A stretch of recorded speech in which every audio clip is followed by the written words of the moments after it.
brought it here to bring the beauty of the game. Sure. We are all playing on one center. And that is the dream of living of the FA. Okay. Bring back the love as playing at game centers. And that's why we brought it here. So why do you want this live on TV? Because it has never happened. I mean, juvenile football in Ghana, live on TV is not a small boy's play. Exactly. But we have to thank AFTV, AFA, Media 7 as well, sure, for coming to our aid, or partner us for this very most important and brilliant, fantastic support, bringing the juvenile football live on TV. Again, shows that people are in love. We bring back the love. Sure. If not, so AFTV will not partner grassroots football to bring back the love. So I really give praises to AFT Media 7. Okay, Chema, I'll come back to you. Let me go talk to Mr. Michael Fiadose, who is the chairman for Juvenile Committee, Greater Accra Football Association. I don't know why he has love for juvenile football. Chema will tell me why they love for football and why, again, why is it that they want this thing to be done live on television? Mister, you're welcome. Thank you, sir. How's life? By His grace of the Most High, life we is are good. Okay, so my just relax, be stable for me. Okay, now you didn't. Today is Saturday. Should have gone watching the Chelsea, the Manchester United, the Real Madrid, and the like. But you are here watching juvenile football. What is the brain behind that? Well, I have never been in love with this, the Chelsea and whatever. Mine is local. Okay. Mine is juvenile. Okay. You mentioned juvenile and I'm there. Wow. It has been with me since infancy. Okay. And no wonder today I occupy this position thanks to people like Mr. Samuel Abwabiri, who have given me the opportunity to serve on this August committee. Okay. All right. I was asking Vice, why do you want this thing to be live on TV? Because as I did say, it has never happened. I've never seen local, as in juvenile football, being put live on TV. Why? What is the brain behind it? If you hear our current president of the FA's mantra, it has been bring back the love. There had been this notion that juvenile football is dead. For that matter, coach football is dead. Okay. Greater Accra is the hub of football. Okay. Greater Accra is where we make things happen. And so we thought it wise to be innovative. If juvenile football is not being played in Greater Accra and it's being played in all corners of the country, they say there is no juvenile football. And when it is being played here and it is not active in the other regions, they say juvenile football is alive. It means I'm honest of juvenile football. So when we got this partnership, when you gave us the chance to be in love with you, to be in bed with you, we can't suggest anything better than to say, let's start our marriage afresh with the juvenile game. Okay, so we are starting our marriage afresh. And so the chairman has spoken, and we are live on YouTube. We're also live on the Media 7 app, and so go there and then watch us live. All right, so as I did tell you, young boys are based in East Legon, and their team was formed in the year 1992, and the previous team name is Divine FC, Young Nani and Touch on Bronze. And their team coach is Samuel Ado Abele, they call him, and they're playing career Golden Stars, Teku, Zetuna FC, Great Olympics. Okay, so their team captain is Steven Tete, and they're playing career exploits under 12 league, and they scored 12 goals already. The next one is Young Chelsea, or Chelsea Youngsters. They are based in Community 4 in Tema, and the team was formed in the year 2010. And their team coach is Abu, playing career exploit, Pampram Mighty Jets. And the team captain is Zakaria Hussein, a defender, best striker, and he scored 16 goals already. Okay, and the team has played league leaders 2016-2019. All right, Chairman, tell me, juvenile football, are you not sure that this one is Crocodile John? You are doing this one just to know that yes, you are new in power. Are you sure it's going to continue year after year after year, back to back? My brother, we really mean business to bring back the law. Okay. Like my colleague chairman said, Greater Accra coast, but bringing back, that's why this even live broadcast. Okay. To tell them that it's not just 7-day wonder. Not at all. Not at all. You have come to stay. From here, from this tournament, we are going to play another gala juvenile. Same on this same venue again. Okay. To tell the whole world and Greater Accra that Greater Accra coast football has to bounce back. Okay. Like before, when people will have to travel to Indafa, watch King Harrison, has babies play, or go to Adabranca, has babies, what is it called, Young Kotoko play. It's coming back. It's coming back. It's the love is truly back. If you go to Alaju Park right now, come this season, you will see Facos playing Alaju babies. Okay. Actually, you play football yourself? Yes. You did play? I play. For which teams? Or team? Has babies. Okay. Pizarro's La. Wow. That's coast level. Okay. I was part of Heart 77. Hearts of Folk. Hearts of Folk 77. Who are some of your Scout West? mates? Adolf Arma, Douglas Tego, and co. Wow. But I later moved to Nigeria and played NEPA FC. Okay. So you ended your career in Nigeria? Yeah, I ended my football career in Nigeria. Wow. So now, it's a good call. You are the people who would define as football people. You have played some before, so you know the pros and cons. Okay. All right. Okay, so Chairman has spoken. He's played football before, and he's a lover of football. And so let's go take the warm-up of the teams about playing. Let's see what is going to happen to them. Let's see who's going to score. All right, so you're also live on YouTube. Yes, I've said that you're live on YouTube. Okay, so let's go watch what our beautiful teams are going to play. Enjoy this one. We shall be back. But don't forget that there'll be live commentary right here for you. We are live on AFA on the Media 7 platform. We are here at the McDan Sports Complex inside La.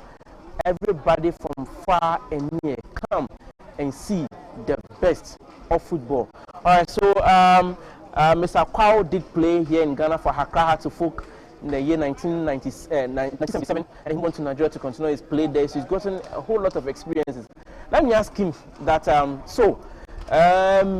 This juvenile team, at the end, are they looking out to get players into the Premier League, to the National League, to what? I mean, the brain behind it is so clear, but I want to know, do they want the Kotoko, the House of Folk, the Liberty professionals to come scout boys from here, or they want to go sell their players up there and abroad, Chairman? We want both. Okay. For the youth. This is the grassroots. This is where the talents are. Okay. But sometimes it's sad. When we nurture the talents, the big teams come to pick them, and then the owners of even these juvenile football clubs, they don't get nothing. Oh. That is the people. But right now, football has changed. We are bringing back the law. And we are happy to know that the president of Ghana Football Association, he is the chairman for the National Juvenile Committee. He's spearheading it. He's spearheading very important. That is very, very important that coast football is bouncing back.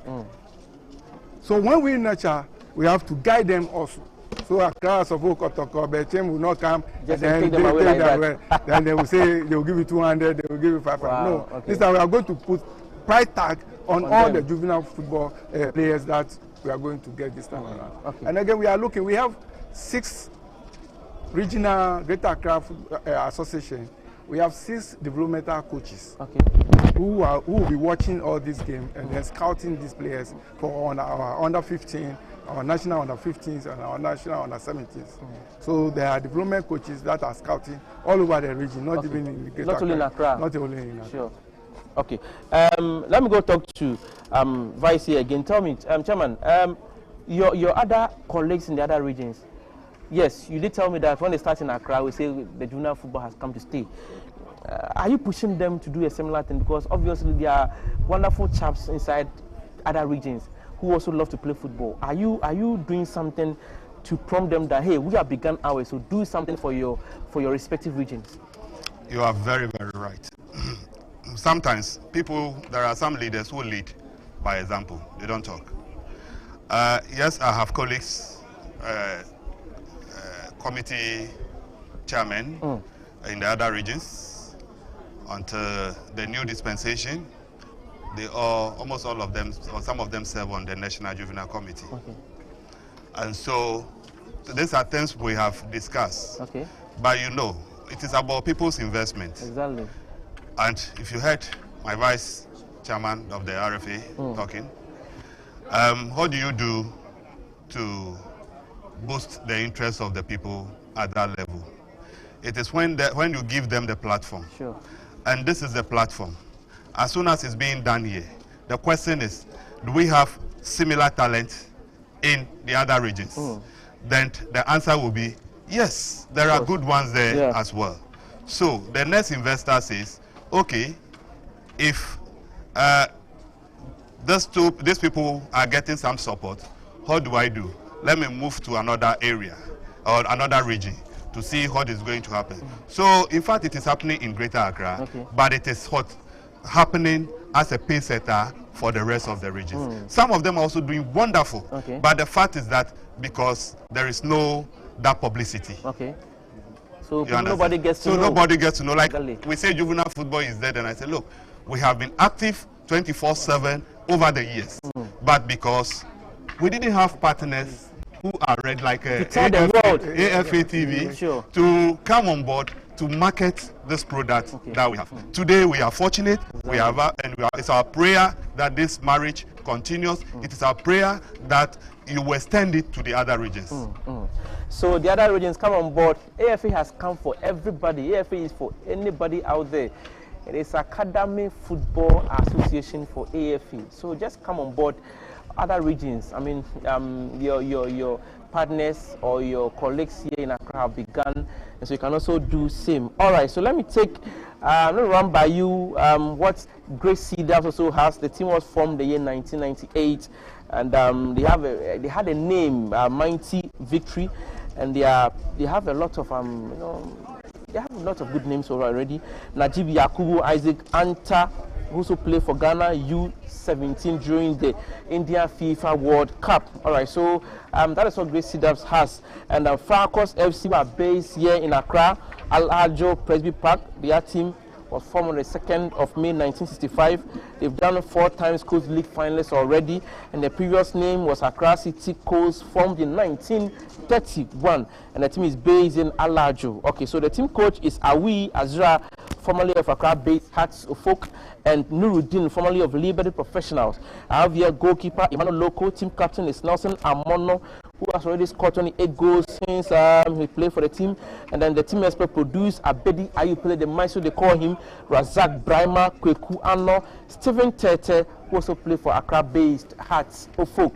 And the next team is, I love this name, Azikriska is the name. Azikriska. Okay, they are based here in Roman Ridge here in Accra. The team was formed the year 1997. The team is based, as I did tell, Roman Ridge. Gabriel Prince, Dezel Jov are the head coaches, and then their goalkeeper is Richard Sabla.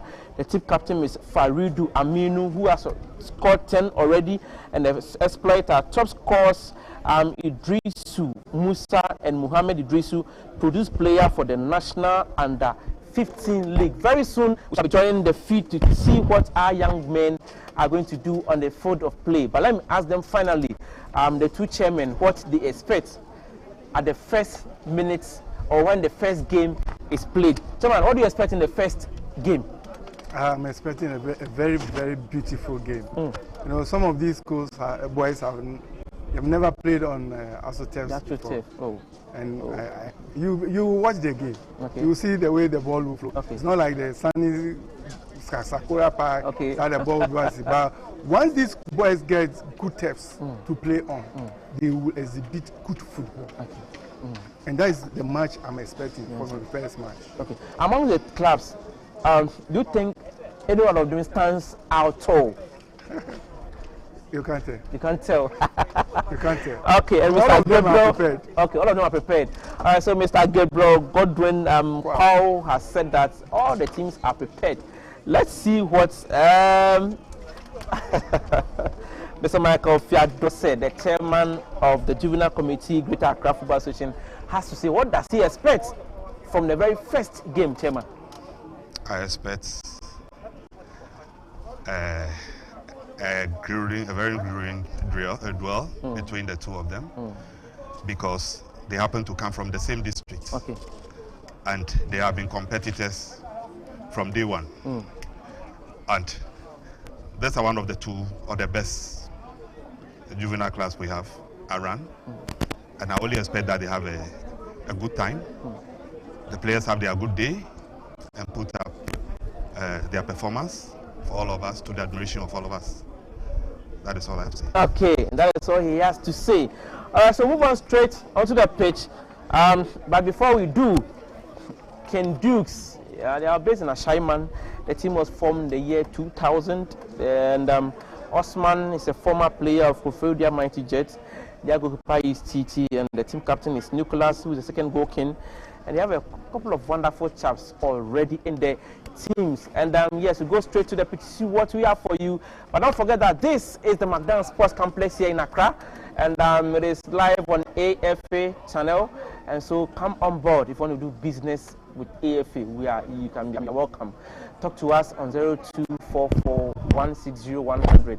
0244 160 100. 0244 160 100. A big thank you to Mr. Gabriel Godwin Kwao, and of course to Michael Fiadose, the chairman of Juvenile Committee, Greater Accra Football Association. We shall go take the field and see how best these wonderful chaps can play football. But don't forget, we are live here on AFE on the Media 7 platform. Join us, and I'll take their final messages. Then we'll go see how the game is going to play. Chairman, finally, what do you have to say before we go take the field? Finally, I want to thank AFA Media, Channel 7. Media 7 Exactly. for partnering us.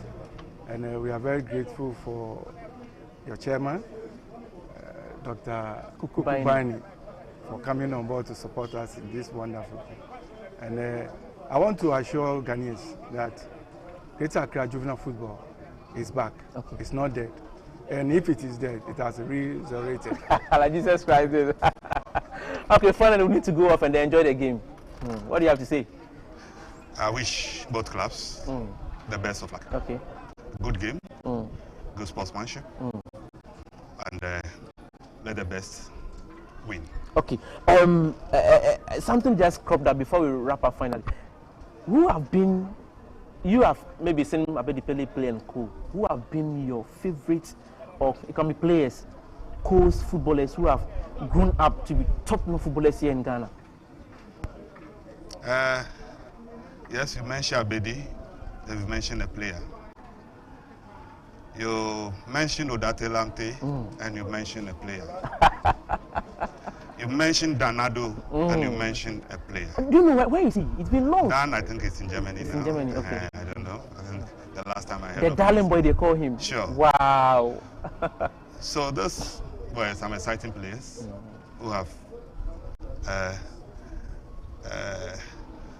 they really lifted the juvenile game, or have lighted the juvenile game in the past. And we have many of those players that I hope our partnership will unearth. Chairman, the same question to you. Any player that can head count for me who have been so wonderful growing up? Yourself, I don't think you mentioned it and then leave yourself. There are a couple of chaps who did go through the juvenile system. When it comes to juvenile, then I will mention Audu Isaka. Wow. I will mention Disco dancer. Exactly. Those were raw juvenile players that went into Premier straight. From the coast? From the coast. Wow. How was that? Is that possible? It's possible because of the talent they had that time. Don't you think they were overtrained? No. They were not even. They are natural talent players. Okay. Audu Isaka. That's why he was named or nicknamed Disco Dancer. He does nothing extraordinary. But when he gets the ball, the way he dribbled himself through players, that got the name Disco Dancer. Sure. Look at Stephen Appiah from my Victory. Okay. Straight.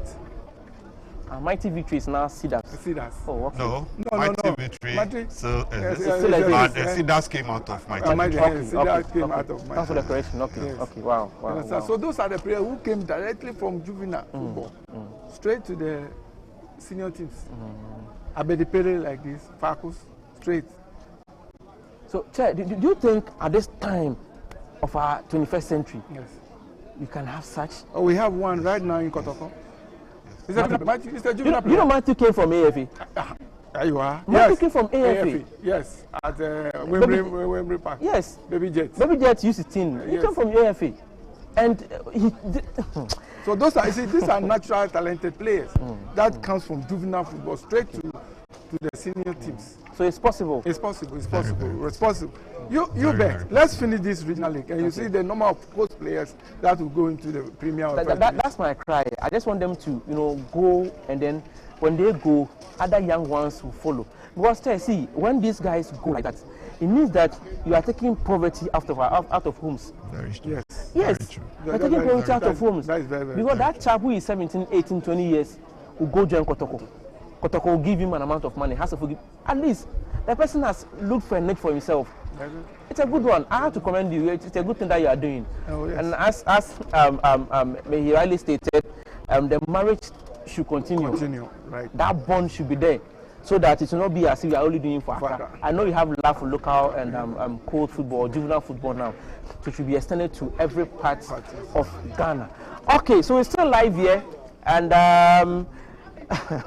these are the teams that are going to do wonderful work this afternoon and tomorrow as well. So tomorrow we shall be back here. Join us at the Magdan Sports Complex here in Accra, inside La, as we bring you the best of GFA Juvenile Middle League playoff right here at the Magdan Sports Complex. We are live on AFA today, tomorrow, and as my chairman rightly stated, the marriage has come to stay. The marriage will be there for long. We'll be on bed for too long a time. Trust me, we shall be there and they see our best AFA, and for that matter, the GFA can help juvenile football. Okay, so East Legon is where they are based. Their name is Young Boys. The team was formed the year 1992. Chelsea Youngsters, they are based in Community 4. And I also have your Great Cedars who are based, or who the team was formed in 1998. And I also have your Great Falcons who is from Alajo, and was formed on the year, they've been there for long, 1931 already. 1965. 1965. 65. 65, Yeah. okay. And I also have The here, association was formed in 1931. Okay. The Accra Coast. Accra Coast, okay. Asiriska. Asiriska. Yes. Okay. Roman Ridge is where they are based, 1997. Then King Dukes, who are based in Ashaiman. All right, so let's go take the feed now. Let's see how best football is going to help right here on the media streaming platform as the matter, and on the AFA. Stay tuned. Enjoy the best of football. We shall be back, and then we see how best. Don't forget there will be live commentary here for you at the Magdan Sports Complex here in Accra. Enjoy the very first one. You are back. Discussions, tidbits, all of that one right here on AFA. Thank you for staying put.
Okay.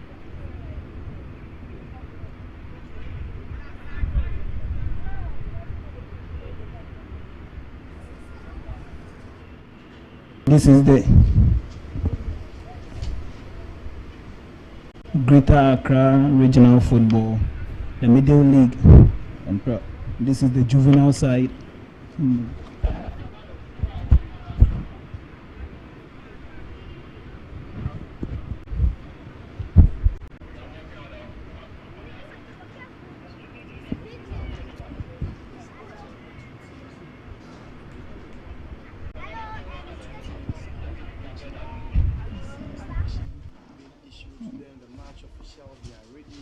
Poised for action this afternoon here at Magdan La Town Park in Sadla.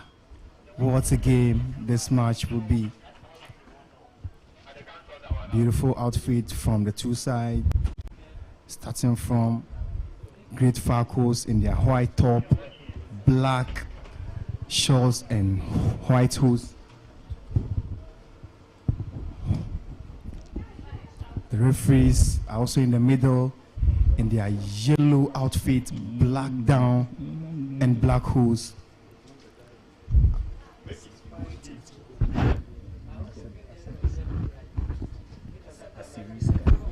Asiriska in their red jersey, black down, poised for action. Their goalkeeper is in yellow top. In his number 23 shirted, and the dignitaries are on the turf. And you can see Dr. Kukubaini. And the vice president of the Greater Accra Regional Football Association is in front, wearing the red shirt, marching straight to the match officials. And marching. Followed by Mr. Kukubaini and other executive members of the Greater Accra Regional Football. You can also see Mr. William Moulton. And I can also see Mr. Nelson Kofi Poku, the CEO of Rfa League, which is played at Shukura Laws Wembley Plus. And also Reverend Ankama, who was an aspirant for the Greater Accra Regional Football Chairman position. And also Raman and Felix, the producer for this particular production. What a game this match will be. Great Falcons playing against Asiriska, a team based in Roman Ridge here in Accra, and two teams sharing pleasantries. And Ibra, this reminds me of the new rule which was just passed last 3 days by the English FA. Yeah. The fair play handshake shouldn't be done, and I was wondering why shouldn't it be done? Because definitely there are going to be body contact on the pitch. They are trying to prevent the players from contacting the coronavirus. And you can see definitely when the players are on the pitch, there will be body contact and other stuff. Yeah, for sure. If they are on the pitch, you can see the body contact and on the you can players. see Great Falcons against Asiriska. And this match, it's going to be a very big one. Who qualifies to the final? It's a playoff of the Greater Accra Regional Football Association Juvenile Middle League. And yes, it is live on your favorite sports channel, AFA Sports, on the Media 7 platform. And who is going to prove his dominance in today's game? An all-play-all game. If you lose this game, I think you'll not have a second chance. So no, you can clearly see the center referee, Jimanuel Ameyao, assisted by Jonas Kwesi, and also Asimi Trey Sifu.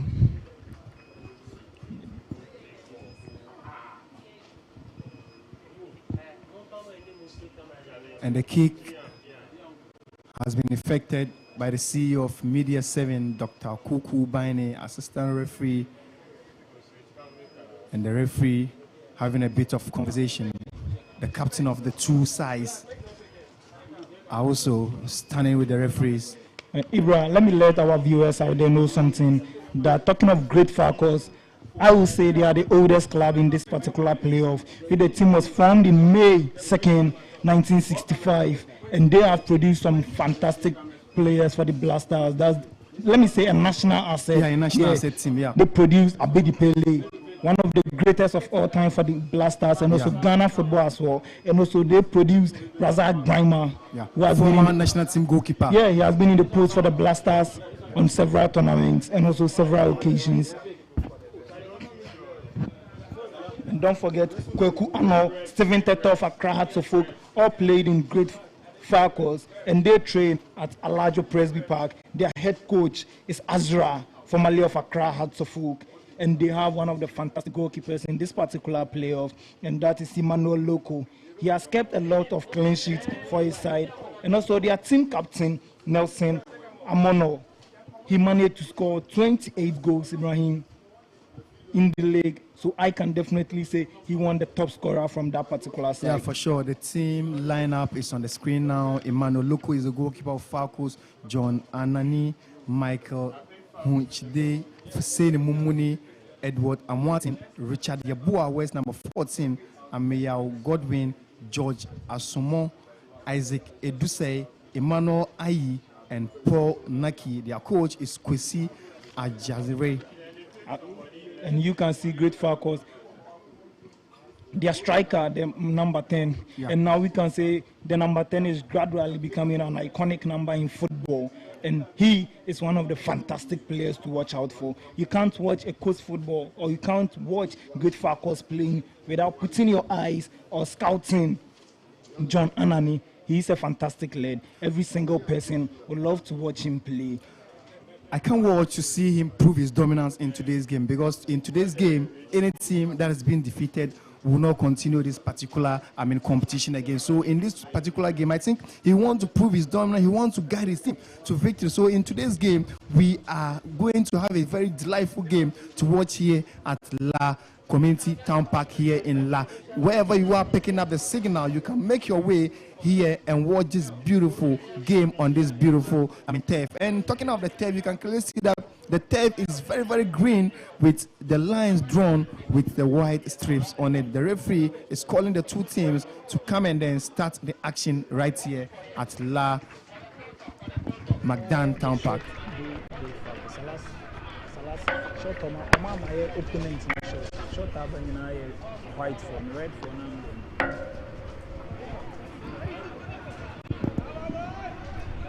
And you can see at the side of Asirika, they also have Richard in the post. They have Ahmad Farid.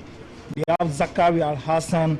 They have Sadat Ibrahim Felix, Richard Issa, Usman Kote, Omar Idris, and also Mohammed Idris. So you can see about 3 Idris in the team. Idris Omar in the number 6 JC, Mohammed Idris in the number 11 JC. It is going to be one of the best games to watch. The referee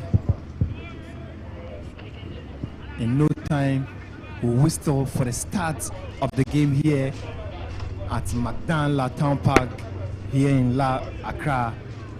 What a game is going to be. Surely it is, and the going players to be will want to prove they have done it, because it will be the very first time that some of the players will be showcased on TV. You understand? Yeah, it's a chance for them. That's why it started. I once watched such video of Gabriel Jesus of Manchester City, where he started playing his juvenile football and everything was on track. He performed that day, assuming the day he was on cameras, if he didn't perform, it would have affected him. So anytime you get a chance to be in front of TV, you definitely need to perform. You definitely need to prove a point to the people out there that you are the next Abedi Pele of great Falcons. Or definitely, as if we are talking of the team, Asiriska has also produced a lot of players for the national under-15 team, and the team was also formed in 1997. So you can see most teams, and referee has blown the whistle for the game to commence. And you can see great Falcons from my commentary position. They are playing from the right side to the left side, and Asirika would definitely attack them from the other side.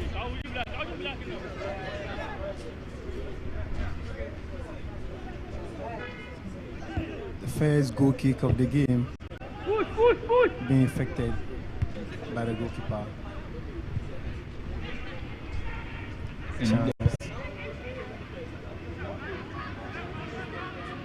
Asirika now, and there you can see, and no, it's a throw rather against Asirika. Yeah, I think it's a fair decision by the referee. The ball, crosses the line, and if in this case the referee has to whistle for a throw, and then that's been effected quickly by Great Falcons. And ball cleared out.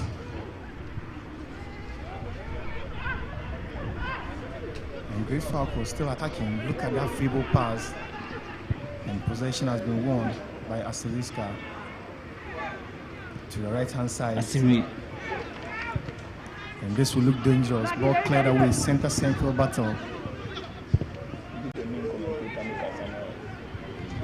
Asiriska into the area, but no. Ball guided out of play. It's going to be a welcoming goal kick advantage to Great Falcons.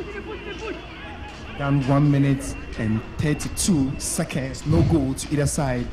We are here at Magdan La Town Park here in La Accra.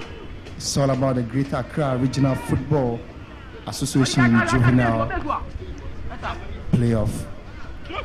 And that was a brilliant clearance. Going to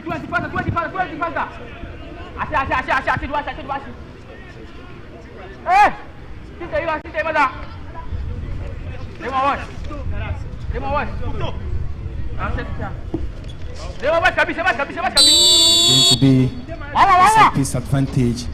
A long one into the area, connected, but no. And this looked very dangerous, but couldn't get to the stream. Here's Great Falcons swinging passes together. The referee has whistled for a throwing advantage to Asiriska. The boys are poised for action. Beautiful display of football here. Free kick advantage. Pass sent a long one into the area. Defended beautifully by Great Falcons into the area of Asiriska. Swinging pass together, center circle. Ball to the left hand side. Look at that one. My ball taken over by Great Falcons. No, couldn't get to the talisman. Here is another one. Initiating the attack. Ball cleared away. Still danger looming, and no! The goalkeeper has the ball in his hands, and that was the first attempt by Asiriska. That was a dangerous ball. If not because of the timely intervention of the goalkeeper, they will have registered their first goal against Great Falcons. The referee has whistled for a free kick outside the 18-yard box of Asiriska, which looks so dangerous for the opponent team. And if they don't take time, Great Falcons can register their first goal through this set piece. We've done about 3 minutes 30 seconds.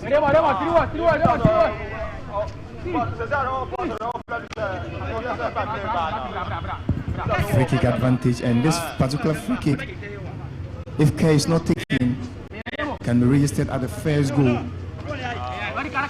for Great Falcons. And if you look at the 3 minutes 50 seconds that we've played so far, Great Falcons has been the better side. And behind the ball are two players, Idris Issa, and John Annan behind the ball. Let's see what they have to offer. Can they beat this 4-man wall inside the 18-yard box? The ball is just outside the 18-yard box. The referee whistles, and no. And the first goal has been registered beautifully.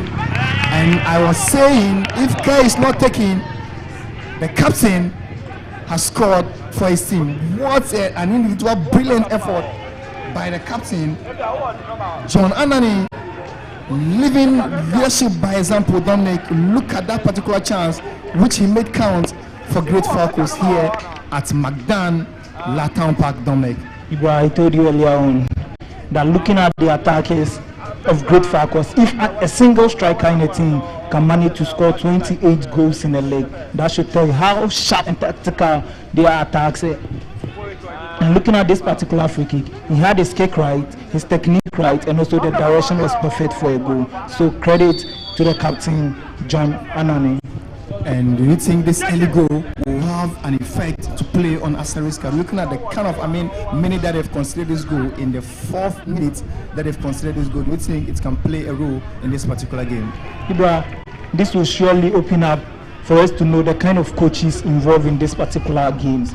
You've taken the first lead, that's the coach of Great Falcons. We've taken the first lead. Now it's up to you to show us how good you can defend that goal. And also at the side of Asiriska, you have to tell us how well you can go in and find an equalizer and to also think of getting a winner. So this game or the early goal will definitely help us to know the kind of coaches behind the team this particular afternoon. And that's the thought of Dominic B. MC, my co-commentator here at McDan La Town Park.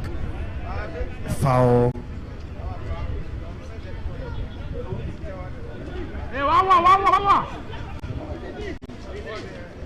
Free kick advantage to the side. That is lead a long kick into the area. No. Still danger win by the referee has whistled for a foul inside the 18-yard box of the side that are down by a goal to nil. Free kick advantage. Asiriska, a long one into the area of Great Falcons. What can we see? A header away, still the ball in the air. Great Falcons taking the ball to the danger man. Look at that one. A lovely intervention clearance by the defender, by the referee has whistled for an advantage in favor of Asiriska. Here is the man again with the ball. What can we see? A throw-in advantage. Godwin doing that particular effort there. Still Asiriska swinging passes together. Now in the half of Great Falcons defending all way. Godwin sends the pass to the captain, but no, he couldn't get the ball in his useful area. John Anani, the goal scorer of the day. Look at that effort that he made count for Great Falcons here at McDan La Town Park. A throw-in advantage, a long throw, ball cleared away. Referee whistles once again. And Ibra, at the side of Asiriska, definitely pressure is going to be on their captain. That's Amidu Fadris. He needs to make us know that he is a leader. So he definitely needs to show us that leadership skills. Now your team is absent. Your team is down by 1 goal to 0. You definitely have to let them be present in this particular game. And that reminds me of the captain of Liverpool, Jordan Anderson. Anytime their team is up, he might not score, he might not assist, but his leadership role will definitely put the Mo Salahs and also the Sadio Manes in front for them to get a goal for their team. So he definitely need to let us see that character of your leadership. And the leader has to exhibit what leadership is for on the field of play. Free kick advantage going the way of Asiriska, who is going to take this kick. Asiriska, a free kick advantage. What can we see? Referee whistles. A strike, but no, going the other side of the pitch, and that was a poor kick by the man Dominic. That was definitely a poor kick. At the time where your team is down, you shouldn't go for individual brilliance. You should first of all think about the team and how to help your team resurrect, because your team is dead, Ibra. You don't have to go for an individual brilliance. You definitely have to show the power of being a team player. And that was a lovely kick by Emmanuel Loko, the goalkeeper of Great Falcons. Lovely clearance there by the left back into the area. Once again, the match official has signaled for a foul going the way of Great Falcons. That was a lovely kick there into the area. The ball looks so dangerous, by the defender guided the ball to the keeper, Richmond Sabla. And here is another attack by Great Falcons, attacking Asiriska on the right hand side. Look at that one, and the take on couldn't materialize. Throw-in advantage. It's going to be a throw-in advantage, and through effected quickly. Another foul in the area of Asiriska. And Great Falcons are very, very physical on Asiriska. Do you think it's a particular game plan that the coach has and tell the players to make sure they do in the game? Ibra, you can't tell because we don't know the advice the coach gave to them in the dressing room. But you can clearly see after they had the goal, they are trying to play physical football. I don't know if it's a way to frustrate their opponent.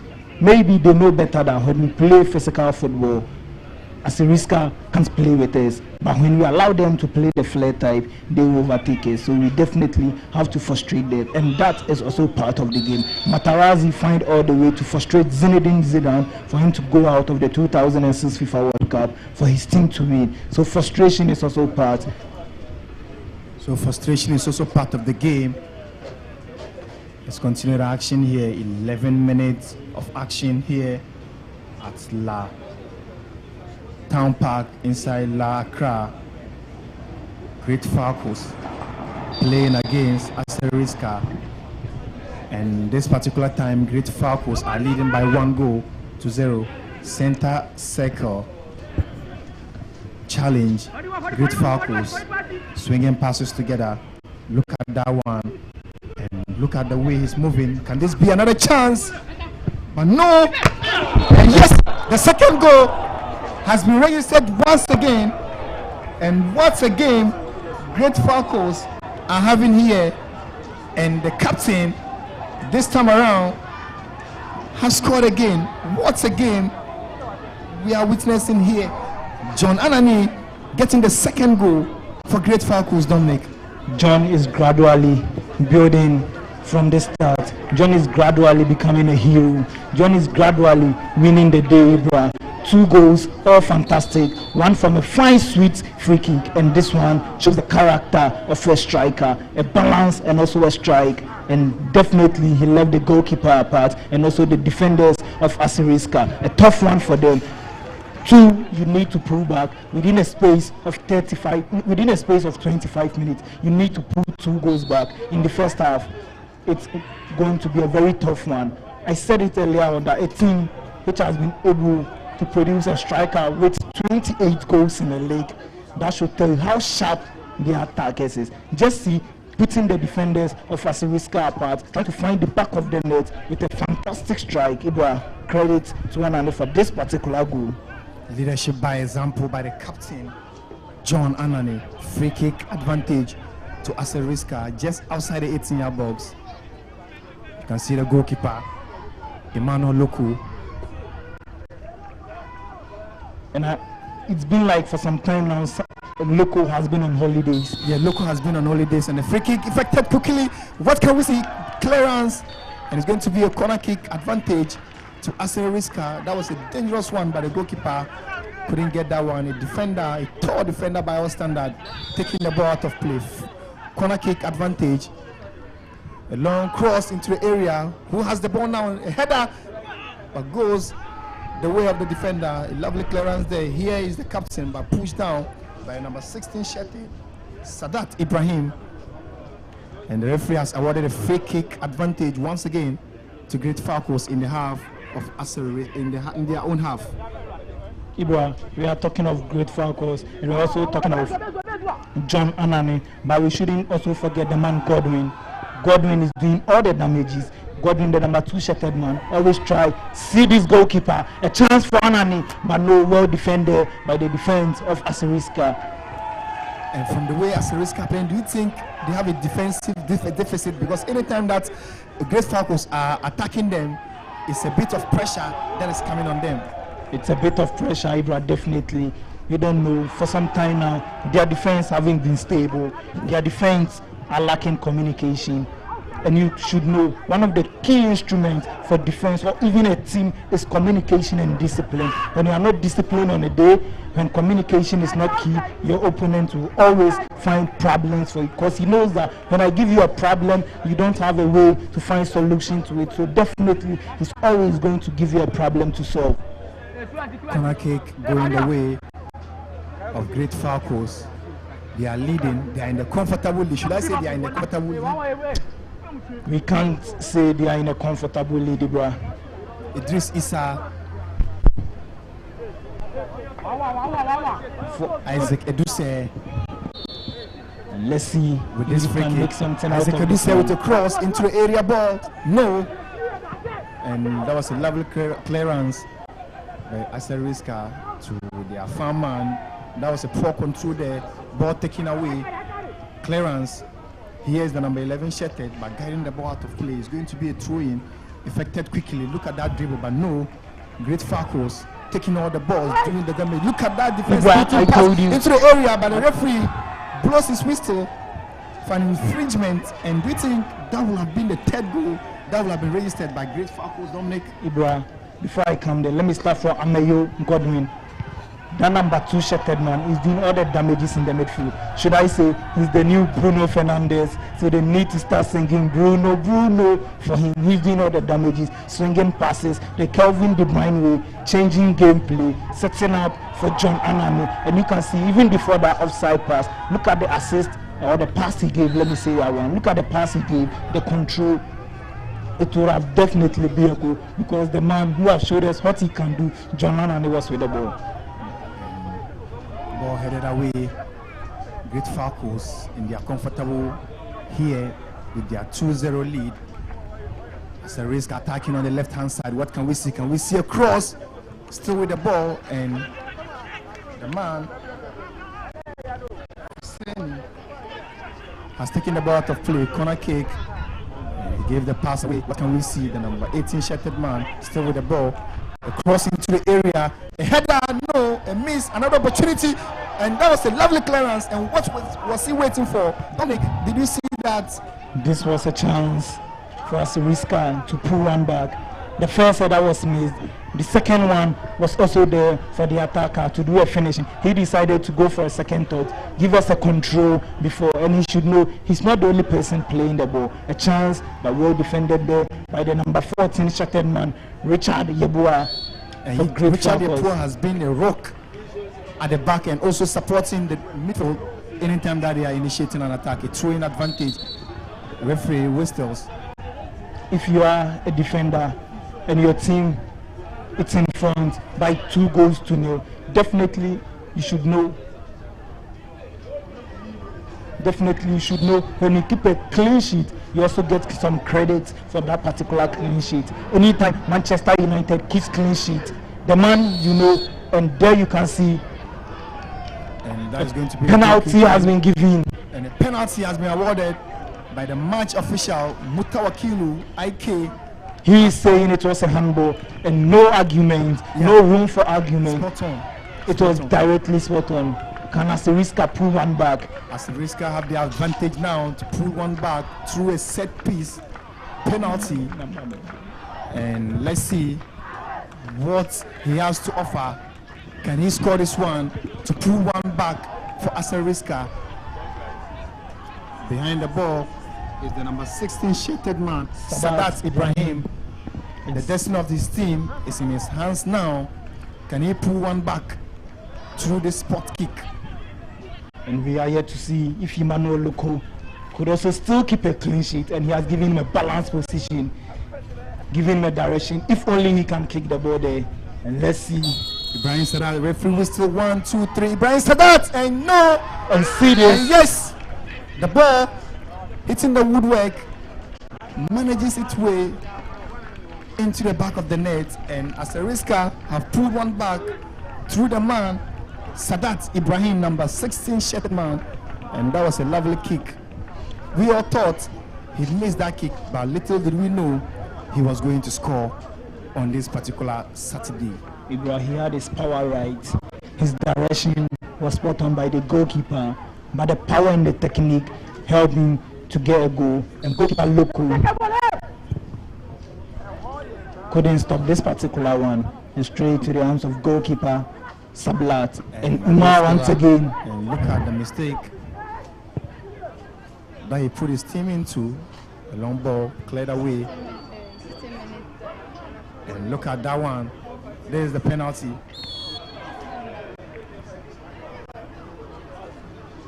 And a free kick inside the center circle. A long kick into the right hand side, cleared away by Asiriska. They are now defending so well. Still danger looming for them, but their man has the ball now in his comfort zone. Let's see what he has to offer for Asiriska. Swinging the pass to the fullback, still with the ball, pushing forward. The captain sends the ball to the number 11 shirted man, and that is right move. And look at that one, and that was a contact from behind by the number 5 shirted man, Michael. And if K is not taking, the referee will have given him first yellow card of the day. Free kick advantage. Number 5 shirted man behind the ball. Osman Korti. Osman Korti with a cross into the area. No.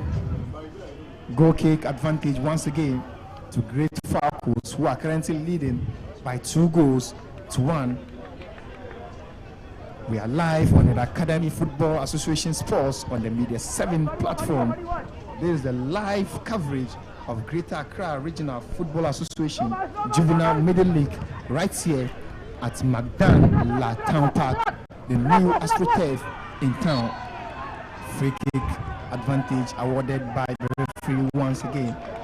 The fouls are increasing, the fouls are doubling. The fouls are definitely doubling. Are very, very careful at this particular time not to concede the third goal in this particular half, Dominic. They definitely don't have to concede the third goal, because if they concede the third goal, it's definitely going to be hard for them. A long one inside. Look at that one. No, this time round, the man himself, Emmanuel Godwin, had this one off target. Richmond. Sabla with the ball now. Let's see what he has to offer. A kick into the area, but couldn't find anyone. Throwing advantage, going the way of Great Falcons. Number 5 shirted man, Michael. But no, another throwing advantage. And look at that challenge, tackle from behind. 2 shirted man, and Miao Godwin. Referee awarding a free kick to Great Falcons against Great Falcons.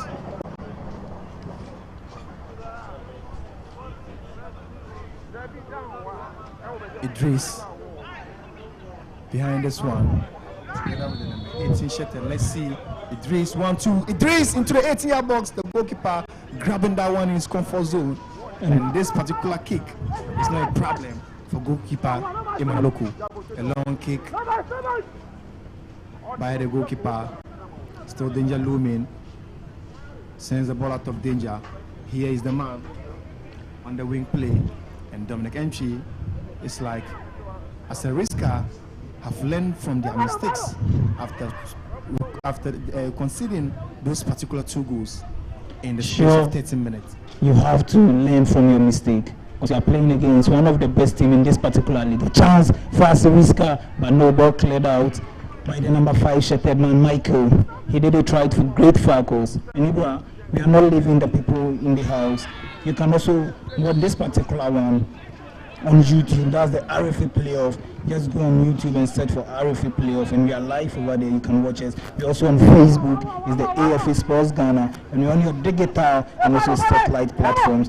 You can also go to the Google Play Store, download the Media 7 app, and you search for AFA Sports, and you will definitely enjoy the playoffs.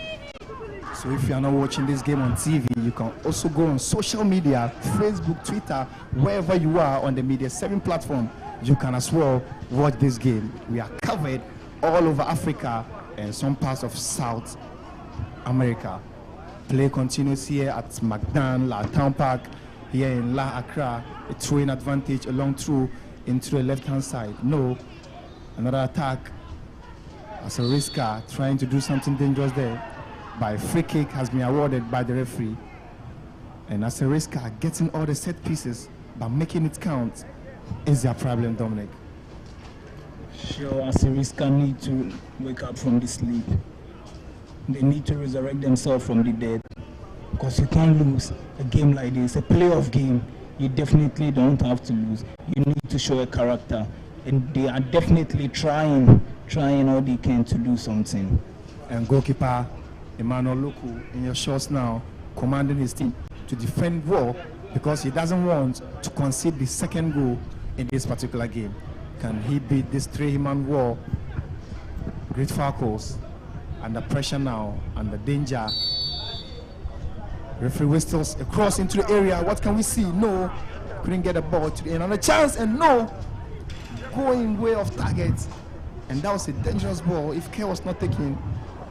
Asariska will have registered their second goal in this particular game, Dominic. I mean, Farid, that's the captain, as I said earlier on. He's trying out his best to help his team find the equalizer, because now we have 15 minutes to go. Almost 15 minutes to go, and they are done. Chance for them. Can we see? And look at that. Brilliant by the goalkeeper. Saved by the goalkeeper. Another kick taken away by the defender. An effortless attempt by Asariska, doing all that they can to register the second goal. But Great Falco's defense is so strong, so difficult. A hard rock to crack by the Asariska frontliners. What again we are witnessing here from the way that Asariska are playing. Dominic, do you think they can register their second goal in this particular half? Complacency is setting up at the side of Great Falcons. After they had the 2 goals, they looked relaxed, and Asariska were the angry side. They find an equalizer through a spot kick, and now see the chance they had. I think credit should be given to the goalkeeper, Loco. This is the reason why all praise goes to him anytime. They are saying he's the best keeper now. He showed one of the reasons why he's supposed to be the goalkeeper for this particular team. And also the second one to the defender who was able to clear that one. A chance for Asariska. And look at this one. And still Asariska attacking Great Falcons. Ball is out of play. And to advantage goes the way of Great Falcons, who have been under pressure in the last 2 minutes. And what do you think is affecting Great Falcons now? Is it overconfidence or is complacency that is affecting them, Dominic? Ibra, is definitely complacency, because you started the game very well. You can't tell us it's overconfidence. You played well. You had a first goal from a fantastic free kick. The same player showed us a very nice one. So you definitely don't have to tell us it's overconfidence. It's complacency that's setting up at their side. And you can see Asariska is picking up. And here's the captain sending the cross. No, that was a chest control. Still danger looming. And yes, the second goal has been registered. Asariska are drawing 2-2 with Great Falcons here at McDonald Town Park. What a brilliant effort by the man inside the 18-yard box. That was a feeble clearance by the defender, Dominic. That was a fantastic one. That was a fine strike. See the assist. He gave him a pass through the chest. All you need to do is to finish. You can't tell us you missed this one. Never. You have to tell us you are the Asamoah of the team. You are the Abedi of the team. Definitely, you have to give us a fantastic finish. And he did it right. He didn't make the pass go effortless. He made something good out of that particular one. And the captain, leadership by example by the 2 captains. Free kick advantage and attention Tedman, the captain for Great Falcons. And Asariska deserves some credit, because you can see after 5 shots on target, they have managed to score 2 out of it. And also, Great Falcons have managed 3 shots on target, and they have also scored 2 out of it. A chance for the captain again. And see this one. And that one, the goalkeeper nearly cost his team by a lovely clearance there outside the 18-yard box. Asariska attacking on the left wing. What can we see? Ball taken over by the captain, Anani Steven. And the ball floated out. That was a poor control there.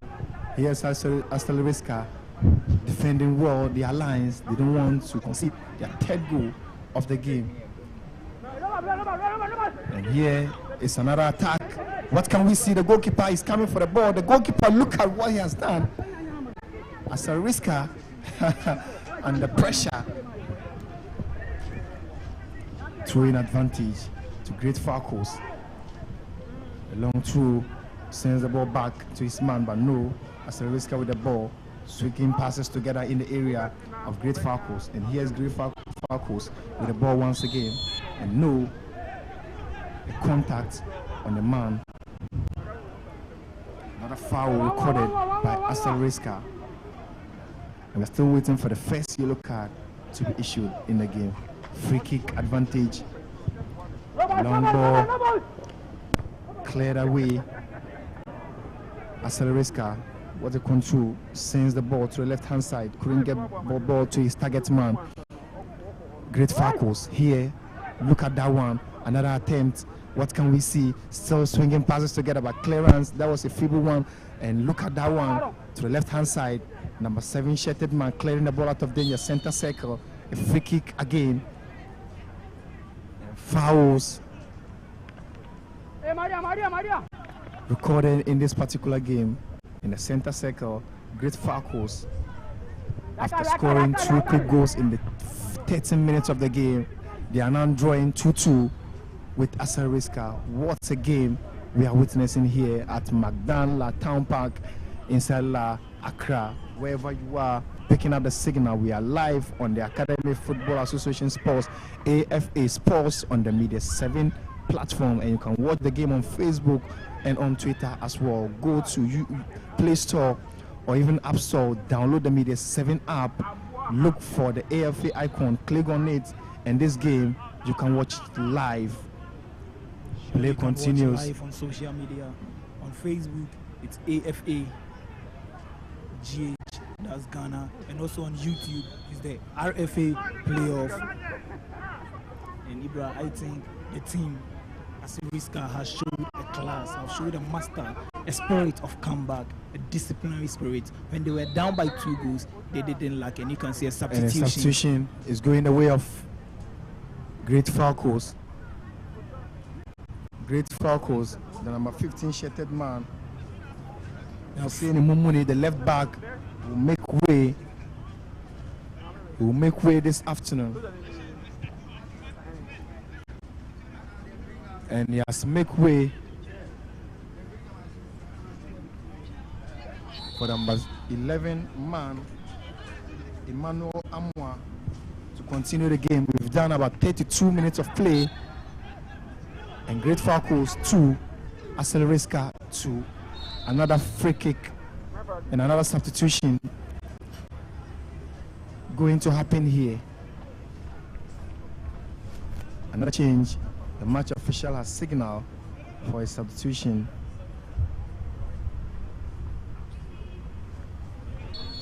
And play continues here. A long ball cleared away.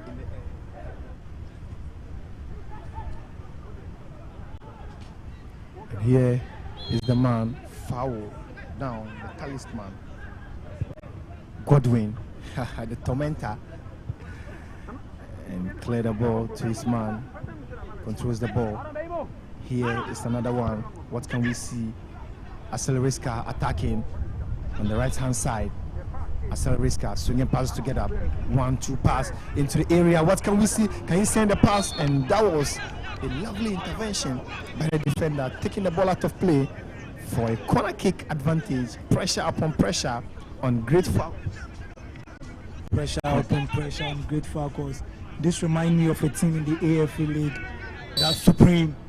They are poor to start, but good to finish. And I'm sure that's exactly what Asariska is doing. They started poor, but now they are dominating the game everywhere. You can see they are defense in shape, they are attack in shape, and they are doing almost all the ball at their wings. They've let their midfielders apart, doing everything at their wings, and I think that's helping them. That's also the plan they decided to bring in. And Asariska are now a delight to watch, swinging passes together, making sure they get the 3rd goal in this particular game. After conceding that 2 early goals, they are back drawing 2-2 with Great Falcons, throwing advantage to Great Falcons. 36 minutes of action, and we are left with 4 minutes because you know the juvenile side do 40 minutes of action, while the senior or the upper level, the big men, do the 45 minutes. So almost 35 minutes of action, 5 minutes remaining. Will we see another goal? Will any of the team decide to take the lead, or it's going to be a draw for this particular half? And time will tell in this particular half. And the better side, I would say, is Asariska in the last 5 minutes, attacking, making sure they are knocking on the doors of Great Falcons to get a 3rd goal. And this is going to be an opportunity. No. The referee says no. And the referee was just right to call John Anani on the offside line. He was just in the offside position. The referee had this decision. Very, very right. Credit to the referees as well. And from commentary position, I would say the referees have communicated well and gotten most of their decisions right. Here is another attack Ball cleared away, center circle. Great Falcons, another one, setting up his man, but no, into the area. The goalkeeper grabbing that one in his comfort zone. A long throw by goalkeeper Richmond Sabla to the right-hand side, to the right back.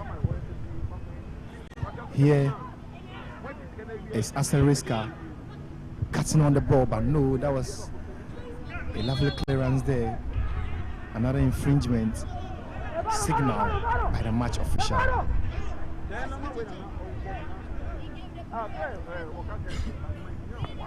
Asteriska. Should I make this reference? I want to, bro. Yeah, you have to. I would definitely say they are the Manchester United in Europe. Even when they are playing, they commit more fouls. And that's the Manchester City as well. That's the Manchester teams. Even when they are playing well, when they are on top of their games, they still commit more fouls. And this is what the Manchester teams are made of. A long kick by the goalkeeper Richmond, cleared away, center circle. The referee once again whistle for an infringement. And that was a shout. You don't have to shout for ball as a professional player. You definitely always have to be silent. You can communicate, but you can't shout for ball. And that's exactly what the referee is teaching them. Since they are the juvenile side, a lot of work needs to be done. And this is exactly one of them. The referee is doing everything to make them perfect before they get to the mainstream football. And here is a header by the defender. Free kick. And it's going to be a corner kick advantage. Pressure upon pressure on Great Falcons. Here's another attempt, but no. There was a foul there. And look at that tackle from behind. And I think by now, the player is in pain, Dominic. The player. He's in pain, so the referee calls for the attention of his doctors. And the team doctors are there to check how strong. And temporary hold up, 37 minutes of action, 24 seconds here at McDan Latin Park. It's 2-2 between Great Falcons and Asteriska. What a game. No one expected Asteriska to get these 2 goals in their deficit. No one expected them to also score 2 against Great Falcons, because the way that they were playing, it was something that was not interesting. Sure, nobody was expecting them. Quick 2 goals by Great Falcons and a quick response also by Asteriska. Goal kick. The referee whistles. And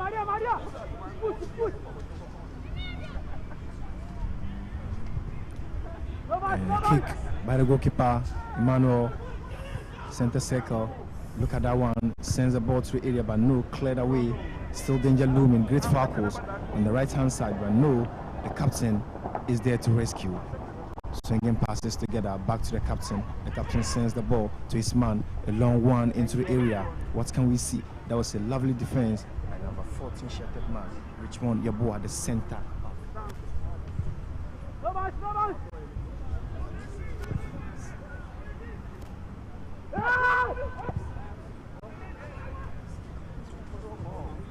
Here's the captain with the chest control on the wing play. Captain fantastic, sends the ball to his man. What can we see? Back to the captain, but no, couldn't get back to the captain. Here is Great Falcons, a strike from behind, hitting the man and bounces out of play for a throw-in advantage. Throw-in advantage, number 17, shirted man, going the way of the ball, throws the ball to his man. Look at that 10, but no, the referee whistles for a foul against Asteriska.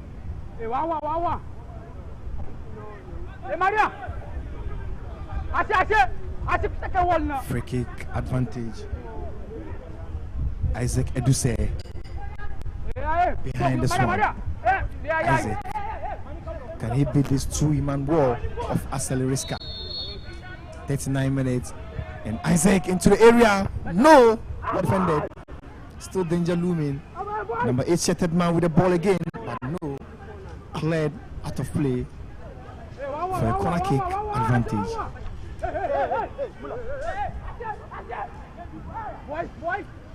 And we've done 40 minutes of play here at the McDan Park. Great Falcons drawing 2-2 with Aceleriska. Here is Aceleriska attacking on the right wing. Look at that one, but no. Still danger looming for Great Falcons, the goalkeeper, to the rescue of the team. Emmanuel Loko. And the referee has whistled, and the player down is calling for the attention of the medical team of Aceleriska team. What a game we've witnessed so far, and Dominic is like Aceleriska is now a force to reckon with. Looking at the way that they've responded, you can see they are now a serious team and want to do something different in this particular game. They are definitely a serious side, and the reason why they are winning all my credit, it's how quickly they responded to that goal, those 2 goals. Very quick, they had to respond, and I said it earlier on that is Liverpool, and that is the magic they are currently doing. Whenever you score them, their captain have to show the power of leadership, and that's exactly what the man Aminu Fadris did. When his team was down, they weren't down, although they were down by 2 goals, but they weren't down. He managed to show them a spirit, and surely they managed to come back and get those 2 goals for their side. And a long kick by the goalkeeper, and the referee has whistled for the end of the first department of the game here at La Magdan Town Park. Great Falcons 2, Aceleriska 2. What an entertaining game that we've witnessed this afternoon. And if you are watching us home, I know you've enjoyed this particular game.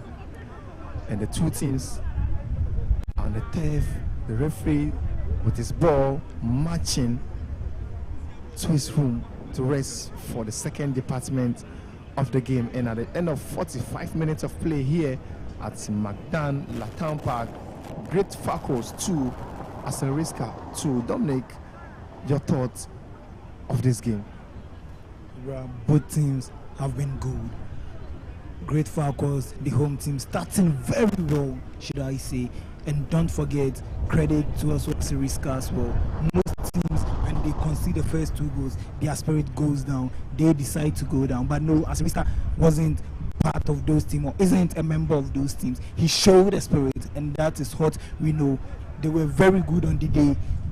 They decided, even though we are down by 2 goals to 0, we still need to fight back. And I will always say credit to Sadat Ibrahim for converting that first penalty kick into a goal. He gave them the spirit, and he gave them a hope that yes, in this first half, we will definitely have to do some magic, and they did it right. Credit to them, Ibrahim.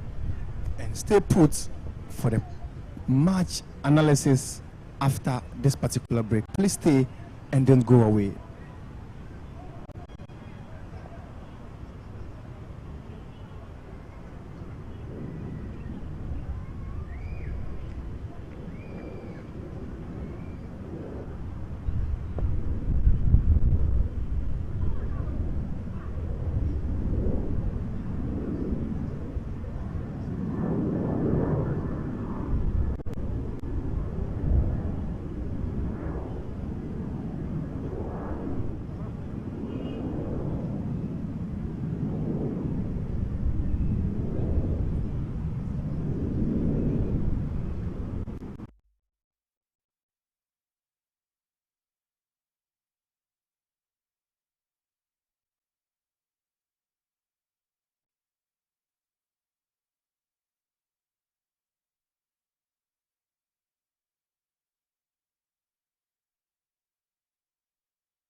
coach, I think by now they will have been leading by 2 or even more goals in this particular game.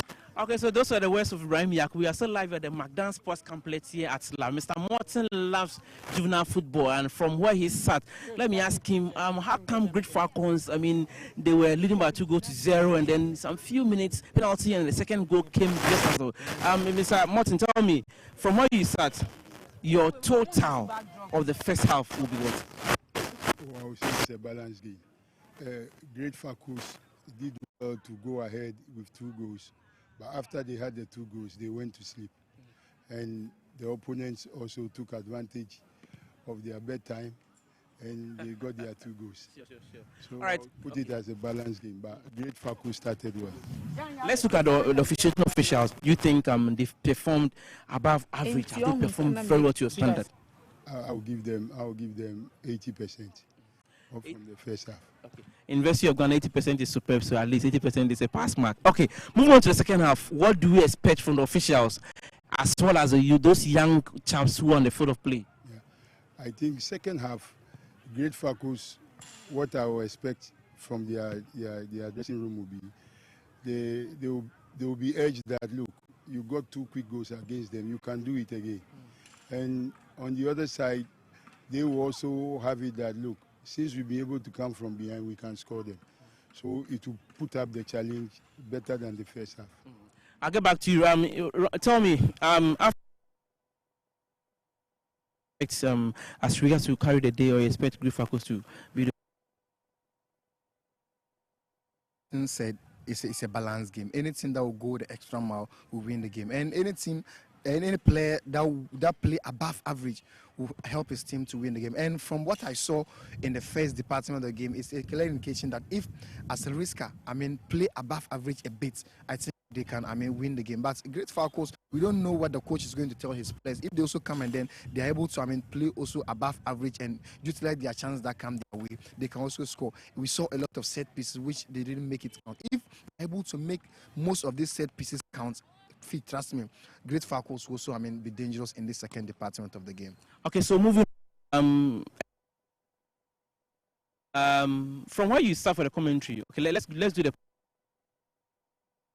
done a better, has carried a better possession in the first half. Is it going to be, Great Falcons or Asteriska? It's Great Falcons that has had more of the possession. If you look at the game, they even had more of the balls, even at the left wing. Anytime that they have the ball, they try to take the ball to flanks because they have good, pacey, wingers who, anytime that they have the ball, they try to, cause, danger to Asteriska. So what they need to do is that they need to push the ball more to them. They should use the wings. Anytime that they have, the set pieces, they should utilize the set pieces. If not, it's going to be something that will affect them in the second department. What do you expect in the second half? Scoreline will do 2-2 now. After the second 40 minutes, what do you expect the scoreline should be like? Well, I expect to see the serious team win in this particular second half. And the serious team, I would say, is Asteriska. But if they are not able to, to replicate what we saw in the last 15 minutes of the game, then Great Falcons will beat them.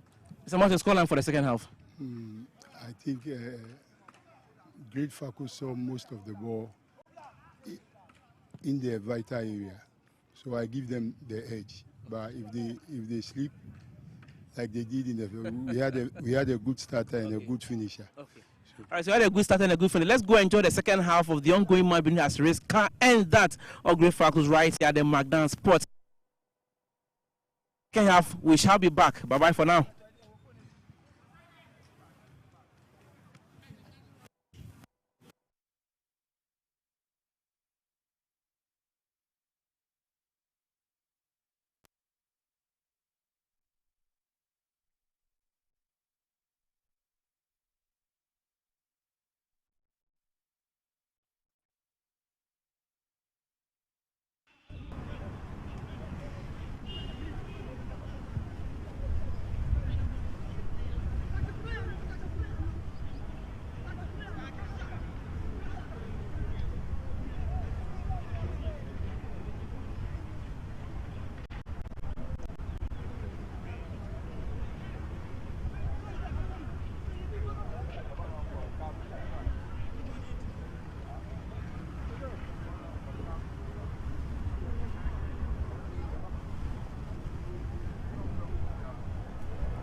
the second department of the game, where the first half ended 2-2, I should say. Great Falcons taking the first 2 lead by courtesy of the man, the captain of the side, John Anane, and a quick response was given to them. The spot kick was converted into a goal by Sadat Ibrahim, and also a second goal scorer also registered for them. And that's the man Osman Korte. He gave us a sweet finish after a cool chest assist was given to him. And now you can see from the commentary position, Asiriska playing from the right side to the left side, and Grefa, of course, from the left to the right.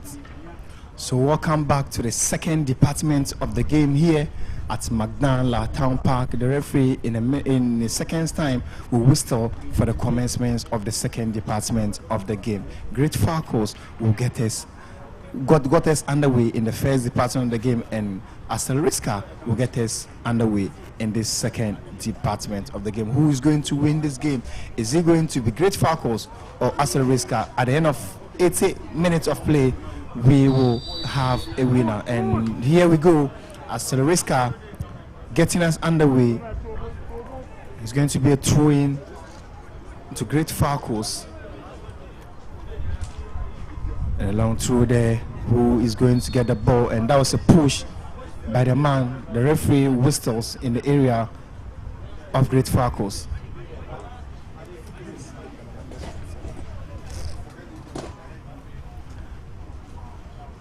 Free kick advantage. Number 8 shirted man, Issa Eduse. A long one by Eduse. Ball cleared away. A header. That was a lovely control. No, into the area. What can we see? And that was a lovely clearance by Asiriska defender, making sure his goal post is safe. Ibra, I wouldn't be surprised if in the near future Ameyo Godwin is seen in the midfield of the senior national team, or even in any national team. I wouldn't be surprised. The guy is just a player. He's a tactician. He reminds me of Hatsofoki Manuel Nete and also Ansa in the midfield. He's just like Justice Blay when they're on the ball. They are always wild, trying to give passes, and when they lose the ball, they just start tackling from there. No space, no resting space. Another corner kick going the way of Great Falcons. They were dominant in the first 15 minutes of the first half of the game. As I said earlier on, they are always quick to start, but very slow to finish like they did. And they have started very well. And I'm sure this time around, complacency isn't going to set in. And here is Asiriska in the center circle. That was a tough challenge by the number 4 shirted man, Edward Amwaten. He escapes the referee's yellow card. And here is Asiriska trying to cause something damage to Great Falcons. Goal kick advantage to Great Falcons now in their own half. Goalkeeper Emmanuel Loko behind the ball. That was a brilliant and intelligent defense, and also a block by Hobson David. He did a try for his side to win a goal kick. The game is an interesting one to watch. A free kick given by the referee. Goalkeeper behind the ball, Emmanuel Loko. What can we see from him? He was exceptional in the first half of the game. Referee whistles. Sure, he has been exceptional, playing in a team which has produced a goalkeeper for the Blasters. That's Ibrahima Razak. You surely need to step up. You surely need to play, because you play in a team that produces goalkeeper. You play in a team that's the eye of the Blasters or the national team. So you definitely have to be good and well as well. And here is Great Falcons. What can we see? No, the number 3 shirted man. Look at that twist and turn. And the referee has awarded a penalty to Great Falcons. First half, we saw one penalty given to Asiriska. This second department of the game, we've just done 2 minutes of play, and the referee has given a penalty to Great Falcons. Number 3 shirted man, Emmanuel Ayi, was fouled inside the 18-yard box. Dominic, do you think it was a spot-on decision by the match official? Ibrahim, there was a contact and the referee decided to use their rules, and definitely so far as there is a contact, it's a foul, and a contact inside the 18-yard box, it's also a penalty. Emmanuel Ayi showed what is needed from the striker. He just was right. Will it be a hat-trick for John Anani, the captain? John Anani to effect this kick. John Anani has 2 goals already. John Anani 1, 2. John Anani, and yes, John Anani has slotted the 3rd goal for Great Falcons. What a goal! And the goalkeeper saw the direction, but the ball went so high of the goalkeeper. Dominic, that was a lovely kick by John Anani, getting a hat-trick in the space of 37 minutes. John Anani has finally become a hero by scoring a hat-trick. I would say the first player to score a hat-trick in the Greater Accra Regional Football Association Juvenile League Playoffs. He has scored a hat-trick, and just see a fantastic one. And sure, he had his technique right, his power was right, his direction was right. The keeper spotted the direction, but he couldn't, and he can't stop this particular one.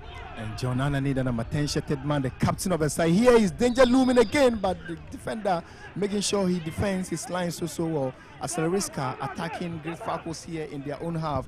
A long one, switches play. What can we see? A lovely defense there. And the referee has whistled for an infringement once again, going the way of Great Falcons, who are currently leading by 3 goals to 2. Great Falcons leading by 3 goals to 2, as you can see, and that is the man, John Anani, doing everything possible and everything right to help his team.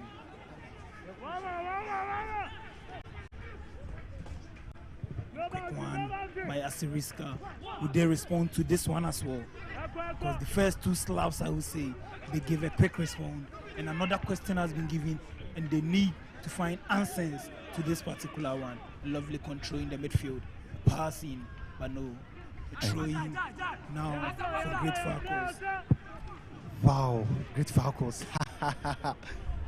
We are seeing a lovely game again. Great Falcons attacking Aseleriska, and then they have a throw-in advantage on the right-hand side. A shot through there to the man, the captain, the one who has 3 goals in the particular game. Look at what he's doing, and he's a delight to watch. And this player should be called to the national under 17 team. Do you agree with me, Dominic? I surely agree with you. And here is another one. Clearance there. Great Falcons defending their line so well. Look at that one, swinging passes together on the right-hand side. Sends the ball through. Can he get to the target man? And here's the target man. What can we see from him? Sends the pass through by the defender, clearing his line so well. Here's Aseleriska once again on the right-hand side. No, that was a block there. Great Falcons. Hard work, but no. Number 2 shirted man. Look at that one, taking the ball to his opponent. Great Falcons once again with the ball. No, trying to get the ball to the captain of the side. Look at that header, center circle. Aseleriska looking at that one, sends a pass through, and the goalkeeper out and grabbing the ball in his comfort zone. Emmanuel Loku. Wow, what a goalkeeper. Balloons the ball. No. Great Falcons once again sends the ball to the left-hand side, finds the captain of the side into the 18-yard box. What can we see? And no, the goalkeeper has saved this one. Another chance. And look at that one. That was a fantastic save by the goalkeeper, Richard Sebla. And look at the man with the hat-trick, John Anani, wanted to get a 4th one for his side. And no, he was stopped by the goalkeeper, Richard. And another foul spotted by the match official. Free kick. Number 2 shirted man behind the ball, Zakaria Alassan, the right back. What does he have to offer? Crosses the ball into the area box. No, cleared by the goalkeeper. Another one, danger looming. Great Falcos, no. And it's going to be a goal kick. Goal kick advantage to Great Falcos, who are in the comfortable lead now, leading by 3-2 against Acelerisca. Cut the ball out. No, that was to the number 3 shirted man on the run. Floats the ball. Look at that 10, but no, couldn't have touch with the ball.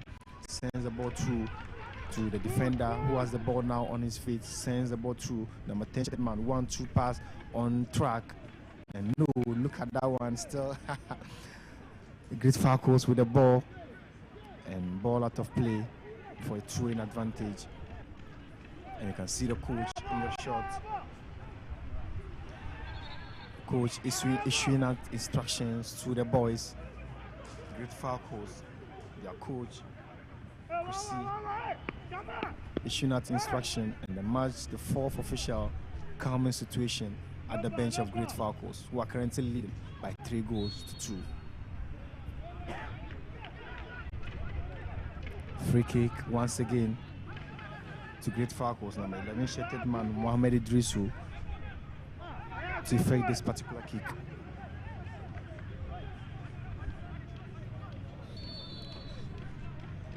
You can see the bench of Acelerisca.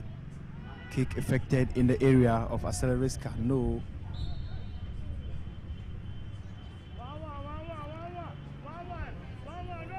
It's going to be a goal kick advantage.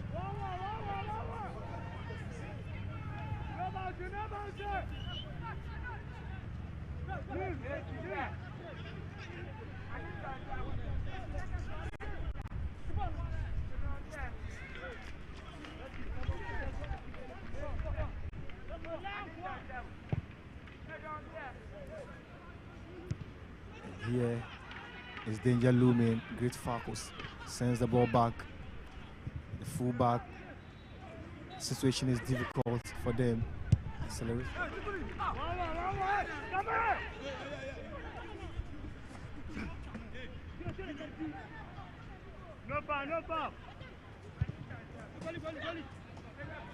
And to the arms of the waiting goalkeeper, Emmanuel Loco.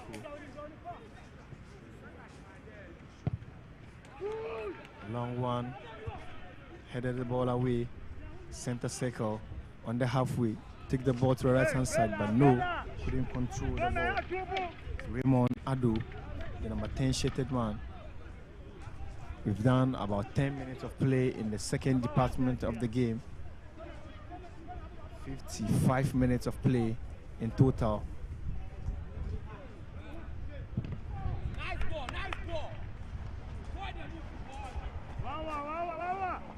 Throwing advantage. Adu throws the ball forward.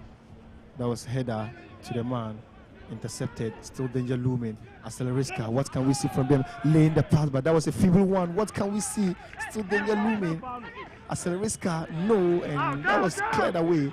Still Acelerisca outside the 18 box with the ball. No, and yes, the ball has been intercepted out of play. Throw in, quick one into the area. It just controlled there inside the 18 box, but no, ball block, a clearance by the defender. What a game we are witnessing here at Magdala Town Park. Quick throw in effected by Acelerisca to the left hand side. No, corner kick advantage, pressure upon pressure.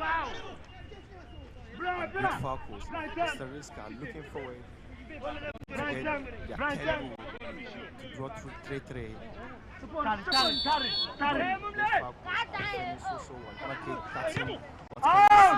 Ball cleared away, still danger. Sends the ball to the goalkeeper. No. Goal kick advantage now.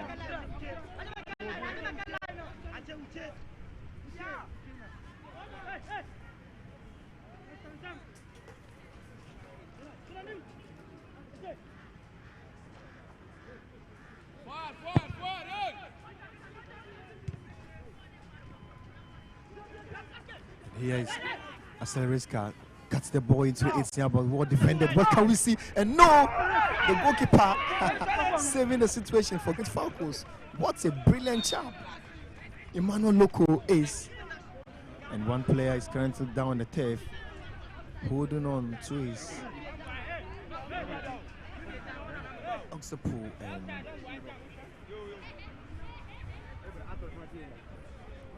a hallmark of a sportsmanship, number 8 shirted man. In that particular chant, Idris Issa Kuta, drop ball, goalkeeper grabs the ball in his half. A long kick by the goalkeeper, connects the ball to the right hand side, ball headed away. 1-2 play. What can we see? Danger looming, turns, and the referee once again quickly effected a strike going way off target. No foul. Another one. What can we see? No.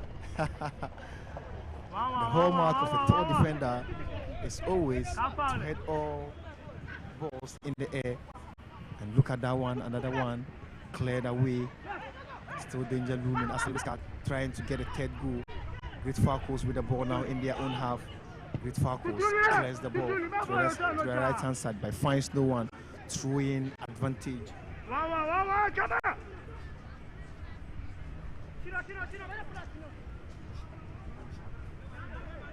Asaliska once again attacking. No way of target. The shot went.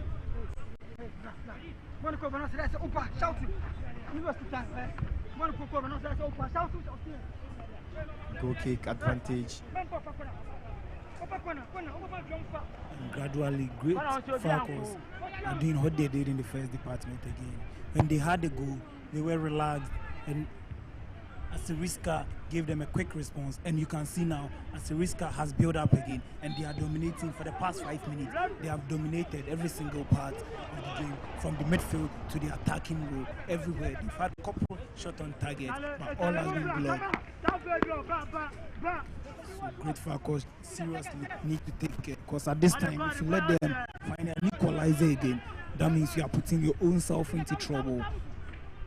Putting yourself into pressure set by Dominic. Goal kick on the side of Great Falcons. Once again, we are witnessing here. They are in the comfortable lead, leading by 3 goals to 2. Asteleriska doing all the attack in the last 5 minutes. Looking forward to get their equalizer. Here is the captain of the side, John Annan.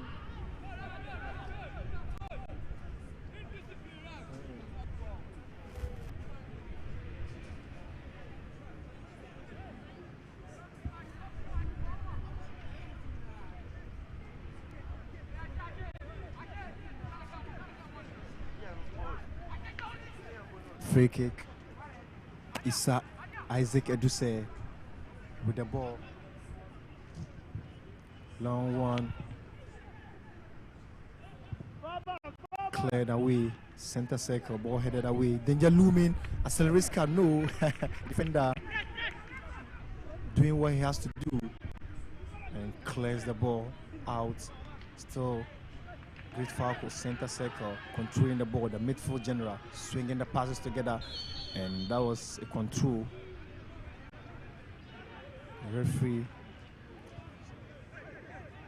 giving a foul in favor of Asteriska.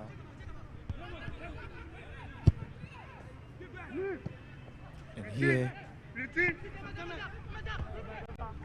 is the action.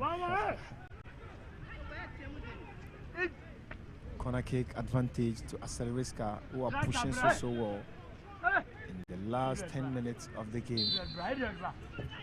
Cutting across the face of goal. No, finds no one.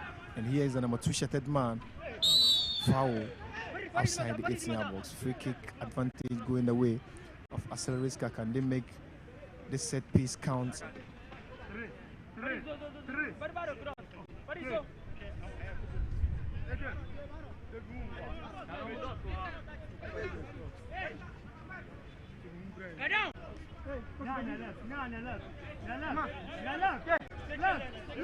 Amin Farid behind the ball, captain of Asteriska. The left-footed man, dangerous whenever he has the ball on his feet. Amin Farid sends the ball through, but no, way off target. Wasted effort by Amin Farid. So far, so good. Dominic Entry, 17 minutes of play. What do you make of the performance of both teams? The performance of both teams have been good in this particular match.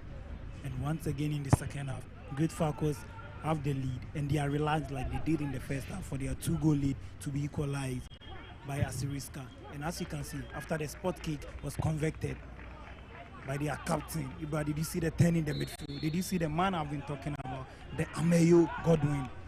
He is the Nerte, he is the De Bruyne, he is the Bruno, he is the Justice Blay of the team, trying to change the play. So Great Falcons need to be careful, need to be disciplined and communicate well, because they don't have to give chance to Asiriska to find an equalizer to this one as well, Ibra. 18 minutes, 32 seconds of action here at Magdan La Town Park. It's all about the Greater Accra Regional Football Association Juvenile Middle League. And the action is live here on your #1 sports station, Academy Football Association Sports, on the Media 7 platform. Go to Facebook, we are live on YouTube, and also live on the Media 7 app. Go to Play Store or Google Store, download the Media 7 app, look for the AFA icon, click on it, and you watch this game live on your #1 sports station. Mohamed Idris with the number 11 shirted man of Asiriska.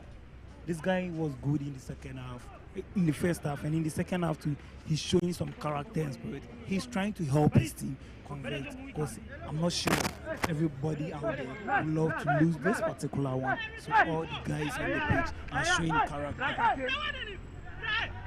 The captain bears the biggest burden, because whenever you are the captain, you are the leader on the pitch, so you definitely have to help your team.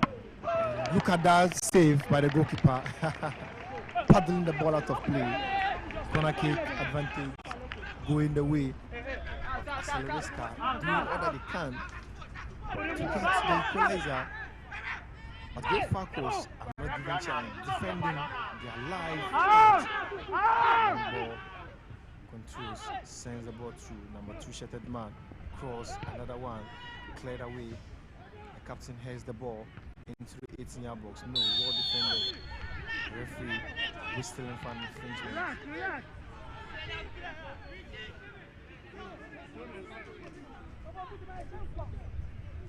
20 minutes of play in the second department of the game. 20 more minutes to end the action.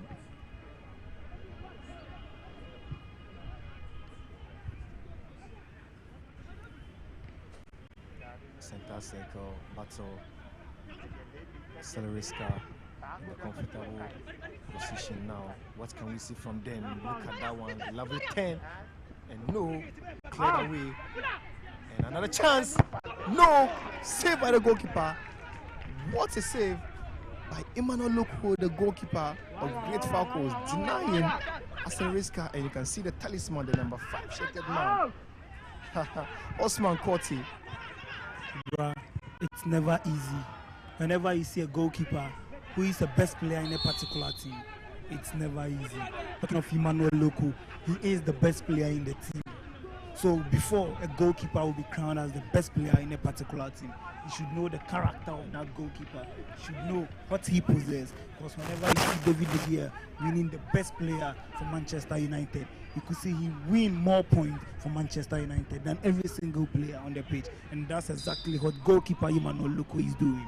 Emmanuel Loko being the best goalkeeper in this particular game. Here, the Great Falcons with the ball sends the pass through. Look at that 10, and your man is doing all the damage work there. Center circle battle, dashes the ball to the right hand side. Still danger looming. Asiriska with the ball. Great Falcons defending so well, and here is Great Falcons with the ball. Look at that one. Can he get touched with the ball? The captain John, and no, block by the defender. And John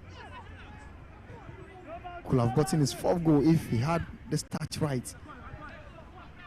With how play is going and with how Ameyo Godwin is assisting and playing in the midfield, I wouldn't be surprised if John Anani gets the 4th goal of the day for himself and also his team as well. The first player to score and the first player to score an hat-trick in this particular competition, Dominic. He has been good on the day. His delivery are always on point. He tries to find the back of the net anytime he gets the ball. So he's tormenting goalkeeper Richard. He has really tormented him this afternoon. Throwing advantage, going the way of the side. That's looking forward to get their 3rd goal in this particular game. With Falco.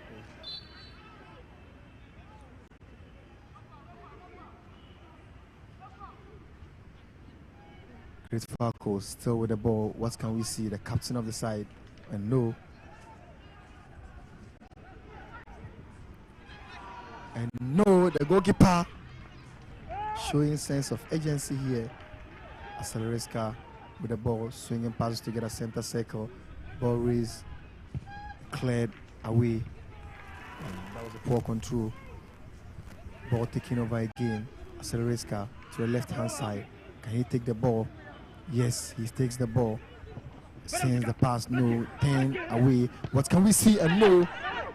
And that was a lovely defending there. Still, with Falcos.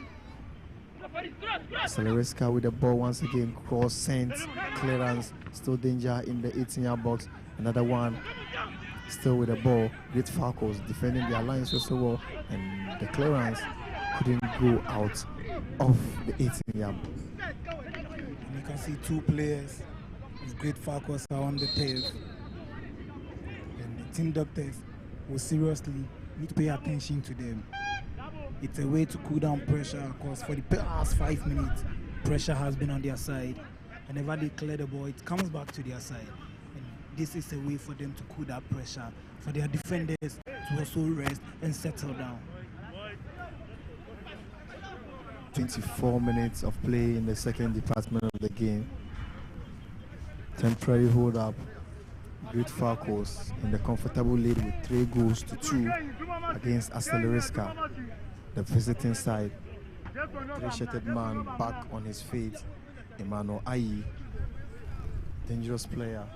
And talking of Emmanuel Ayi, he helped them win the penalty to get the lead, and he has also been good in this particular half, doing all the runs up front for them, being an arrowhead and also assisting the man John Ananiba. So Emmanuel Ayi also deserves some credit. Both teams have showed good character, playing well, distributing the ball from end to end, and that shows a good spirit of a team. Good spirit of a team being exhibited here. Free kick to Asalereska. 2 players currently with the ball against 3 human walk. Referee will still sends the pass through. No. Going way off target. Goal kick advantage to the side of Great Falcos.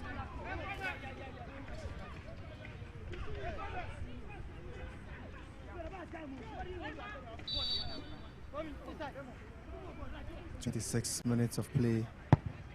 Ball smash away. Center circle. Cleared. Asalereska sends the ball through, looking for his man. And here, Zakaria Hassan, no, pass didn't go. Another one. Look at that lovely pen. Still looking dangerous, but cleared away by the defender.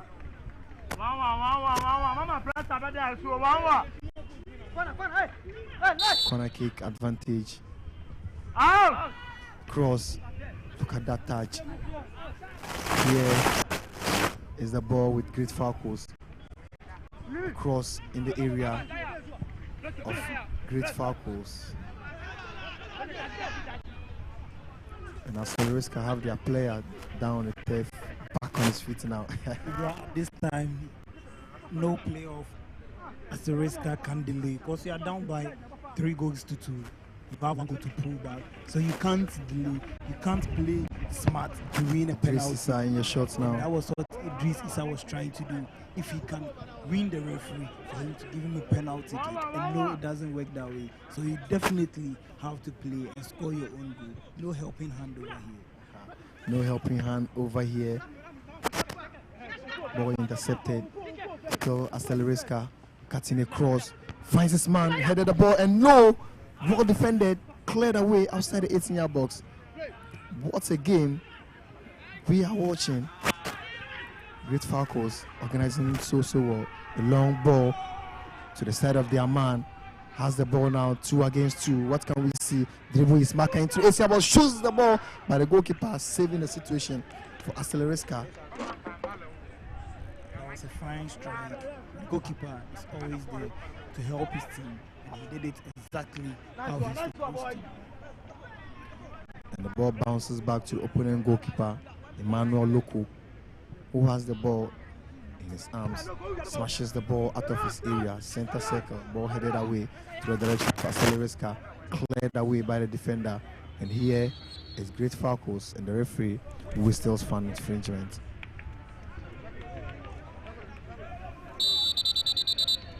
And the goalkeeper.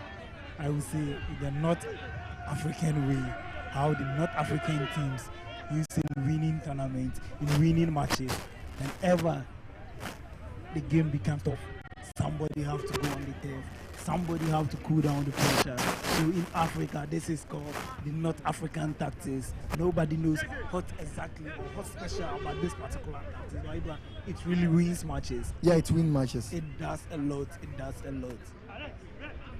For the opponent team. So anytime that you are in the lead and you think pressure is coming on you, what you need to do is just slow the game, and that's what Great Falcons are currently doing. Temporary hold up their goalkeeper Emmanuel Loko down the turf. The referee instructing him to stand on his feet.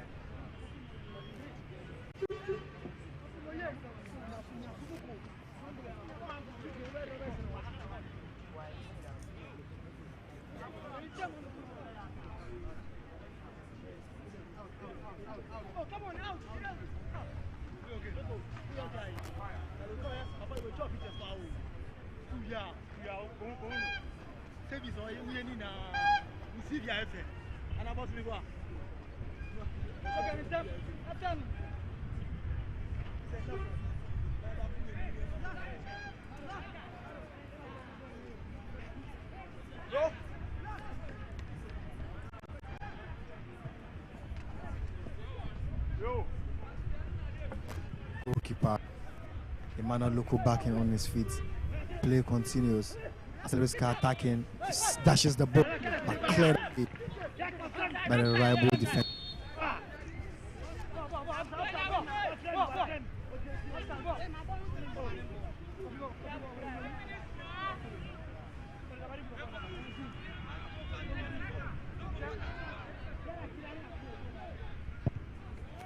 Free kick cleared by the man, number 8 shirted man, Isaac Eduse.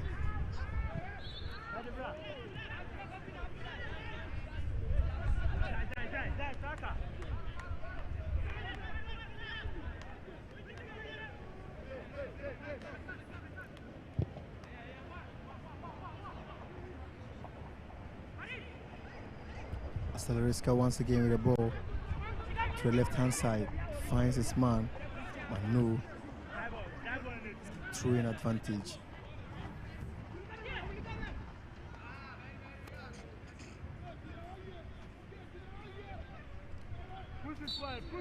Eight minutes remaining, and still Asteleriska having been able to answer the third question by the captain of Great Falcons, John Anani. Several goal attempts, and see this one, a chance for them. Can they? And no, they couldn't. And that was a well-defended effort by Paul Naki, the midfielder. Lovely ball headed away. Still danger looming. Asteleriska, no, couldn't have touch with the ball. Here is Great Falcons attacking. No. Asteleriska with the ball. Here is Great Falcons taking the ball. Seriska, always knowing what to do with the ball. Timely intervention, interception by the number 14 shirted man, Richard Yeboah, the center back, the reliable center back for Great Falcons. Ibra, Richard Yeboah, Edward Boateng, Fuseni Mumun, and also Michael has been fantastic this afternoon. Have been fantastic. Have done all damages at the defense for Great Falcons. You can see in the first half that their goal was scored. These guys have risen their game. These guys are playing to the peak and another attempt. The first half to the tactics for all coaches in Africa. Squatted out of the turf.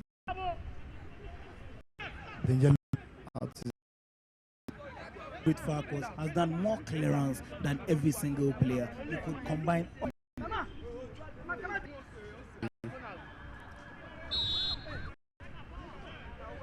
Third goal.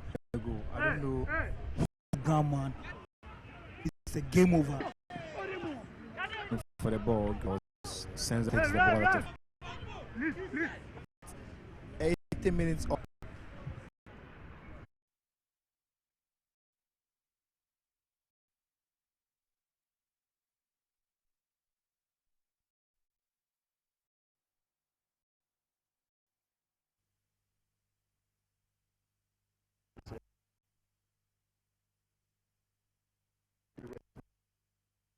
Okay, number 10. I'm very happy. Well, yes, because like for before you see. Talk to you if you could. When you talk about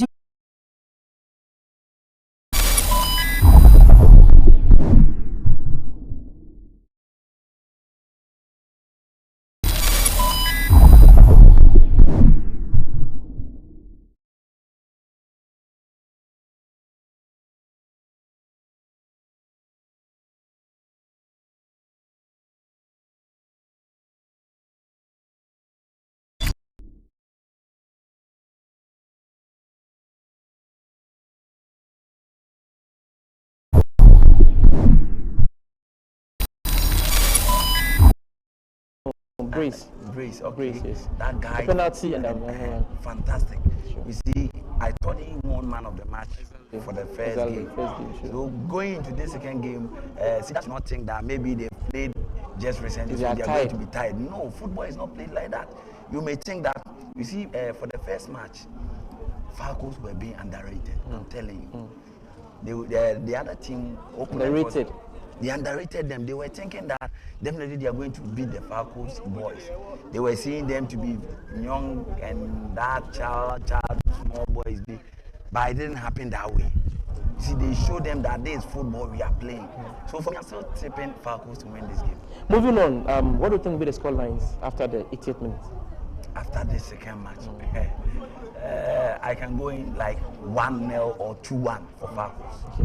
1-0 last in for the first half or the overall game? Full time, not first half. Yes, for the full 80 minutes they are going to play. What do you expect in this particular game?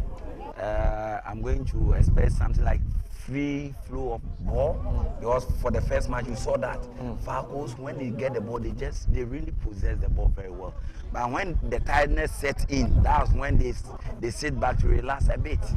Okay. So for the second game, I hope they've played the first match, but for the second game, they've rested at least like 20 minutes. Getting to the second game, I'm expecting them to put the ball on the ground, play it as they played in the first match.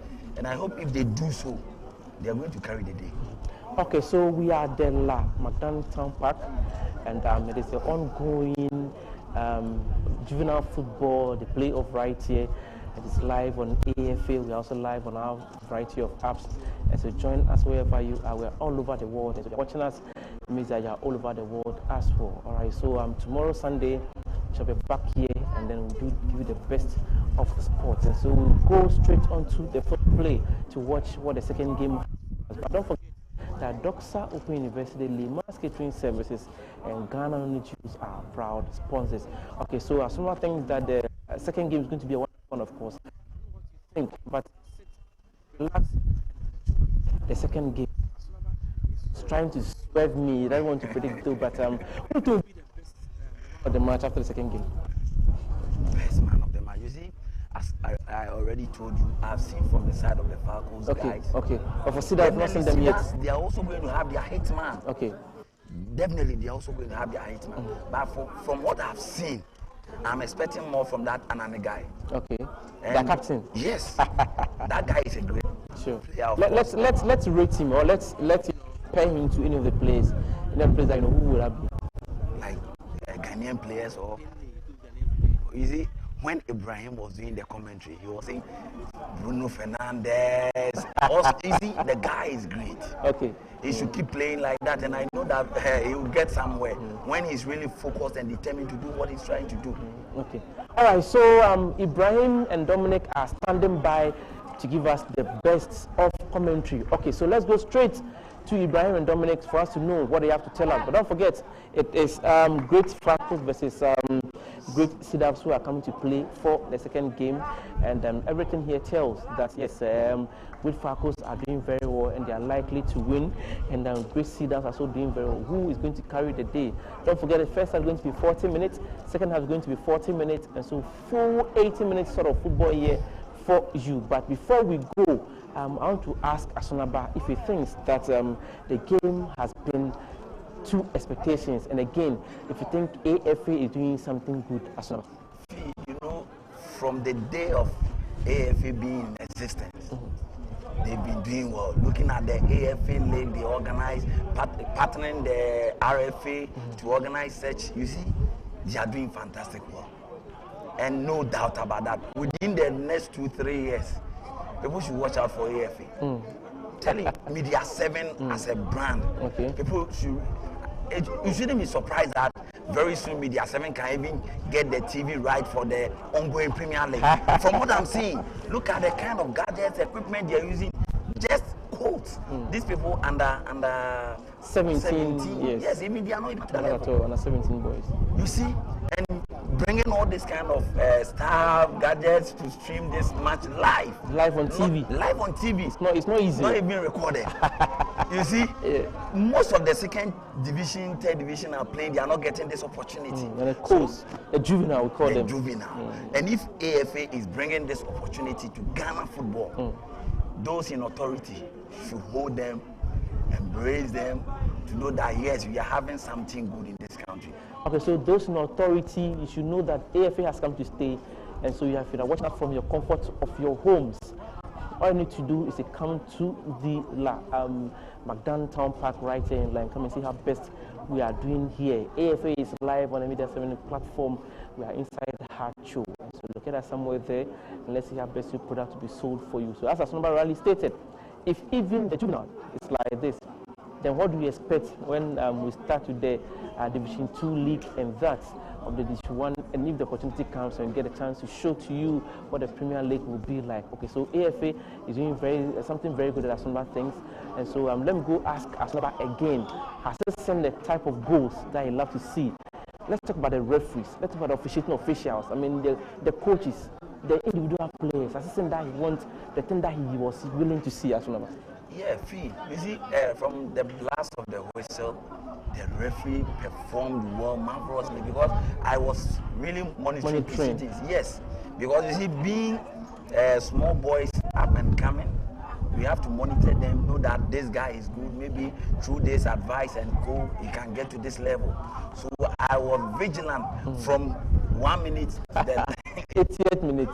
From the blast of the whistle. You see, the referees, they are doing well. Look at the first goal, that free kick. Sure. It's a superb one. Even most of our senior players, they are not even able to score that kind of goal. Ronaldo did the same thing some 4 years ago. Yeah. I mean, the same spot. He took the ball, opened up his legs, looked straight into the goalkeeper and said that, hey, it's going to be there, then pam. So you seeing a player from, he's playing for Great Falcons from Alajo, a team at Alajo, based at Alajo. Sure. Scoring this kind of goal. What should he expect when the guy get more exposure? Obviously, when he's given the opportunity to, explore, they have opportunity to be on TV. Yes. I've seen a couple of interviews. They go stand behind the cameras and then talk to the presenter. And it's like, wow, this is the first time they're experiencing such lives. Yes. And I think going forward is going to be of a great help to them, because juvenile clubs, they don't get such opportunities. Trust me, they don't get enough of these opportunities. You see, one thing we are lacking in Africa here is that when we go to the foreign world, they are getting this kind of opportunity. Oh, yeah, sure. But here, when you try to invest in those kind of things, people will be thinking that how much are you going to earn? Because they are not earning that much. Okay. In our senior side, those playing the Premier League, so they will think that, juvenile, why should I invest my money in telecasting their matches? But they shouldn't forget that doing that for our guys, you boost their morale, you ginger them to do more. And through this, you are going to get the kind of Asamoah, Abedi Peles, all of them are here. All those kind of people, we are seeing them here. Okay. All right, so time check. We need to go enjoy the second half of the ongoing juvenile playoffs right here at the McDown Town Park. My name is Fifi Ansa, and a big thank you to Asunaba. Let's take it back to the commentary box where we have Ibrahim Yakubu as well as Dominic there to help us discuss the match. This is the commentary live on AFM. Enjoy the second game.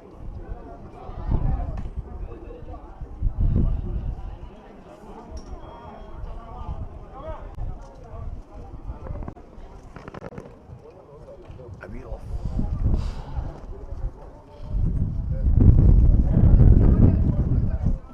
Let me help you with.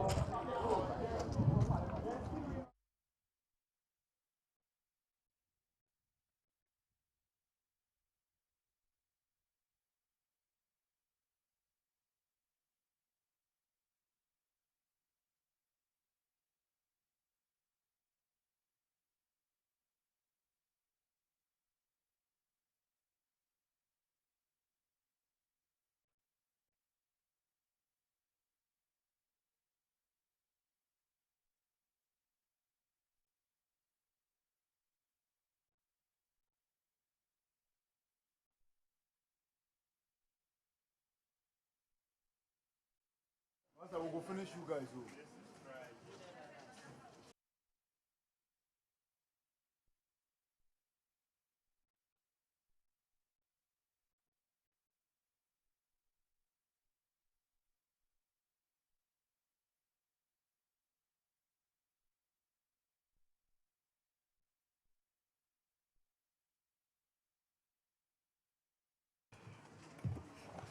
Good afternoon, wherever you find yourself. Welcome to the McDown Town Park, and it's the ongoing Greater Accra Regional Football, the Juvenile Middle League Playoff. And this is the second match of the day, which happens to be between Great Falcons and Great Cedars, the two great teams in the playoff. And Great Falcons played the first game of the day against Asiriska, where they managed to beat Asiriska by 3-2, where John Anani managed to score a hat-trick for his club, scoring the first 2 goals of the day, and later added one to help his side.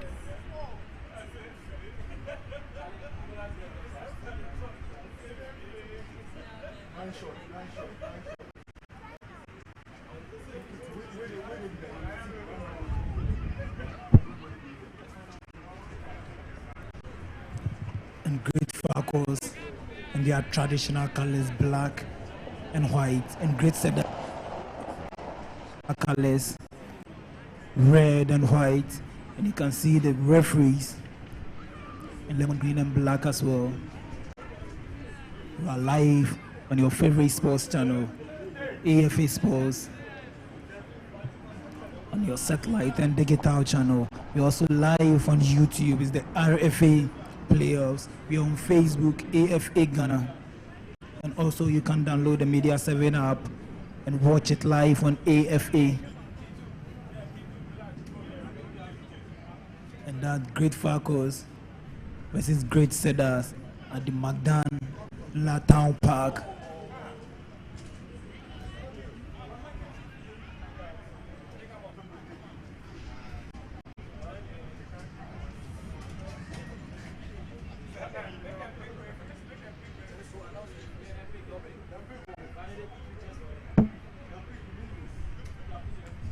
That is the center referees.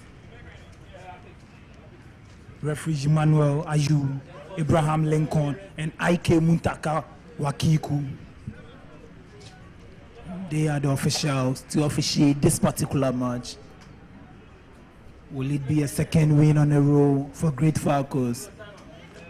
Or will Great Cedars introduce themselves? My name is Dominic Entry and I'm at the commentary position with Koku Prince. Looking at Great Falcons, they managed to win their first match by winning 3-2, and this time round they are playing against Great Cedars. What do you expect from Great Falcons? Let me start from there. Dominic, we expect something huge from Great Falcons.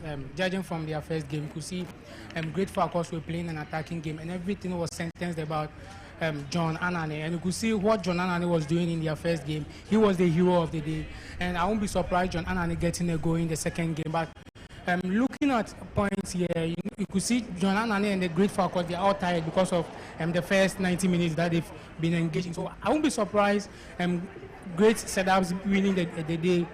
But though, looking at Great Falcons, they've done something better for football today. So I won't be surprised them to getting a goal. But at the end of the day, I tip Great Cedars to win the day. But I would say they're getting tired isn't an excuse, because you need to get a character, you need to get a breath to control yourself, because at some time in point you'll be playing to 120 minutes where that energy is still needed, and you need to start building that energy now. That is the lineup of Great Falcons: Emmanuel Loko, John Anane, Michael, Husseini, Edward, Richard.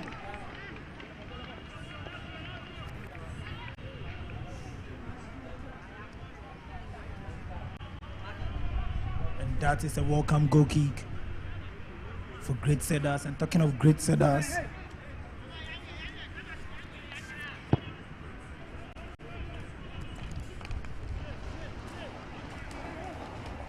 they are one of the best teams when we are talking of juvenile football in Greater Accra.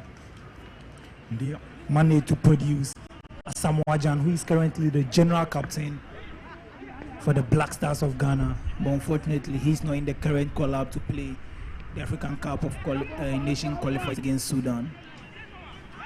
Great Falcons and Cedars in the attack now, but well defended by the defenders of Great Falcons.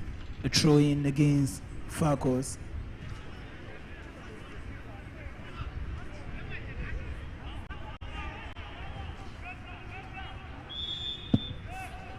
Great Cedars Prince was founded in 1998, and previously the team was known as Mighty Victory. Yes, Mighty Victory did something huge in the 90s, but in the 20s of our time we have Great Cedars. But talking of Great Cedars, sometimes some of the huge players that some of these academy teams have produced help the players a lot.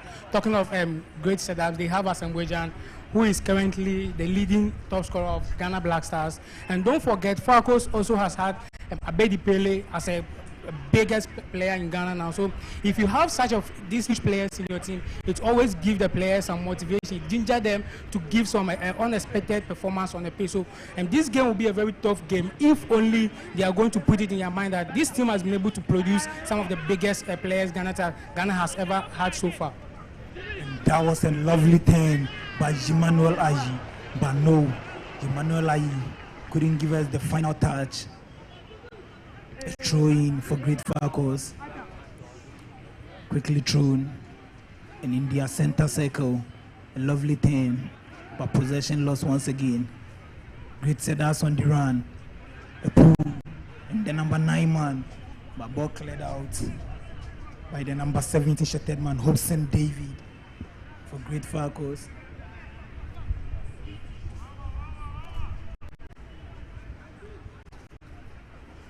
A throw for Cedars.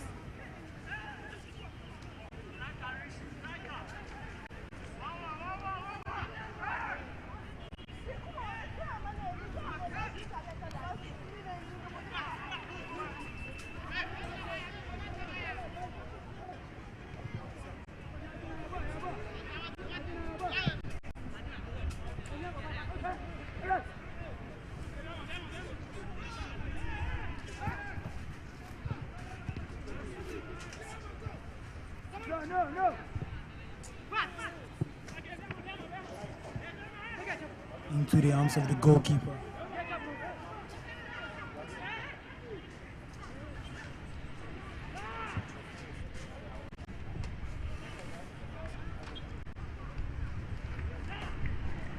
Throwing once again.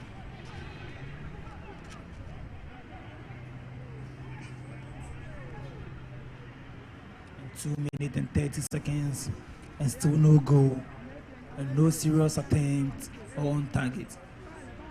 Both goalkeepers, I would say, are on holidays. So the attackers, Wilson Gideon, Hagan Samuel, that's of Great Cedars, and also of Great Falcons, the man who scored the hat trick,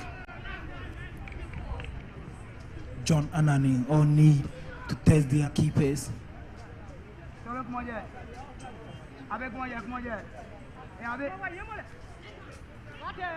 A throw for Great Falcons, quick one, lovely control, a nice twist and a turn, a pull out, and nobody to connect with. And well guided out, and it is a throw.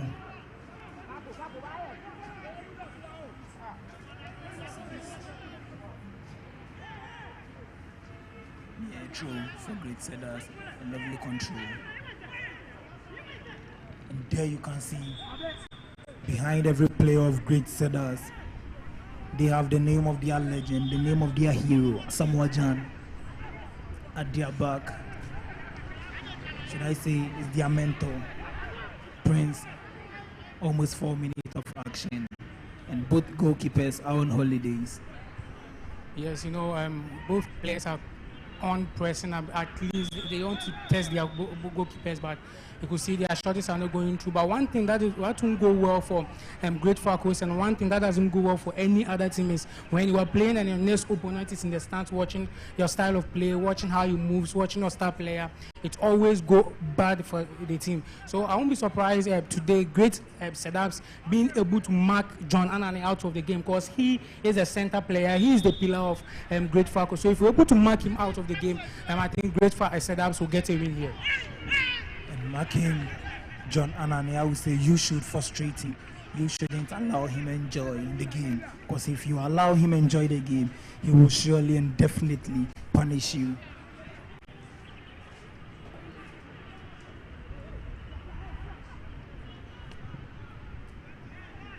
Goalkeeper Emmanuel Loko with this clearance, a lovely thing there.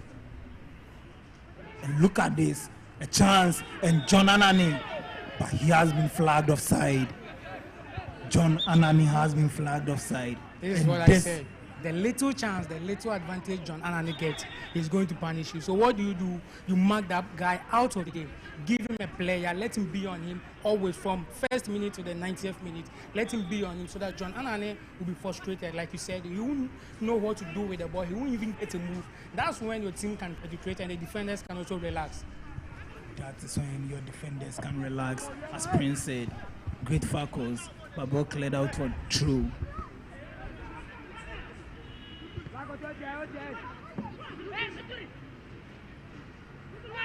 That is the man, Emmanuel. A lovely strike, but straight into the arms of goalkeeper Nete Patrick. And these young keepers are really introducing themselves into the football business.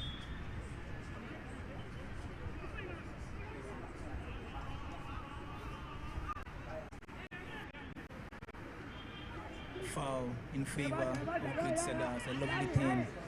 Play continue. The number 3 shattered man, who is he? Tete. And the number 9 man, and no. Goalkeeper Emmanuel Loko is there to make the ball his. A long search, and who finds this one? Justice now, and no, Justice couldn't control this. The captain of the side for Great Cedars, the number 4 shattered man, Edward, and no. Emmanuel Nete did it right. Nice pass, but no possession lost.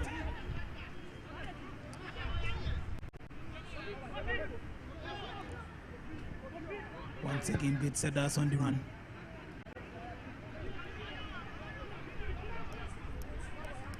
And a lovely one there by the defender. Makes it simple, safety first.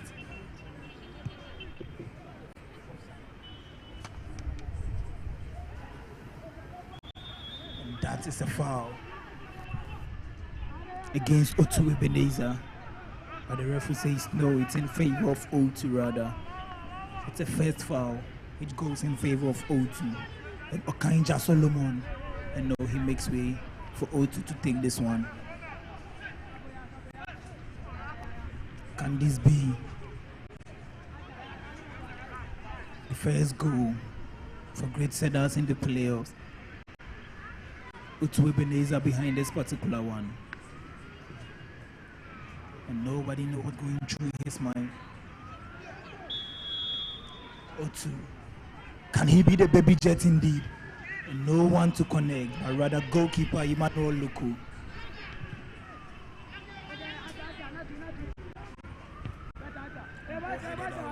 By the defense of Great Cedars.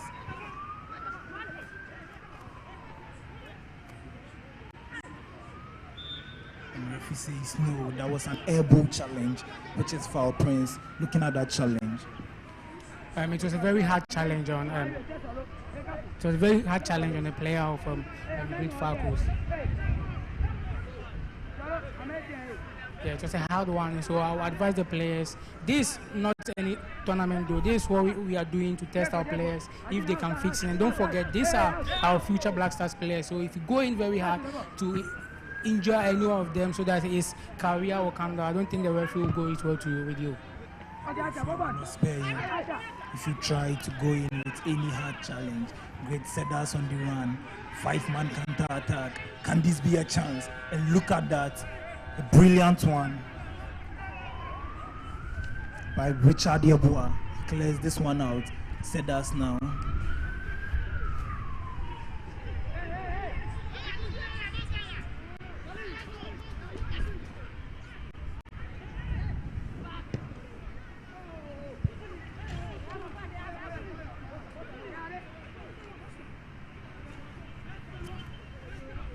Throwing in favor of Great Falcons. A ball headed out by the captain for Great Cedars, the number 4 man, Mensa Patrick.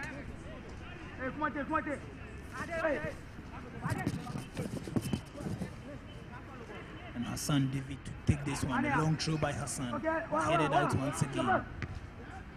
Ball headed out. No, referee said that challenge, it's a foul.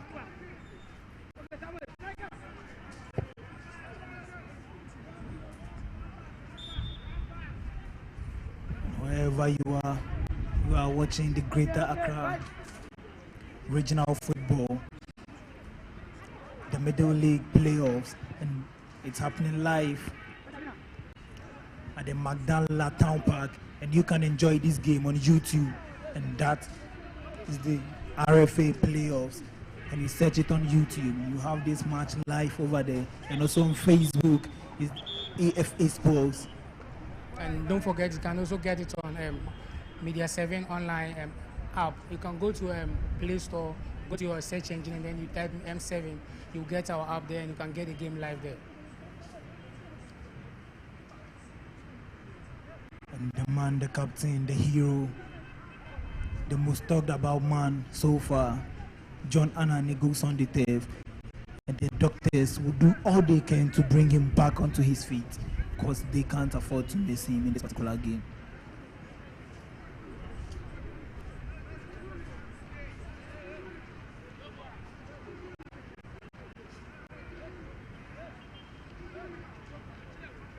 He's being guided by the doctors to go off the page for them to pay attention to him well.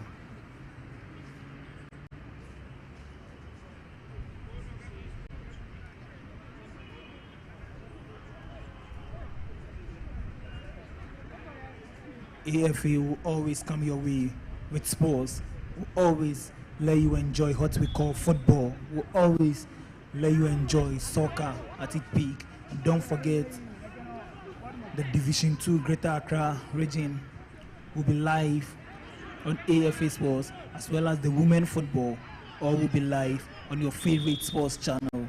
And as we said earlier on Facebook, on Google Play Store, you download the Media 7 app, and you can enjoy all matches, all sports, all shows, all programs on AFA.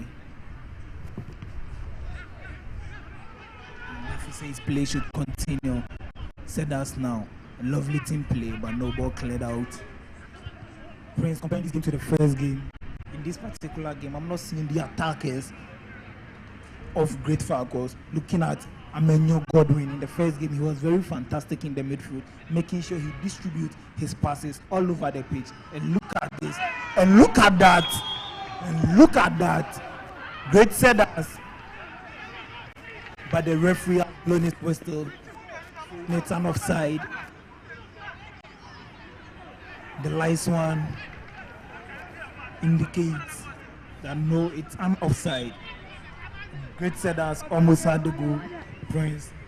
Dominic, you could see Great Falcons their players are tired. They are tired indeed because this ball shouldn't have been a ball that would penetrate to the defenders. But you could see the backs were tired. The communication wasn't there. From player to player, everything was poor. That was how Great Setup was able to penetrate to the back there. So I urge the coach to tighten his defense. Since you know your attackers are a bit tired, so what do? You tighten your defense so that Great Setups will find it difficult penetrating to your defense. Coach need to tighten and also fasten his seat belt. And goalkeeper Emmanuel Loko and his defense should be very careful. I would say this was a test, and the real examination will come. A corner kick in favor of Great Setters.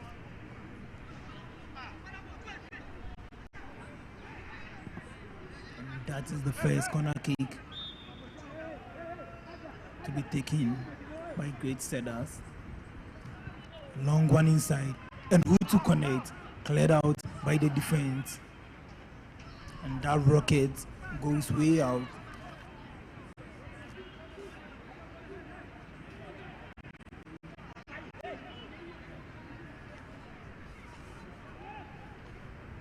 Thrown for Great Falcons. A long one thrown by Hudson David. John now, and no. Straight to the hands of goalkeeper Patrick Norty. He's comfortable, very well in his box.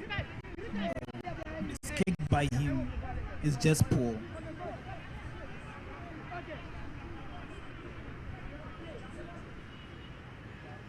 Another throw.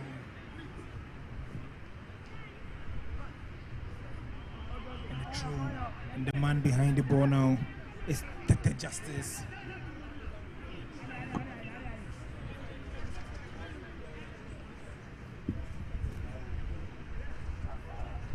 That is the man, Wilson Gideon, with this clearance, and no, we're throwing once again.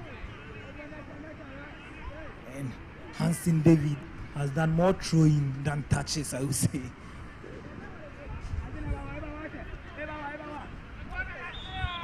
And neatly won.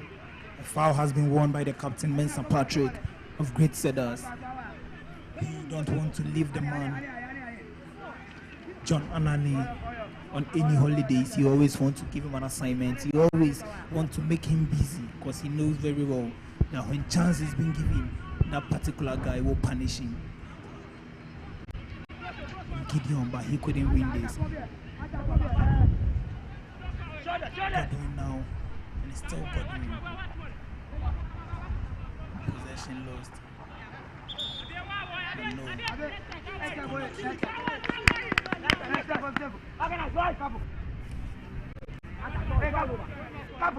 The man to take this corner kick is Isaac, the number 8 shot man.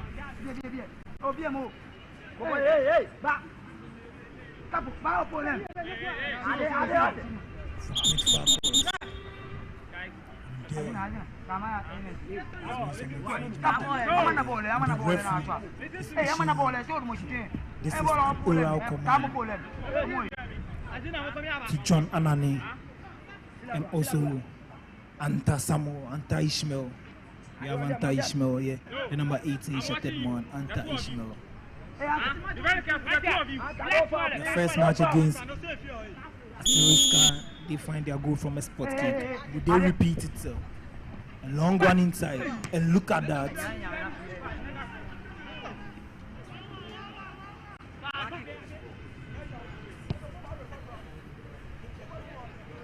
17 minutes of action, and it's still goalless draw.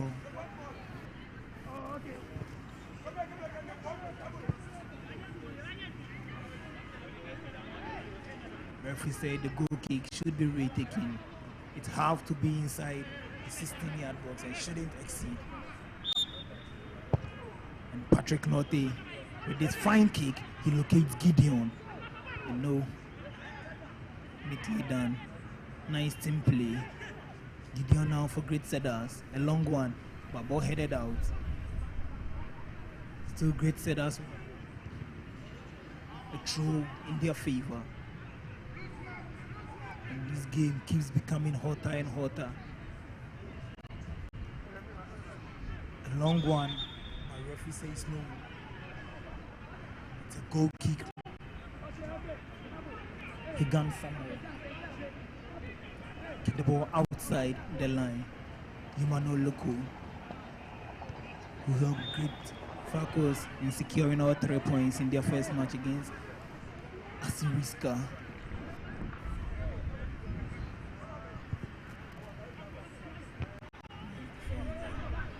That is the man, Opoku Gideon. Still, and nobody to connect with this pass. A throw in.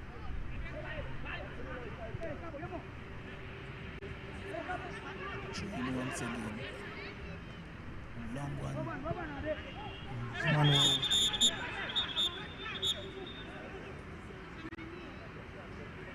If he says no, a yellow card to Emmanuel Ayi, who was trying to play smart on the referee.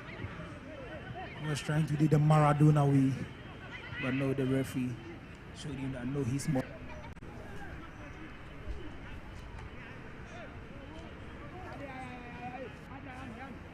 That is the money you're short, and he surely will pay for that action. Someone quickly headed out by the defense of Great Cedars, and look at that challenge.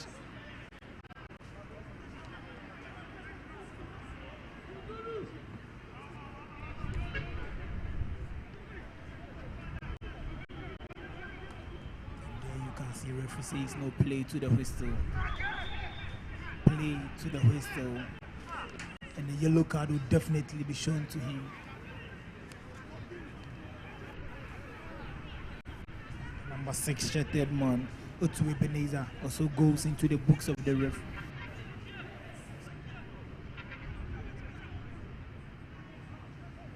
This is one of the learning process they need to know. Whenever the referee points the whistle, you need to play to the whistle.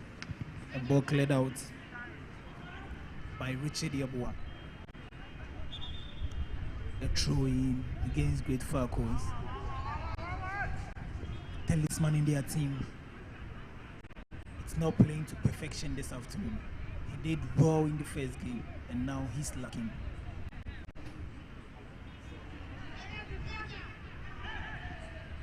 Long one, and look at that. And look at this. Still great. And another player also goes on the turf, and 2 players of Great Falcons are all on the turf. Isaac on the turf.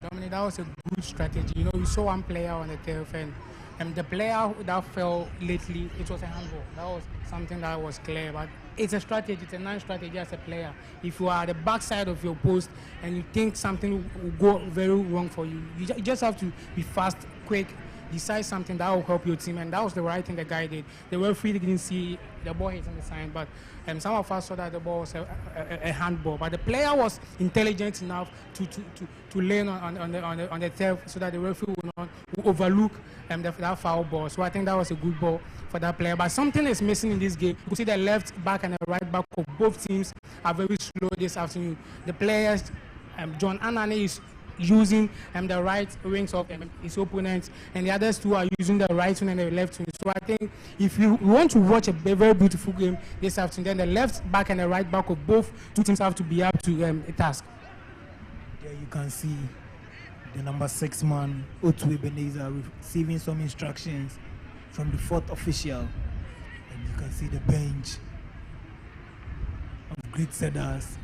They seriously needed 3 points to add up and perform some magic in the playoffs.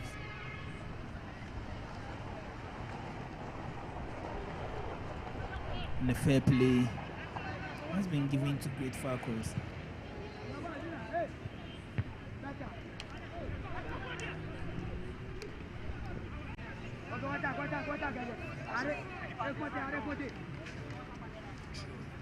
Quickly defended. And look at this, a giveaway. Once again, and well defended. This was what I said, just one other mistake being made by the left back. And Gideon now, a nice turn. Can this be a chance? And well, the ball has been cleared out by Richard Yeboah. And another one. So ball in play. A long one. And no, it's never a problem for goalkeeper Patrick Norty. Great settouts.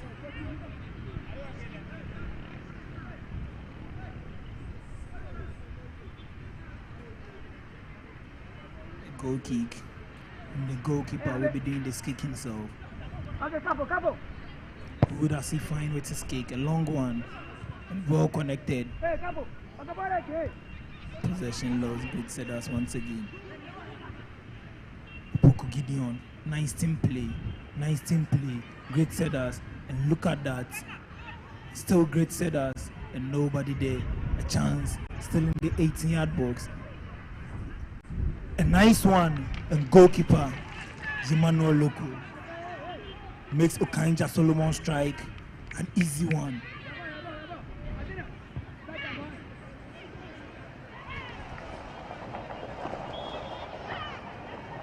And once again, George Asamoah goes on the turf and he wins a foul for his side.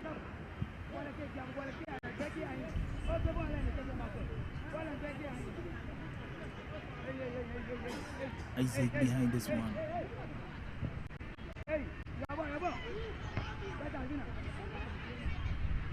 To Ebenezer. A handball it is. A long one. Who is it this time round? Great setters. Lovely team play. Great setters. A chance for great setters. Okanja Solomon. The number 7 shattered man. No, Okanja Solomon. Still Okanja. A neat one.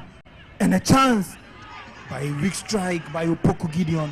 Prince, how did you see the build-up? It was a very nice build-up, but great Falcons, as we saw them in the first game, would have not allowed any player to penetrate such a ball. But you could see the coach is playing the same information he played in the first game. The first game, he was having 2 defenders at the back, and this particular game, too, he's having 2 defenders at the back, not knowing that the players are tired. So if you want to win this game, you need to put more players behind you, because there are loopholes at the back of his team. A breakthrough for great Falcons, the number 7 shattered man, and no, he meets his meter, I will say. The captain, Mensa Patrick, did everything possible to see his team win this one.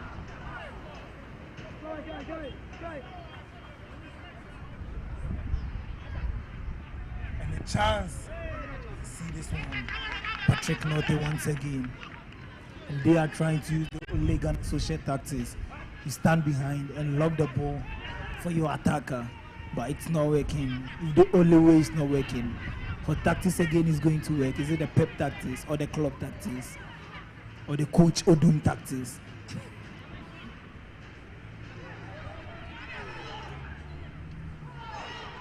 And look at that, the man Hagan Samuel has finally found the back of the net and see the goal celebration. The number 9 shattered man. For great setters, Hagan Samuel has found the back of the net, and he did it in style, and he celebrated like a king prince. I told you, I'm not surprised Great Setup getting a goal here. I told you, if you continue playing 4 backs at the backs at this particular time, minute of the day, at the end of the day, Great Setups will beat you, because don't forget, they've not played even a single minute, but you've played a full 90 minutes. Whilst they were at the bench watching how you play, watching the kind of moves you make, watching some of your star players. So if they come on the pitch, they are going to attack your players, and that's what we've seen. They've attacked John Anane, who has been missing from the 10th minute up to now. He has been missing out of the game, and when your tactical man makes out of the game, it means it's going to worry you. And when your defenders too, they start playing some kind, the communication between them are very poor. So definitely there will be some loopholes. And when you meet a team like Great Setups, who has produced some of the best strikers for Ghana so far, definitely they will punish you. Definitely they will punish you, and Great Setups is punishing Great Falcons. Ball cleared out by the defense of Great Setups, and lovely control here. And look at this, still the man Hagan, the goal scorer, and no, Gideon now with the fine pass, and who does he find? The ball has been cleared out by the number 14 shotted man, Richard Yeboah. He is a rock, and he will always be a rock at defense for his team. And you can see their fans are cheering behind them. They need to take all 3 points home. A long one. And who this time round? John. And look at that. No one to connect with it. It's the number 7 shotted man now, George Asamoah. A 10, a cross, and nobody.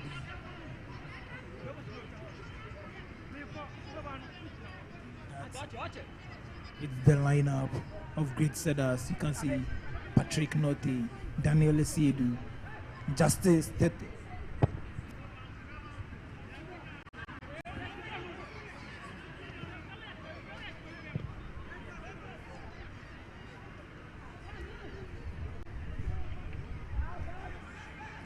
Yeboah now, and he opens up play for his side. The lineup keeps crawling down.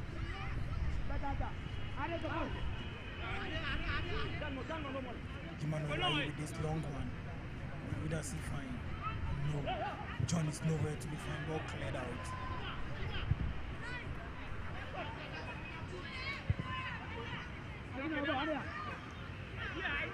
And goalkeeper Patrick Notti makes the ball his with a fine kick, and no, we see connecting it this time round. The goal scorer Hagan meets one to Okanja Solomon. Okanja Solomon on the run, Okanja. But no, that was a brilliant, and ball won again, once again by Ebenezer Otu. And who does Ebenezer find? Poor pass by Ebenezer, and the man Okanja somehow goes on the pave. Prince, how did you see that challenge? It looks very serious, but it was the clear and the nice tackle. It was a very serious one, but it was what we call an experienced tackle. That can be taken by experienced players only.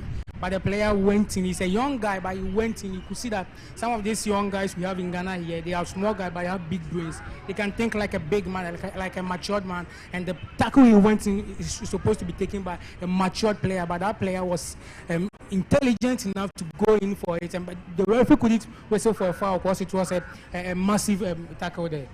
Yes, it was a massive one. And I would say football gradually, it's damaging age. I would say age is just a number in football. Because you can watch the likes of Kujo and him, also the likes of Jordan Sancho, the likes of Kylian Mbappe, Marcus Rashford, and they will tell you age is just a number in football when you are playing.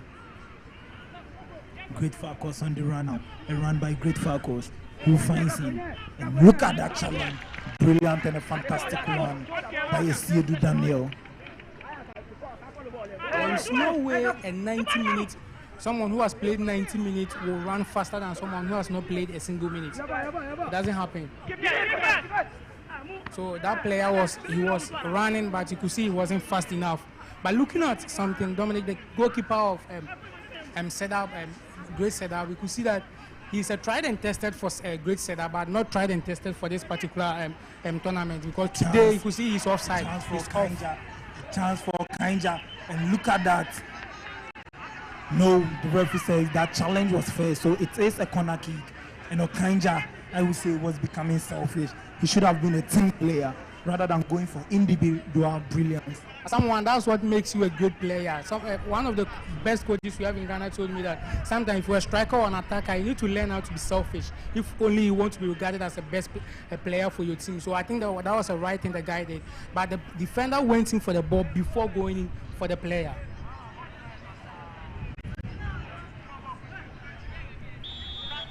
Abe Emmanuel behind this particular corner kick. And look at that. Ball headed out by the defense of Falcons. A goal kick for their side. 7 minutes remaining in the first department of the game. And Great Falcons are down by a lone goal. The goal, a sweet cool finish by Higan Samuel, the number 9 shirted man for the Baby Jets Academy. A chance. And look at this. John Anani. One of the clear fine chances so far, and he decided to smash the ball away. Yes, he was thinking the goalkeeper has come out of his post, so he's rather putting the ball at the back of the goalkeeper. But don't forget, due to some of the hard tackle that has gone on, the player John Anani. So definitely, if you're a star player like John Anani for your team, which your team depends on you, the team is on your shoulder. At any point in time, they demand you give them a goal, and you are being tackled wrongly by a setup. Definitely, you'll be frustrated. And when the player is frustrated like John Anani, you go in for shots at any point in time. So that was the right thing by John Anani. John Anani will go in for shot at any time given, but he needs to be careful. He needs to make it go on target. He needs to get his technique and direction right. A free kick just at the edge of the 18-yard box. And I will say the man, Emmanuel Ayi, is a threat to defense. You will not see either he's moving forward or he's moving backwards whenever he's with the ball. And the slight challenge you go, this guy will go on the turf and he wins a foul for his side. He did it in the first game and he won a penalty for Great Falcons. He has done it now and he has won a very crucial free kick for his side to convert. And look at that, but straight into the arms of the goalkeeper. Ball cleared by the defense of Great Cedars. The goal scorer now. Look at that. No. Gideon couldn't connect this one. Still Gideon now. Gideon. And no. A throw in for Gideon Opoku.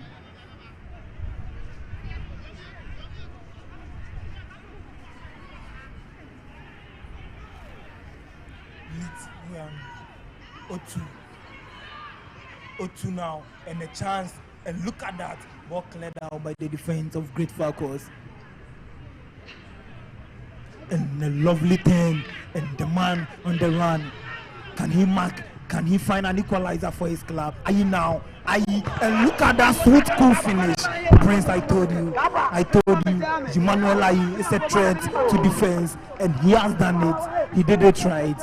And credit to John Anani. Look at the run, look at the pass, and Ayi never disappoints. He has helped his team find the equalizer, and he did it in a grand style, Prince. You know, John Anani was being marked out of the game, but when you were marking John Anani, a player like John Anani, there was no way you would take your leg off the wheel. You have to keep on marking the guy because the little mistake he will do, he will punish you. And that's what he just did. We saw him punishing his first team, and now he's punishing Sedab too. So definitely, if you lose that for John Anani, he will punish you. So I think the players need to tighten the seat belt. They need to hold tight on John Anani. If only they need a win here this afternoon. If only you need a win, you seriously have to take time when you are playing against John Anani. And look at that challenge. And referee says no, it's against Great Cedars rather. A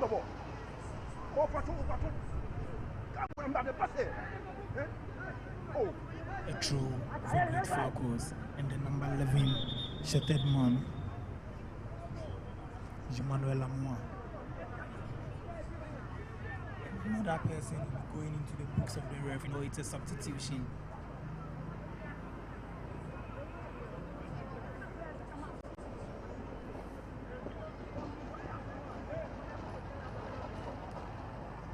Number 10 man, Laye Ibrahim, is coming to replace Wilson.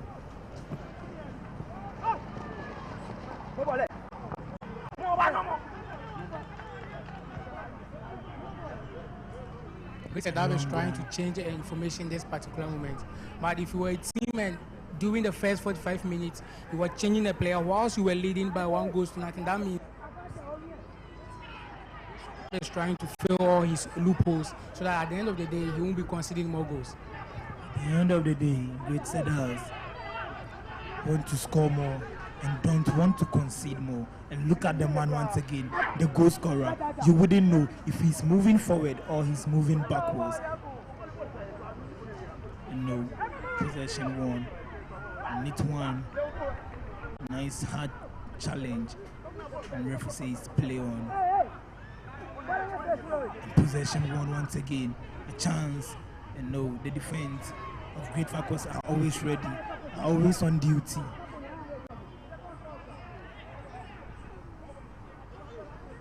And the man,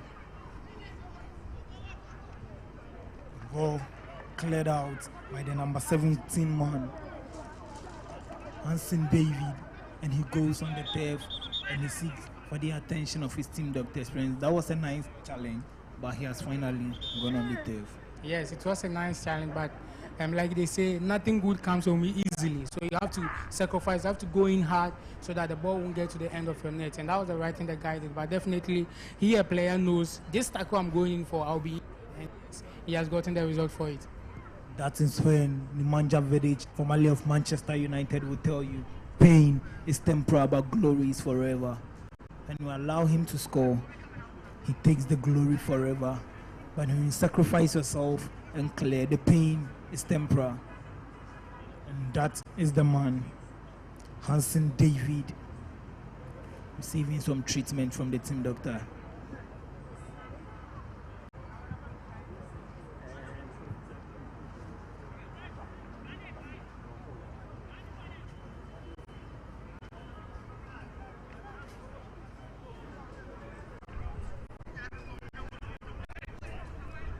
It's a corner kick for Great Setters. Doing everything they can to find their second goal. And look at that. A chance for them. Ball cleared out. Still a chance. Ball cleared out. A chance once again. Ball cleared out. Finally. And it is once again a chance straight to the human wall. And referee adds no time but brings the first department of the game to an end, where Great Setters managed to find the first goal, but the man, Emmanuel Aye, helped Great Falcons to get the equalizer. Prince, was that what you were expecting in this particular half?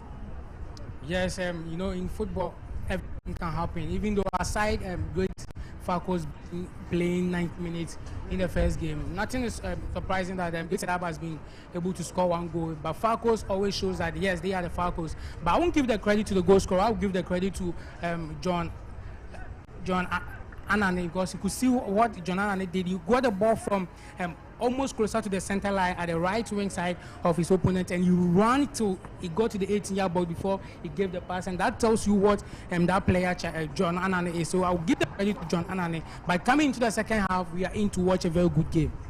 We are in to watch a very good game in the second half. The first half wasn't bad. It was an entertaining game with 2 goals. Let's see what the second half will bring.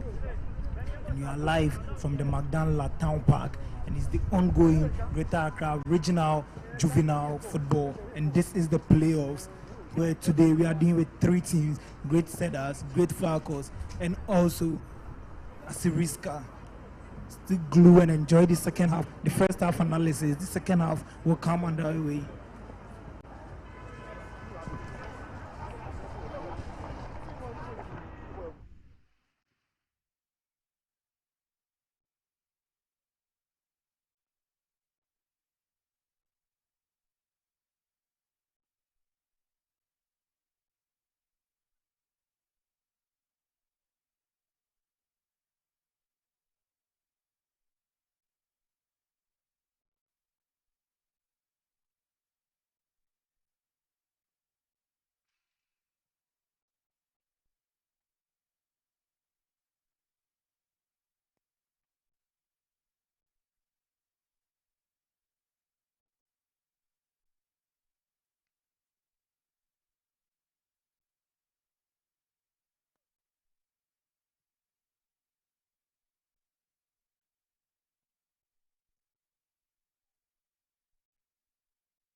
contact between him and George Asamoah. Yes, there was a contact, but the goalkeeper came in a bit strongly, and you could see this goalkeeper, like I said, he's a tried and tested for setup, but he's not tried and tested for this game. But this second half, he's a tried and tested goalkeeper, and he will become one of the greatest goalkeepers. That's one thing a man like Dr. Kukubani and the others are very passionate when it comes to juvenile football, because definitely that's where we will get our future, some Jans and Richard Kingston and Stephen Apiadams. That's where you get them. So when it comes to this place, some of the big men are very passionate about these games. No wonder we had the Asamoah, the Brahma, and also the Abedi Peles. I would say some greatest of all time were from this place. A lovely team play, and look at that clearance, well blocked there by the defense of Falcos, and referee says no. That was a push by the man Abe Emmanuel, and it's a foul against him.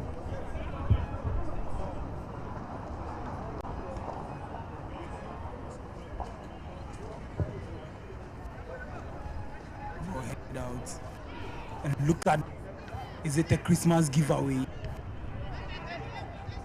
A chance now. Okanja Solomon widely open, but cleared out by the man Richard Yeboah. A lovely thing and a pass. But ball connected out. Okanja Solomon, and he finds the goal scorer. And quick enough to stop this from crossing the line. You know, Okanja Solomon is a very good midfielder, judging from the first half and the second half, but he's lacking something. You know, as a midfielder, yes, the way he's splitting the passes, everything is very good, but as a midfielder, when you get the ball and there's enough space for you, what do? You move forward before you give the pass back. Before you get the ball, you stand where you get the ball and you give a pass, whether long or short, and I think that's something he must improve on. It's something he must improve on, and I'm not really saying Ameyo Godwin in this particular one.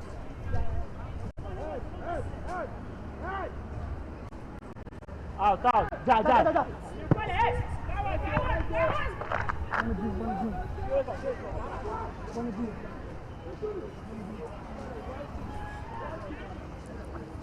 A goal kick, and goalkeeper Emmanuel Loco behind this one. And who is he going to connect with? A long one inside, and Okanja Solomon, but no, the goal scorer flicks this one out. Cleared once again by Great Falcos.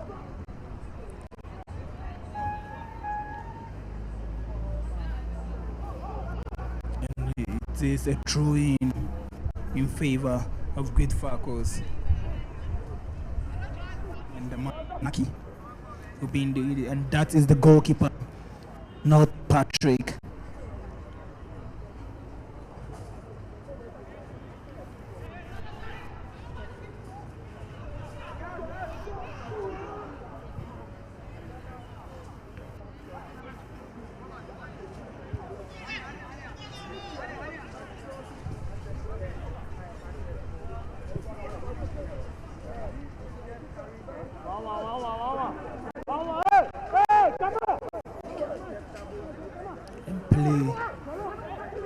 Still continues, and that is the man Ebenezer, and that ball has been blocked. And look at the shots, and they don't want to leave any of them. And that is the man Esiedu Daniel, and look at this. But once again, and referee says no, that challenge isn't fair.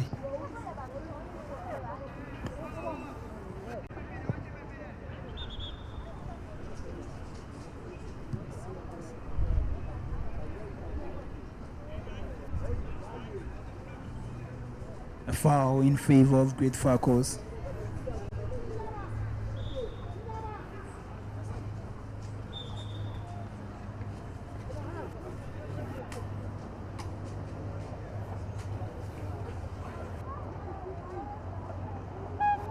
A foul.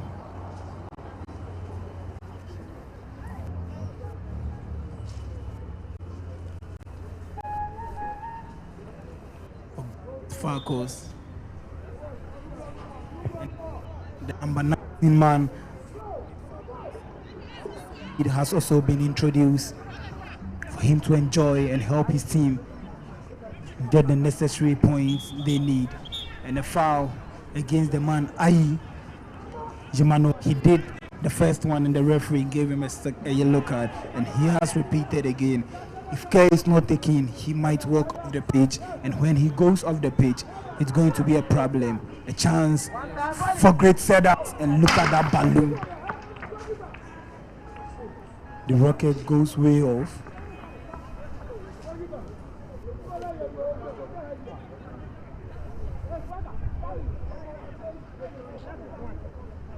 Eight. Pajimano Loco.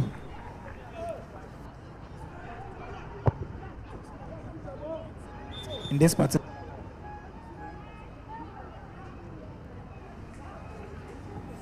yes, great setup is doing something very good here. You know, the midfielders are splitting the passes, but when the attackers get the ball, that's when you tend to think of where does the ball pass. You don't know what they are trying to do.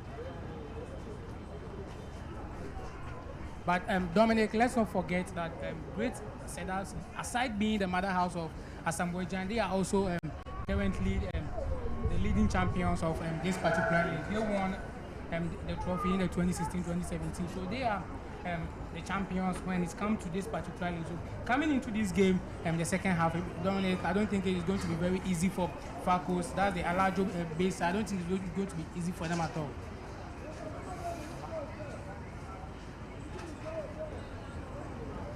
And the yellow card has been shown to a player of great focus, and that is the man in the short.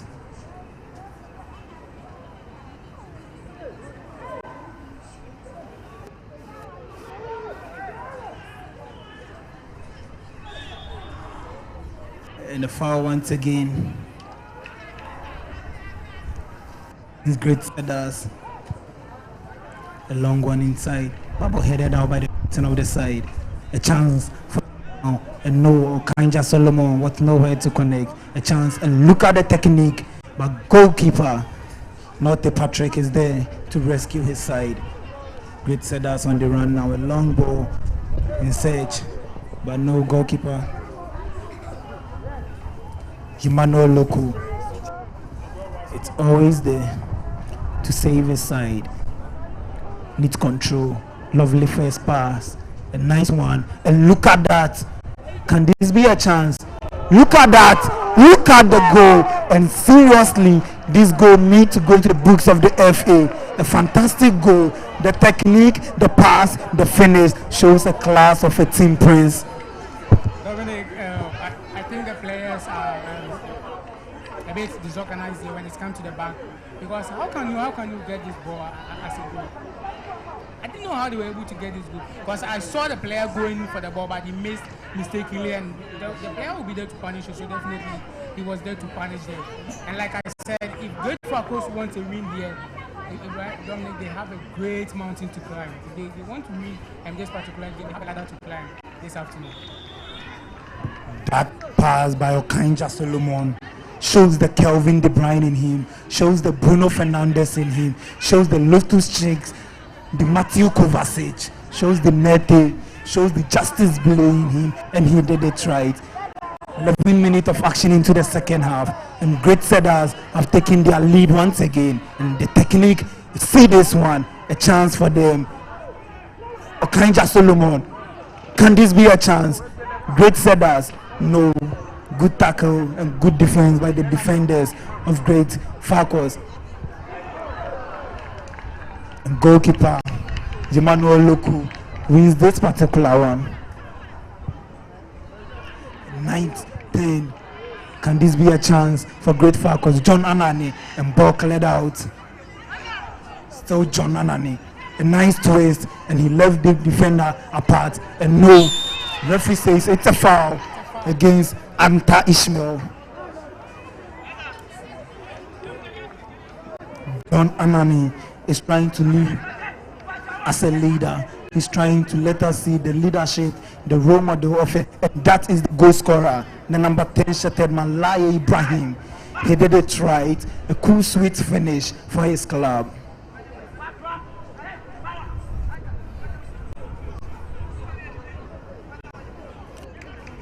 And Great Falcons find a goal from this. And the number 8 shirted man, Isaac, with this one, and nobody to connect with.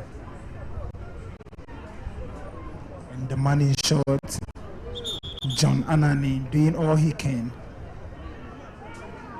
to resurrect his team Prince. Dominic, one place I would like to touch on is the back four of Great Falcons. During the first game, they were massive, they were on point. But coming into the second game, since the whistle was blown to start the game, they've been poor since the first half, and the second half, they are still continuing making that same mistakes. And when you're making such a mistake to no other club than Great Setup, then Dominic, you have yourself to blame. And so now I think they will have to go back to the drawing board and then correct their mistakes. But it will be very difficult for Great Falcons to come back to this game. Owusu Derek has also been introduced. He needs to enjoy and also help his team produce more or defend their goal.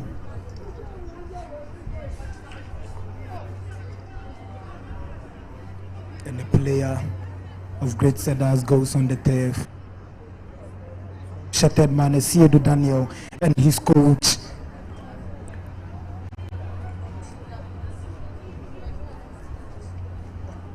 Coach Aqua giving some instructions earlier on to Siedu Daniel. A long one by not Patrick. A chance, my ball cleared out. It's Okanja Solomon. And look at that run by Okanja Solomon. A nice pull out and nobody to connect with Okanja's pull out. Lovely control. Oh, this is becoming hard and difficult. Look at them. And Gideon Opoku trying to win this one, but he couldn't. Ball stopped by the defense of Great Cedars. A long one inside. And look at that. John Anani not getting the needed space to do what he wants to do. A chance, and look at this guy.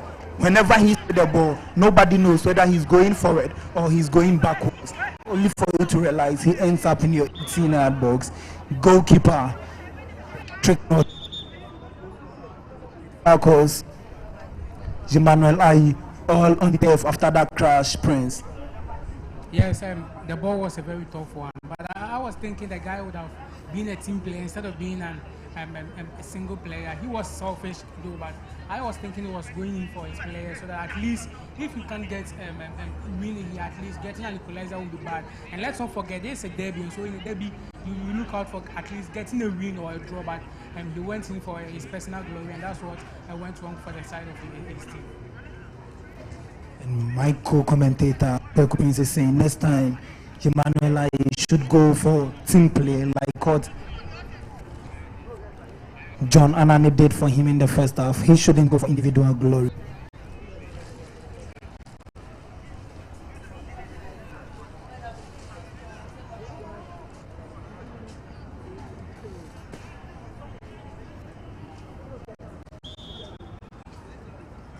A throw for Great Falcons, a long one. Can this be a chance? And no one there. Straight into the arms of goalkeeper, and he decides not to use his arms but his legs for that favorable one. A North African tactics and North African approach just to delay some minutes.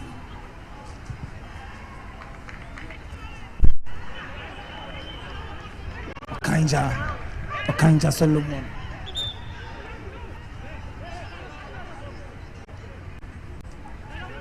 And referee says the ball crossed the line. It's a throw.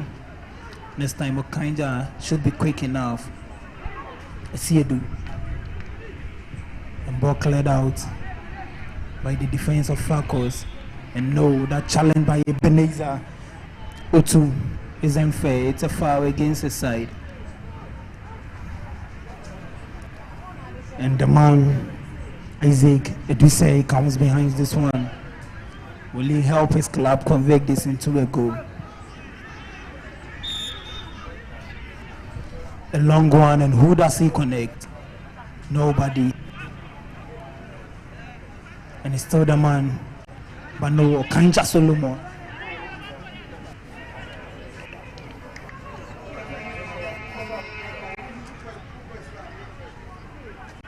And look at that. And no, the referee says no. The ball crossed the line. It's a throw against the man who scored the first goal for Great Cedars, Hagan Samuel.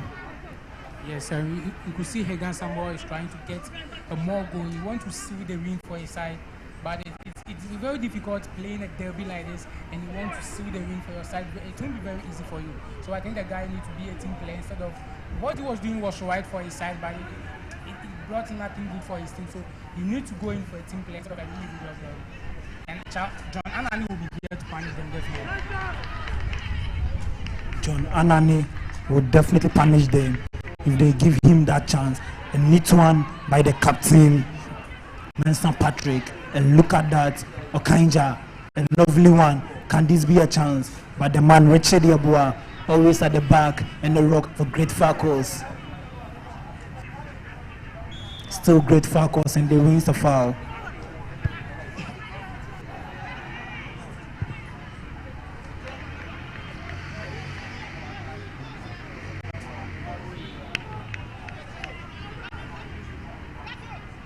Through Okanja Solomon now. And who does he find? No, possession lost. A neat one. But no, it's a foul. And how many handball has been against one particular man, Emmanuel Ayi? Anytime he controls, it's either he plays a basketball with his hand first, or later the ball ends up at his hand. Opoku Gideon. And look at that challenge.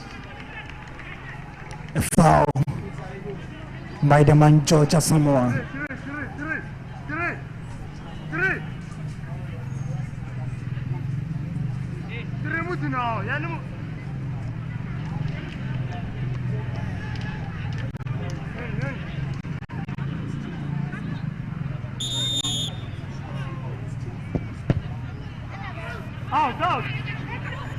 A chance for Great Cedars, but ball cleared out by the defense. Lovely control, a nice turn. Can this be Hagan Samuel? Hagan Samuel, and he finds Okanja Solomon. Okanja Solomon, and look at that, and look at this miss. Gideon Opoku in a haste to find the third goal, and look at their bench. Everybody goes with the term, the Eddie Yates Eradimeu. The Dominic Eddie Yahweh. You put your hand on your head and you go like a Radimel, which means, God, I'm dead.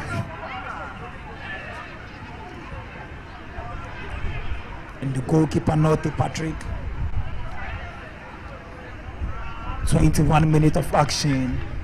And Great Cedars are up by 2-1.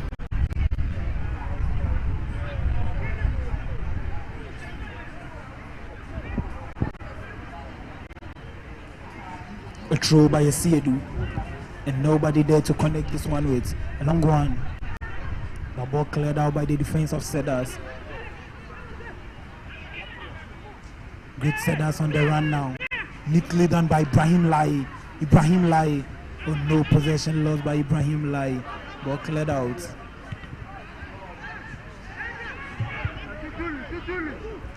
Great Cedars now. And no, possession lost. But won once again. Prince, Great Cedars are all over the park, doing all the tackles, all the challenges, and every single one of them is strictly on point, Prince. Like I told you before the second half began, I told you Great Cedars will come into the second half very strongly because they know Great Falcons has played 90 minutes, which they were not involved in them. So definitely the second half, Great Falcons will be getting tired, and it has shown clearly that Great Falcons are tired, and that's when Great Cedars will be counting them. But don't forget, in a derby, there was nothing like tiredness. Even if the player is tired, he force for his side to at least go home with a point. So that's what has been a little bit of trouble for a Great Cedars. But I think at the end of the day, if they're able to get one more goal to the 2 they have, they will go home with a win. They will go home with a win because they are pressing. They are all over the pitch, trying all they can to defend their 1-goal lead.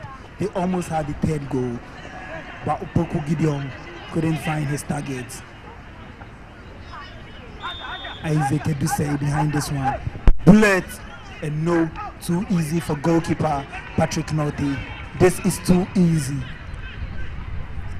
I always say, when you travel to your hometown, you need to make them proud. And goalkeeper Patrick Norte is a Ghana man, and they're in a Ghana community. So a chance for great setters. And look at that. Can this be a goal? A nice block, but ball cleared by the defense of great Falcons. The man, Okanja Solomon. It's hard for great Falcons to tackle. Look at him. The Siedu decides to go for individual glory. I see the guy is a very smallish guy, but I don't know if you don't have to underrate that guy. He's smallish, but that does not mean the way he thinks is also smallish. He's a very smallish guy, but the guy is very smart, fast. Look at the ball he went in. He almost beat the goalkeeper, but it's just unlucky that the ball went wayward. And if he continue to go in for such a strike, I won't be surprised the guy getting a goal. You won't be surprised the guy getting a goal. That's why I said earlier on that now in football, age is only becoming a number. Age doesn't mean anything in football. The likes of Matthew Enimopoku, the likes of Kylian Mbappe, Jordan Sancho, Marcus Rashford, Mason Greenwood, you can mention a lot, and the name keeps going. Age is just a number in football. Don't forget, just recently ended the AFA League, we saw some youngsters. We saw Baba, who was playing for Boca Professionals, whilst they were senior players there, but the most promising player in the team go to Baba, and he was the star player for the team. You saw what Baba was doing at the right wing for Boca, and that tells you, indeed, like you said, age is no more recognized in football anymore. And the man Aziz Said has gone out to make way for another player to continue.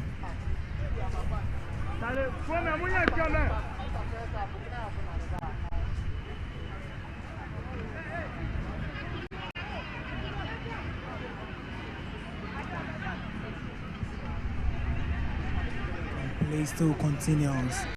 Great focus now. And the long one open. The man John Anane now.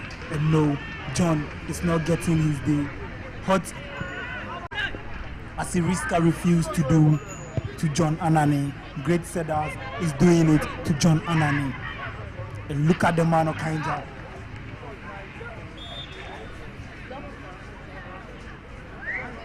And that is a foul against the man Abe Jemanuel. And this time round, Jemanuel Amoa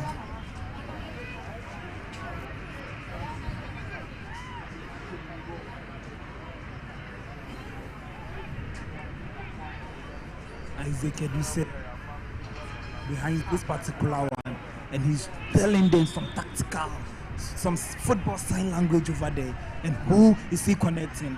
Ball headed out. Can this be a chance? And no, ball headed out of place, a corner kick. And Samson Date came in to replace Aziz Said.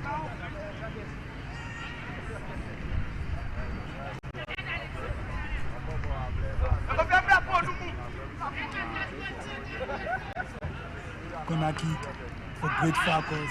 And the ball has been cleared out. And it's a counter-attack now for Great Setters. Counter-attack now. Look at the run. Look at this run. Look at the build-up. Can this be a chance? And no, he has been flagged offside.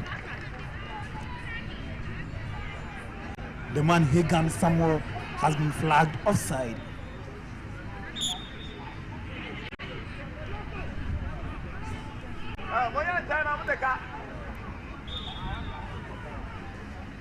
Manuel Loco behind this one. The long one. The ball has been headed out of play. Neatly done by Ibrahim Lai.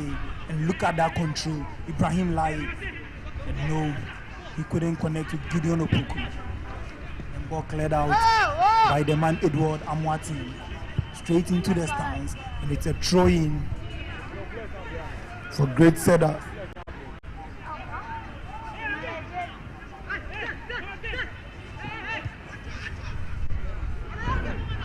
Chance straight into the arms of goalkeeper Emmanuel Loku. A long one. Can he connect with his captain? And no, he couldn't connect. Play still continues. And Lai And referee says no, it's a foul against Great Cedars.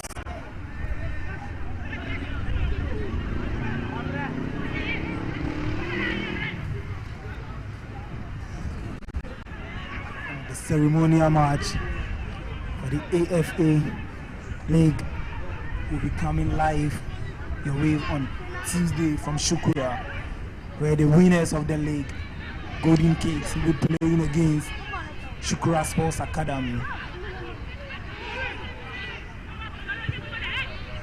So wherever you are in the country, Tuesday you have to be at the Lord's Wembley Plus inside Shukura, or if possible you'll be watching from your home, wherever you are watching this particular game. And that match will also be live over there so you can enjoy. A corner kick. Okanja Solomon behind this one. Okanja Solomon. Can he help his team with this? Look at this. A long one. Look at this. A chance. But no, straight into the arms of goalkeeper Emmanuel Loko. A long one inside. And ball cleared out by Esiedu. A chance for a goal. And look at that. Look at that. A goal. That is a goal. Okanja Solomon has finally found the back of the net. Okanja Solomon. Was it a compliment from the goalkeeper? Or that was the target the man wanted to find? A sweet, cool finish. The keeper was trying to point it out, but he didn't know it was going into his net print. That wasn't the direction the player wanted, but you know, the goalkeeper was a little bit confused. He didn't know what to do. He didn't know whether to go left or right. And as a goalkeeper, whenever you are confused, don't forget the ball will also be confused. And so when you are confused, definitely the ball will get into your net. And that's what happened to the goalkeeper, Emmanuel Loko. The goalkeeper should back up his game a bit. If only his team will get a consolation or a goal here. And that's to the one goal. Was your man earlier on. The man who has done the magic. He assisted the second goal, and now he has put his name into the scoring books. Lai and Great Cedars now. Look at that. Leaving Great Falcons apart. And look at that. Ibrahim Lai. Look at the build-up. Great Cedars deserves some credit. Ibrahim Lai. Look at the control. Relaxed in the 80-yard box. And now it's a goal kick. 31 minutes of action, and Great Falcons are down by 3-1. Don't forget, I told you in the first half when Great Cedars were doing their substitution, I told you when a team is making a substitution at that particular minute of the day, and then it tells you something is wrong with the team. And after the coach made that substitution, you could see everything has gone in favor of Great Cedars. That tells you how tactical the coach is. That tells you how much this 3 point means to the coach. And after making that substitution, he hasn't gone into the change again. You can see they've broken down everything that Great Falcons came into this game with. Everything is not working for Great Falcons, but it's rather working in favor of Great Cedars. And that's what as a tactical coach you always have to look out for. Everything hasn't worked in favor of Great Falcons, but rather in favor of Great Cedars. Man like Anta Ishmael deserves some credit. Man like Esiedu Daniel deserves some credit. And also the captain also deserves some credit. He's Vince Patrick. He deserves some credit. He has left the man, John Anani, out. And John Anani, it's not enjoying this particular one. Just see. And Esiedu clears this one out. Lovely display by all standard. And look at that, a team play, teamwork. I'll give every single player of Great Cedars 7/8. Some even deserve more than 7 because this second half, the players has lived up to expectation.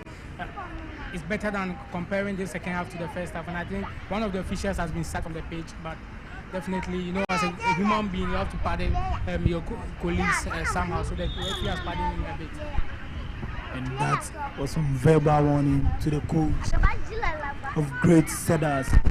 I'm sure it's all part of their tactics frustration is setting in, and they want to frustrate with Falcons. And the foul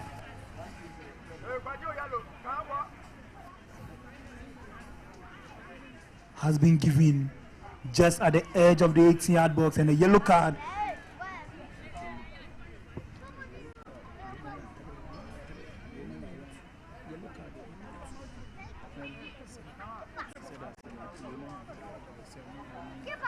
A yellow card has been shown to great Falcons, and that is the man, Richard Yeboah. The boy is at a very dangerous position. If the player goes in for it in a very right way, then they will be in for a goal. And don't forget, like I always say, sometimes a team like this need to get someone who is specialized in set pieces. So I won't be surprised this player getting a goal here, or at least passing the ball for his player to get a goal. And the man Otu Ebenezer and also Okanja Solomon, and no, Okanja smashes this one way off. Okanja, nobody knows what he was thinking of. He has smashed this out of play and nowhere to be found. This is never a threat to goalkeeper Emmanuel Loko.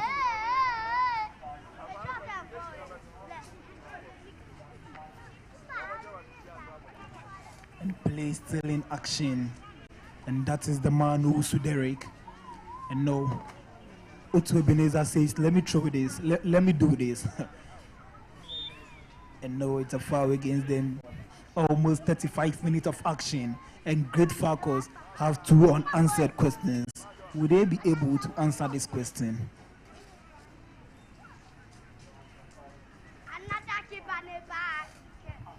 And ball headed out by the man Mensah.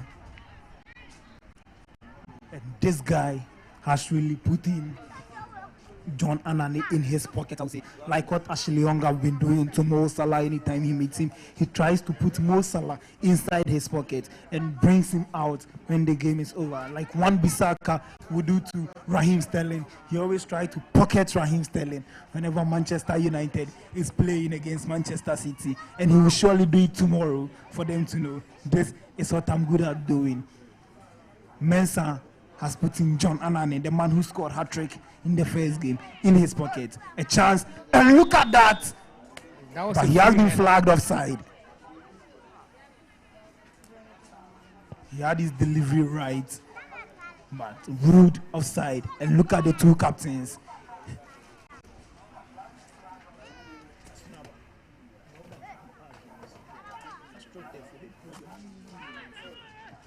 Okanja Solomon, and look at this.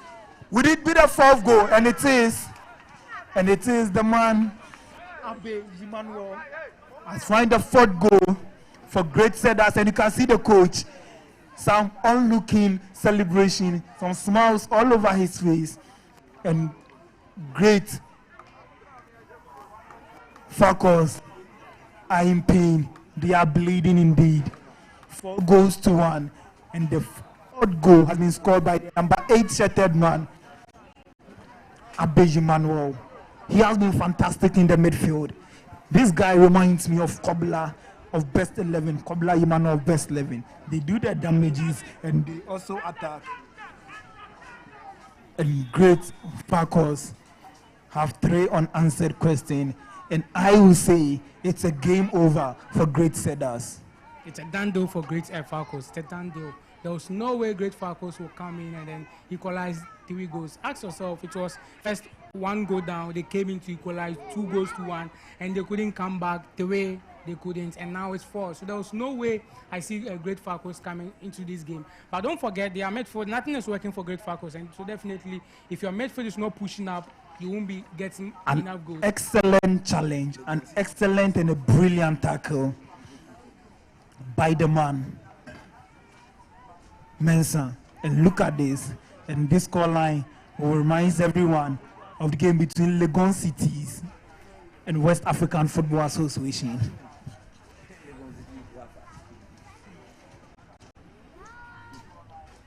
Three minutes to go. Some build-up play now, and no ball cleared out by the defense of Great Cedars. And the player down. Referee blows his whistle for a fair play, and the team doctors will surely have to go and pay attention to him. And you can see the number 7 shirted man who scored the third brilliant goal for Great Cedars. It was a very brilliant goal for the guy number 7, the number 7 shirted guy. You know, the coach was giving some smile which nobody understood, but for me, I understand the coach, because sometimes as a coach, if your players are playing to your information, if they are playing to your tactics that you give to the players, playing to your the advice you give to them, definitely when you get a win as a coach, you'll be very happy for the players. And I think that was what the coach was doing. He was giving someone looking smile, which tells you that the players are listening to whatever he's saying to them.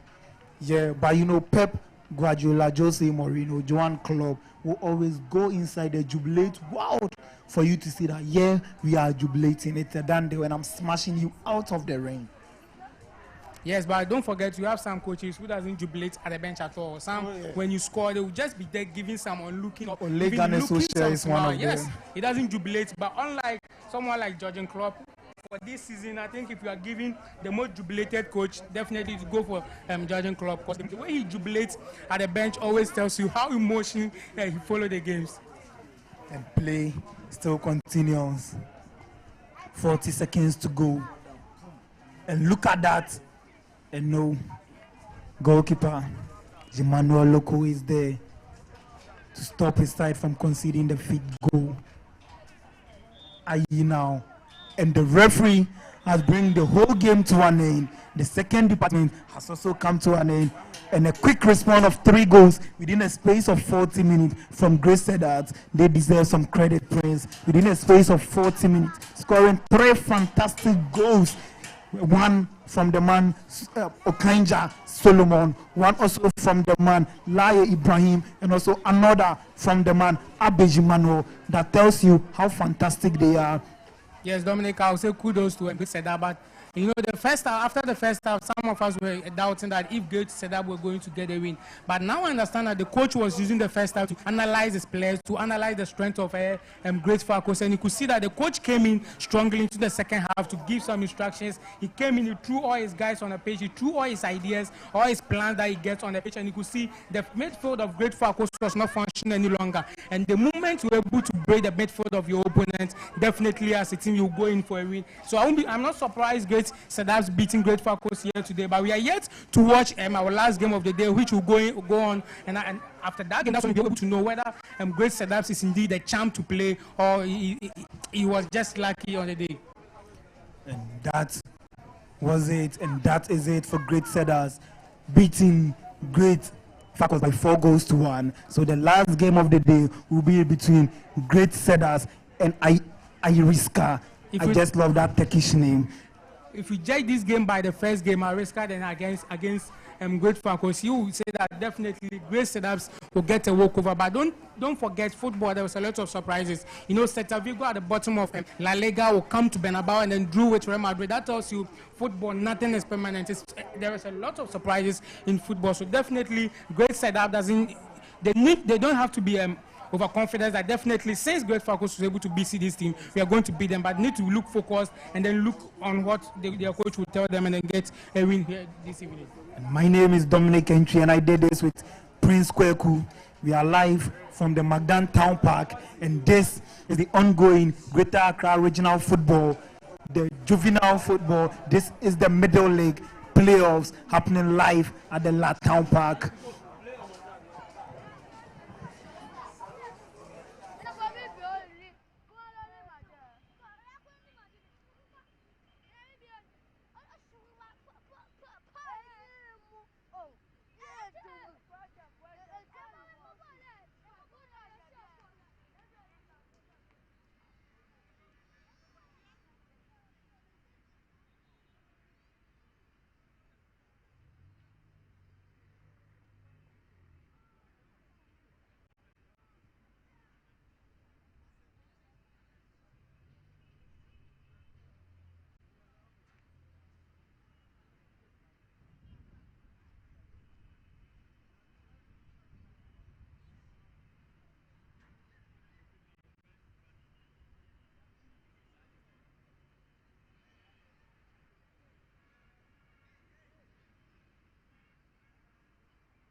Jordan Ayew did score that one. Sheffield United 1, Norwich City 0, Southampton 0, Newcastle 1, and Arsenal 1, West Ham United 0, Lacazette on the 80th minute, Wolves 0, Brighton 0, Alejo Di Maria 2, Sevilla 2 as well. The John Morata they scored.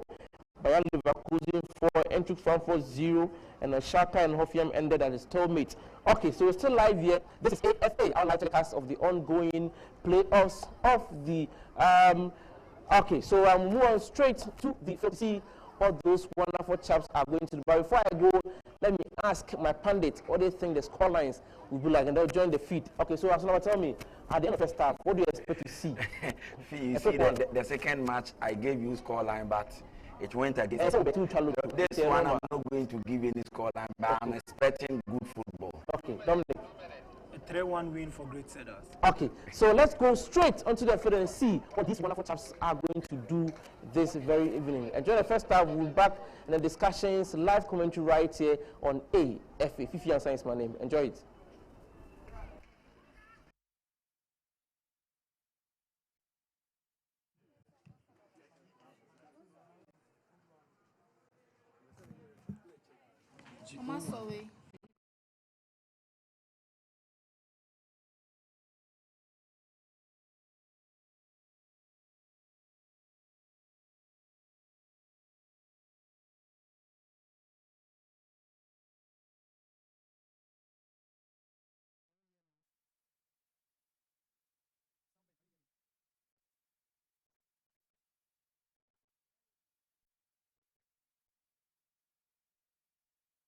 So wherever you are picking up the signal, we are back here at McDonald Town Park here in La. It's all about the Greater Accra Regional Football Association Juvenile Playoff. And this is the third game of the day, the final game of Saturday. And you can clearly see the two teams back on the turf. What a game we are going to witness here. Great Cedars, their last game that they played, they won by 4-1. Whilst Aserika also lost by 3-2 to Great Falcons. Can they redeem themselves in this particular game? What a game is going to be here at the La Town Park. Wherever you are you near or far, you have to make your way here at La Magdan Town Park to witness this great encounter. If you can't make it here, go to Facebook. We are live on Facebook, on YouTube, on the Media 7 app. We are everywhere across the globe. You can watch us live. As far as you have your mobile phone device, go to Play Store, Google Play Store, or even the App Store. Download the Media 7 app and search for the AFA icon. Click on it, and you are going to watch this game live. The two teams are on the floor, both captains, and the tossing is going on. The referee, Mutawakil.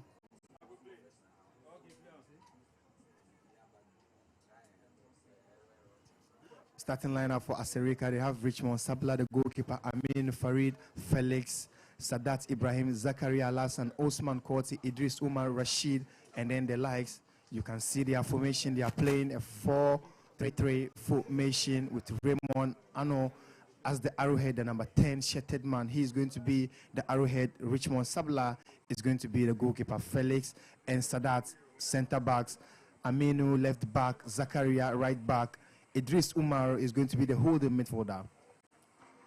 All is set here for the action on the Academy Football Association Sports. And for Great Cedars, they have Patrick Norty, Patrick Mensah, Benjamin Dawson, Ishmael Anta, Daniel Asedu, Ebenezer Otu, Solomon Okla, Emmanuel Abe, Samuel, and the likes. Let's have a look at their formation. They also play the 4-3-3 formation. Patrick, Ishmael, Daniel playing the center back role, whilst the other players will play at their respective position. Two teams, you can see Great Cedars cheering up themselves on the field of play. The last game, they managed to win by 4-1. And in this game, they want to win as well. Who is going to get us underway? who is going to get us underway here at Lamagdan Town Park.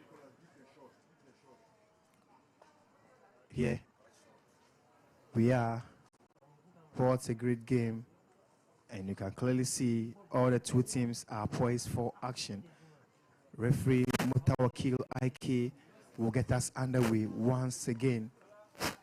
In the previous game, his performance was very, very impressive. Let's see whether his good form will continue in this particular game. My name is Yakubu Ibrahim, and I'm doing this alongside Kwaku Prince, assistant referee Emmanuel Ayu, and Abraham Lincoln. The fourth official is Hashmiu. The referee itself is Hashmiu Yusuf, and the fourth official is Muta Wakil IK. We are waiting in about seconds. The referee will blow his whistle for us to start the action. Who is winning? Brissy has won their first game, whilst Deka managed to lose by 3 goals to 2 to Great Falcons. Once again, the referee got us underway. Great Cedars starting the game here. Still Great Cedars have taken over by Asterika. Look at that one. Couldn't have touch with the ball. The number 11 shirted man swinging the pass to the left-hand side by ball block. Here is the center circle. Asterika, no. Great Cedars with possession now. Look at the way they swing a pass. A long one to the talisman into the 18-yard box. What can we see from him? Will you see a cross? No. Look at that dribble. Sends the ball through. No. Managing to clear the ball. Still danger looming. Still the number shattered man goes for the ball. Still danger looming. Long one and no. Going way off target. We've done about 37 seconds. And that was a dangerous one. Great Cedars looking forward to get their first goal in this particular game. Serika, a long one by the man into the area. Chest control, ball headed away. Lovely control there. Ball sent back into the area. A long one once again. Here is Serika, the referee, whistles for an infringement. Quickly taking. Here is Asterika swinging passes together. A lovely clearance by Grace Cedars. Look at that one. And a throw-in advantage going the way of Asterika. Pressure upon pressure. Along through the ball bounces out of play once again. Throw-in advantage once again.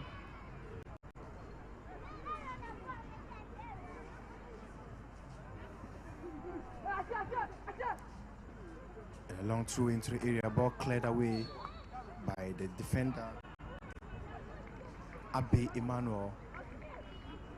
It's going to be a foul once again. Number 16 shirted man behind the ball, Sadat Ibrahim, clears the ball forward into the area. Who has the ball now? Into the half. Pressure upon pressure there.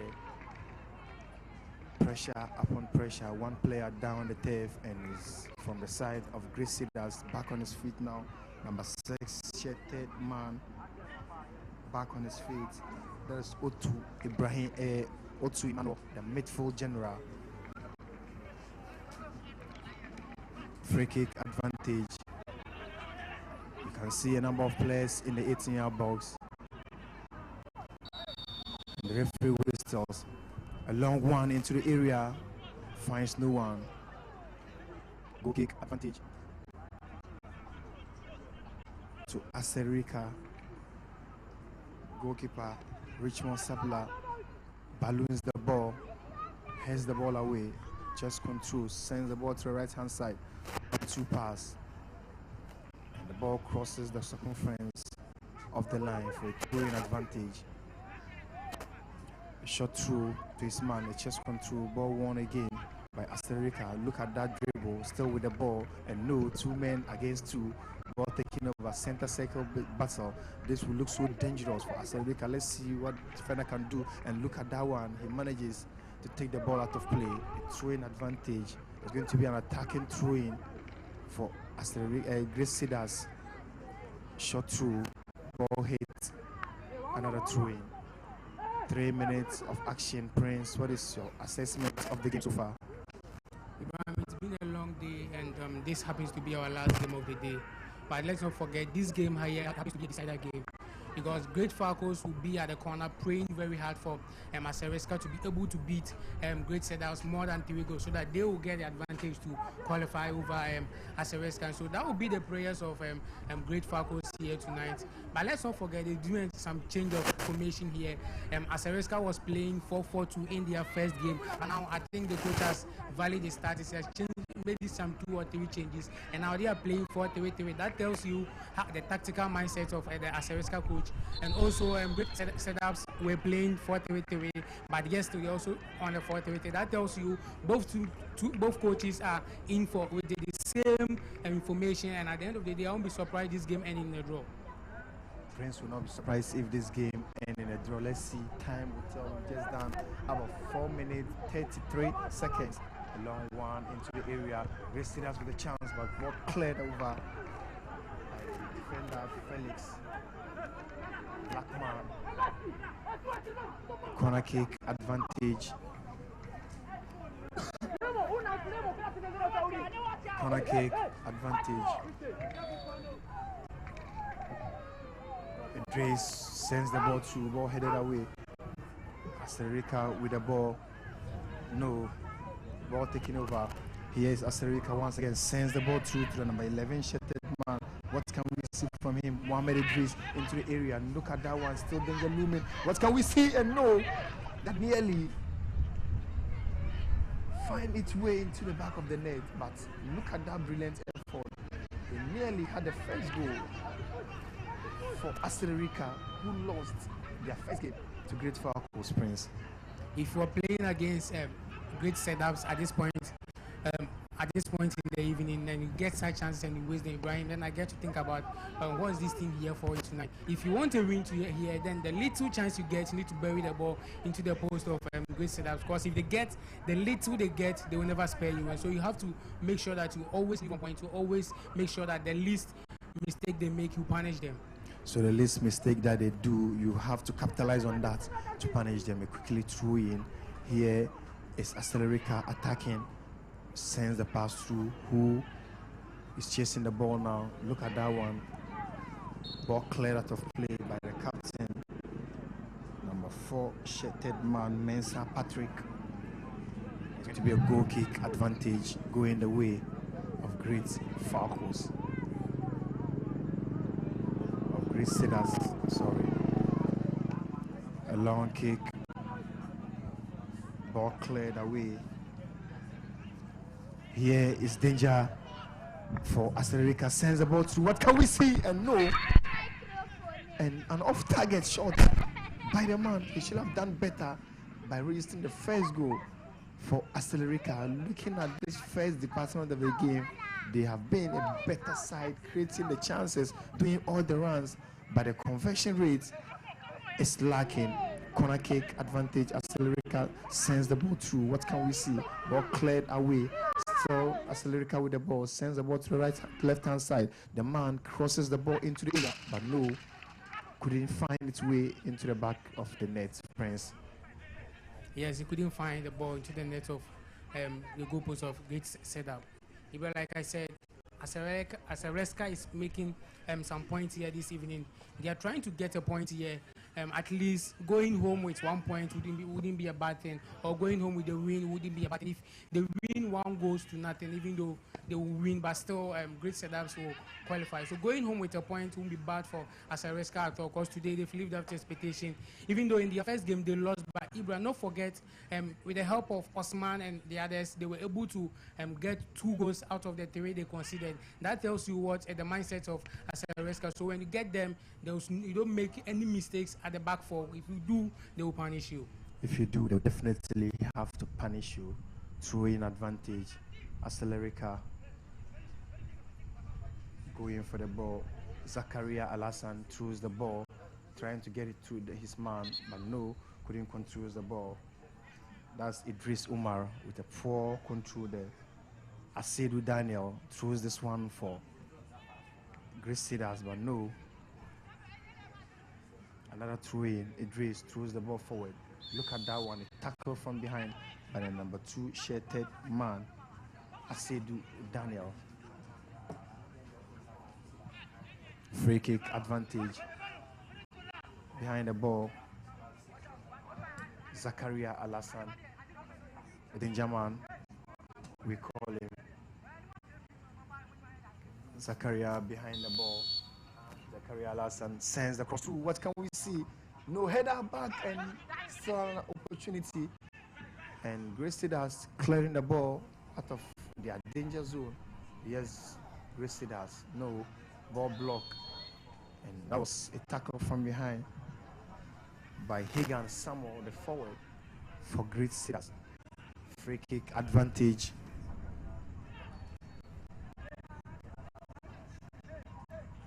Osman Korti behind the ball. In their last game, he managed to get himself a goal. He managed in this game to get a goal.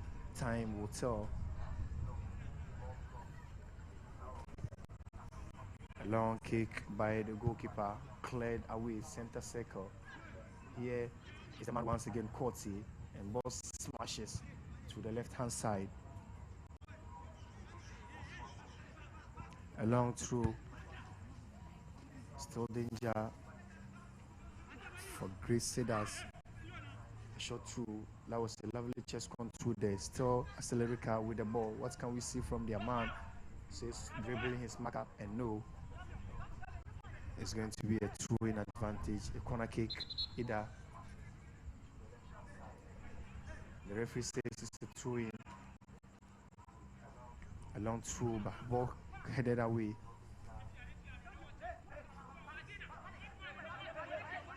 We've done 10 minutes to 30 seconds in this particular half. No goal to either side. A cross, ball cleared.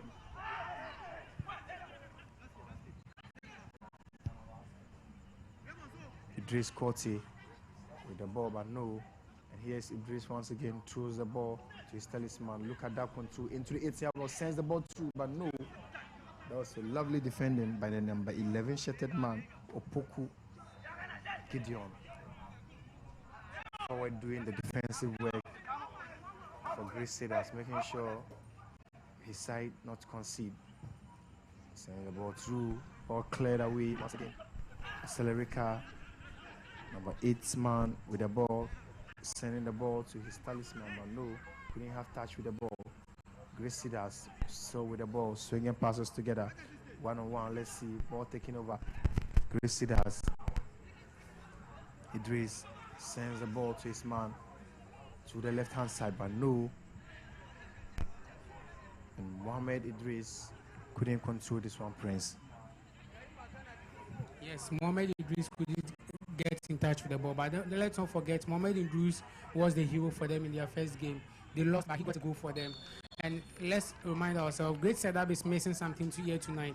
I mean, the afternoon, which was their first game, they were able to mark one player out of their game, who was John Anane. And you know, John Anane was the strength of the team. So if we're able to throw him out of the pitch, definitely there was no way your team is going to concede. And one thing that they are getting it wrong here is, Acerezca doesn't have a marker here. They don't have a player that you say that, no, this is the strength of the team, he carries the team. No, they don't have such a player. So when you are thinking of marking a player so that you get used to the team, no, then they are getting it wrong. So they need to go all out, mark player by player, and see if they can get a goal in the first half. Because it seems this first half, Acerezca is doing all the damages.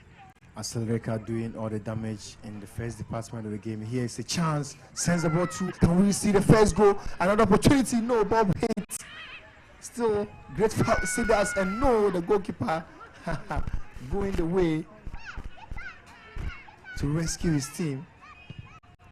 Naughty Patrick, an exceptional goalkeeper by our standard. His timing, his accuracy on point. Here we go once again.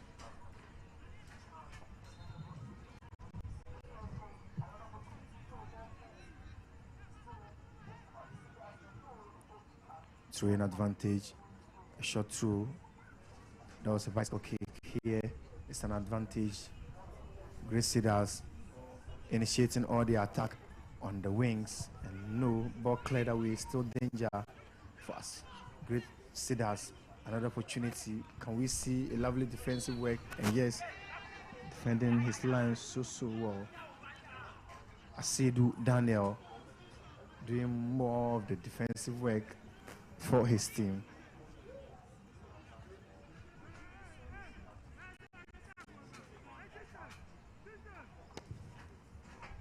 The goalkeeper smashes the ball out of his area.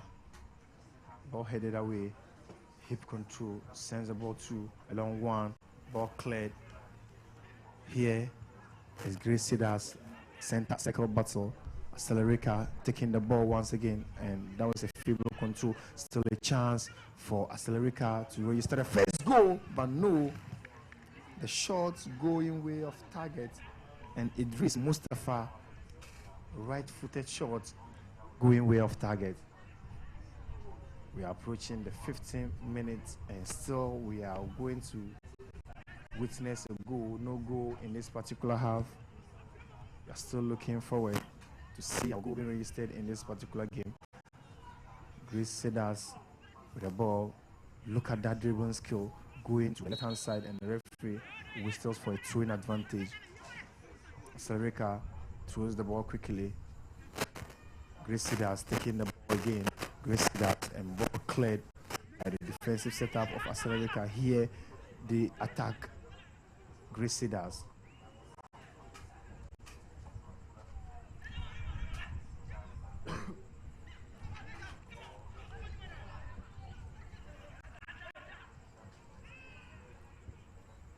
Accelerica,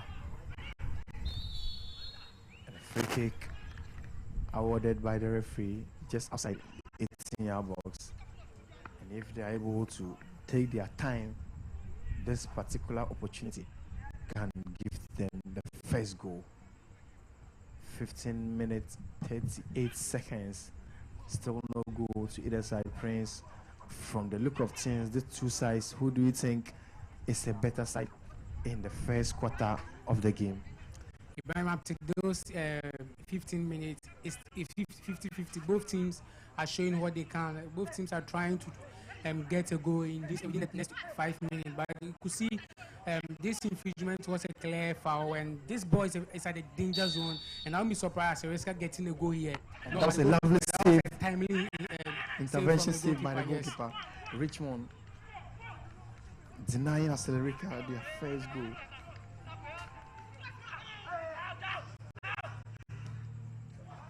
And another one. Accelerica doing all the dangerous attack there. Sends the cross through.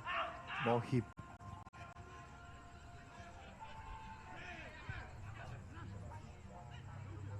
Here is the ball, center circle. Accelerica, great Falcos taking the ball.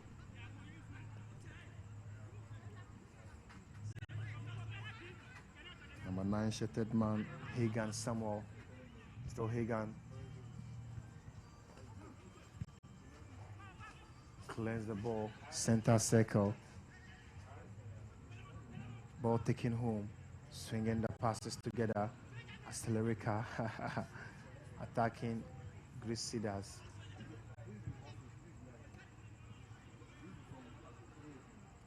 Ball headed away, still the looming. Accelerica attacking. What can we see? It is strike, but going way off target. Mohamed Idris, and nearly got the goal for Accelerica, but no, a shot going way off target. Goal kick now. Naughty Patrick, the goalkeeper, grabs the ball, and you can see a man in the shorts, Idrisu Mohammed, and the referee giving a word of caution to the goalkeeper, Naughty Patrick, to be very careful. If not, he will receive a yellow card. Left-footed kick by the goalkeeper. Grace Cedars, no. Accelerica, ball cleared.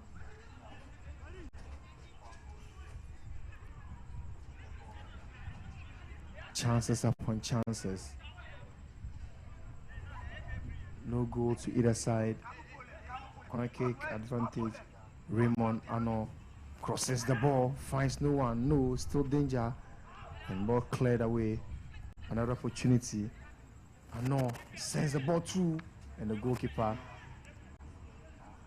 Naughty doing justice to this particular one. Smashes the ball out of his area. And there was a push there. The referee signaling for an infringement. And this is the goalkeeper in a shot, one of the great goalkeepers that we have in this particular competition. And to the right hand side, can he get touched with the ball? No. Goal kick to Great Cedars.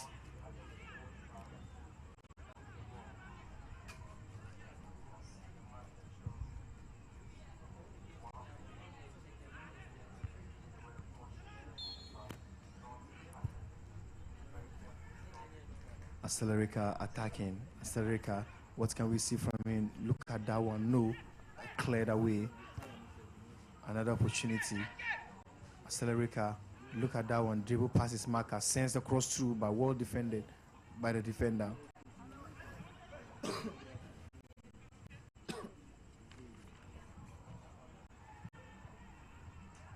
Just control there. Number 5 shirted man.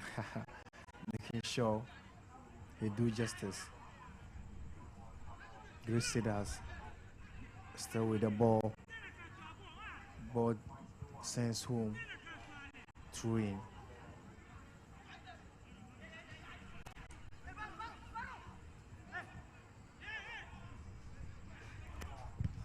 Strike. That was a lovely chest control. Sends the ball to the direction of Dennis. Look at that 10. Finds his man. Ball taking over. By number 5 shirted man. Osman Korti. Balloon the ball in the air. But that was a poor control there.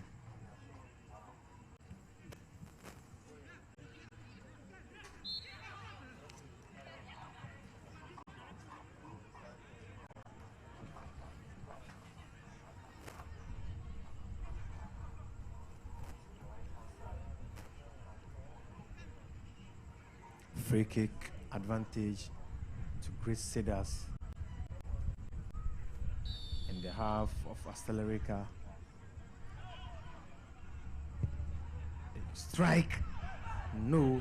And look at that one. And yes, the first goal has been registered. The first goal, the goal that we were waiting for, has finally been registered by Great Cedars. Number 6 shirted Otu Ebenezer, the midfielder, has scored. The number 7 shirted man, Solomon, getting the first goal for Great Cedars. What a way to start.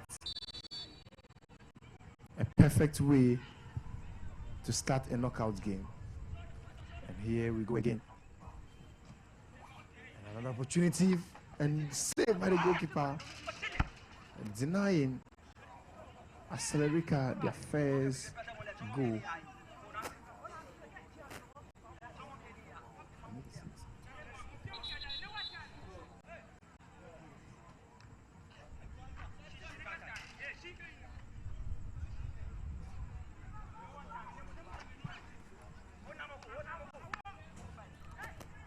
Temporary hold up.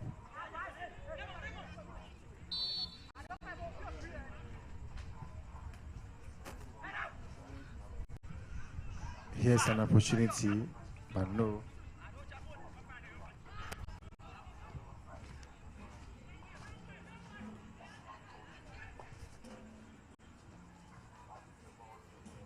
Throw-in advantage. Zakaria Alassan throws the ball to his man. Free kick to Acelerica.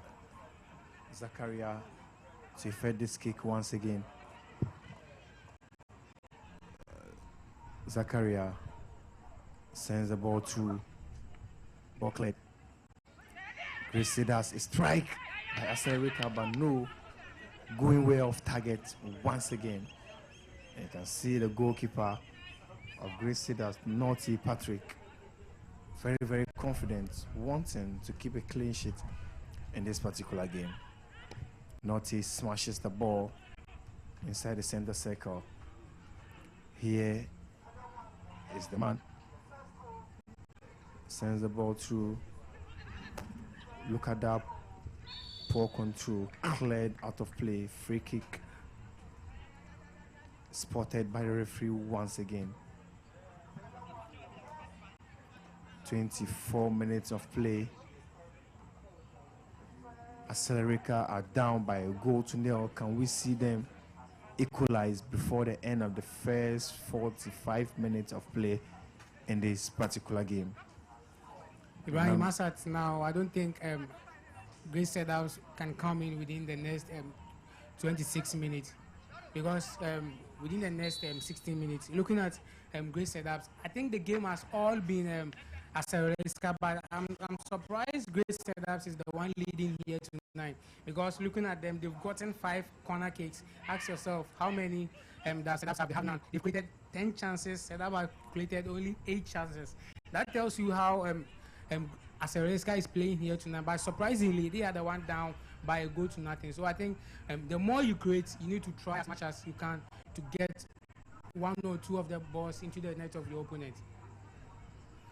So as much as you can, you have to force your way to get the goals into the back of the net of your opponent. 25 minutes, 15 more minutes, plus added time to end the first department of the game. Zakaria Alassan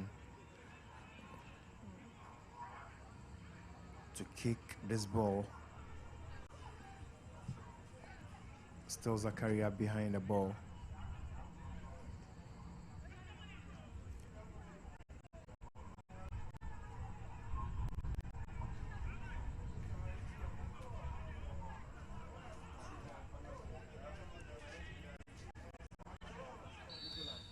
Zakaria sends the pass through to the left hand side. Finds man, look at that 10.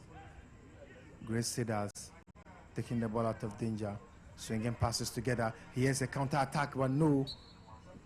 And that will have been a dangerous one for Hagan Samuel. Hagan Samuel has been the tormentor of the defensive setup of Acelerica. Free kick advantage. Otu Ebenezer. Referee whistles. Ebenezer 1, 2, 3 and strikes. And no, going way off target.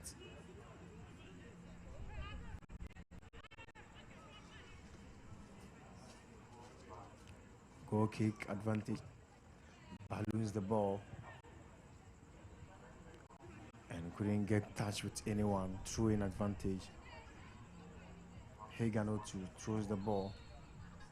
The referee says it's an infringement going the way of Acelerica. Throws the ball quickly.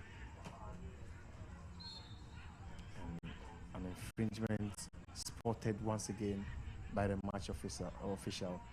Quickly taking a hard tackle on the man, but referee whistling for a free kick in favor of Grace Cedars.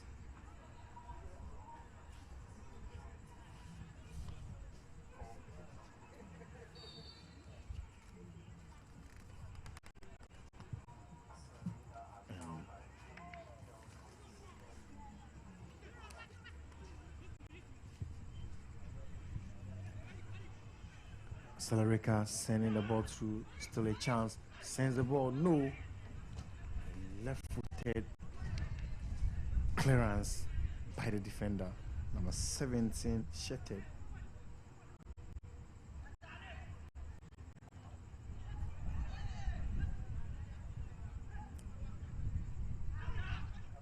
Acelerica still with the ball inside 18-yard box, no ball cleared. Grace Cedars doing excellent defensive work there. Here is a counter attack and raising the balls so high and into 18-yard box, and the goalkeeper allowing the ball to make its way out.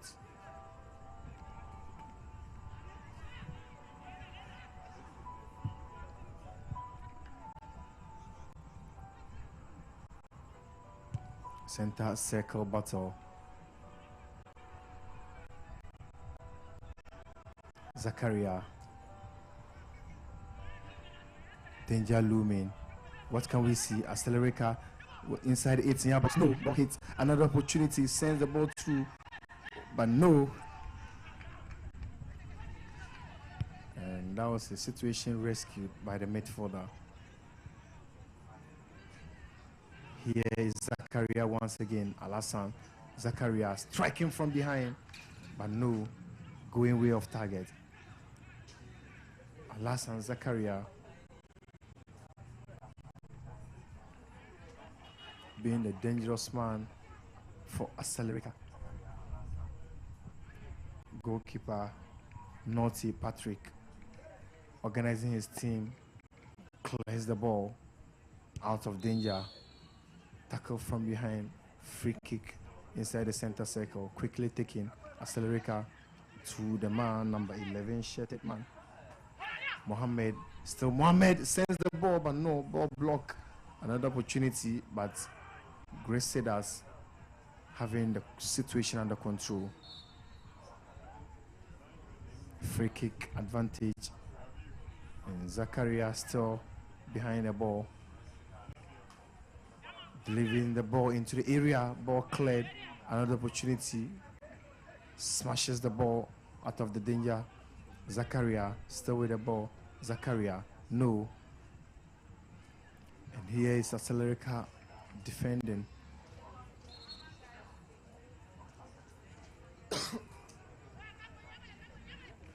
Right once, Accelerator, the attackers of Accelerator are trying to create enough balls as they can, but they are finding it difficult burying the balls. But whilst they can score, there was something happening at the back. The defenders are also at the back making mistakes. There are loopholes between the four defenders, and so I think they need to cement their defense very, very well. And the man Roman, I think there was a lot of pressure on him tonight. This afternoon, he was delivering for his side. He was at the right side, moving from left, right, and I think he assisted one of the goals. But this particular game, there was a lot of pressure on Raymond, so he needs to back up his game to get his team on the wheel.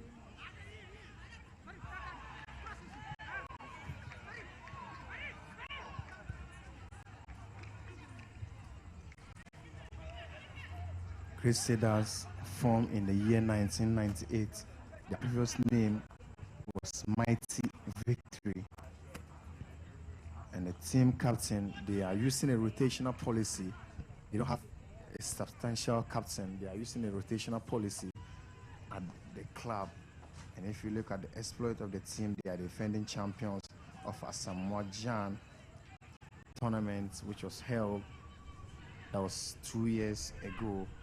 And they have players that they produce like a Samoa Jan, the general captain of the Black Stars, Najib Issa, and the likes of Isaac Anta, who played for Ghana under 17 during India FIFA World Cup. So Great Cedars are a team that has created a lot of players for Ghana, not for the national team alone, but for the Premier and the Division 1 league at large. Corner kick.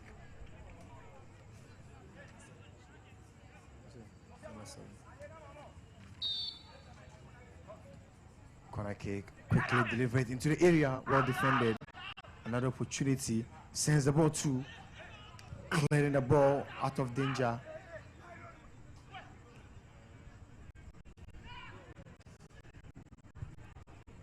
A long one by number 15, shirted man Felix.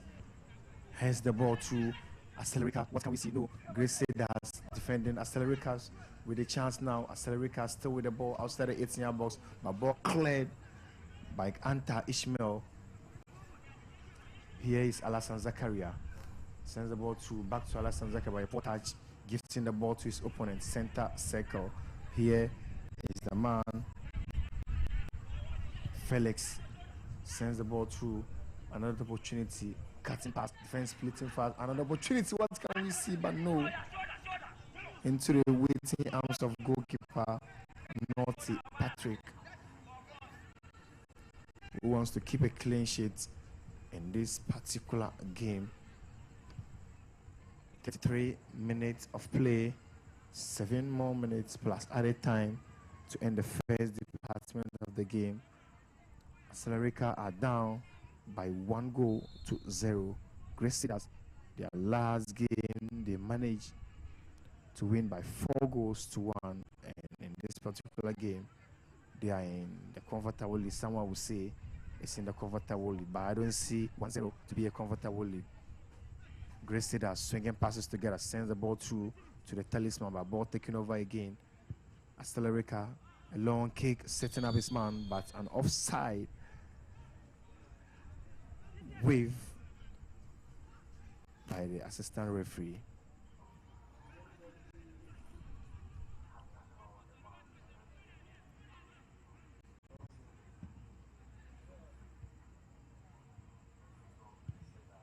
Clears the ball through. Goalkeeper Naughty grabs that one in his comfort zone.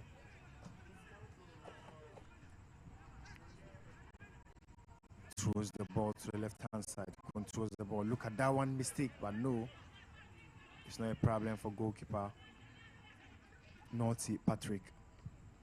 Smashes the ball with his left-footed.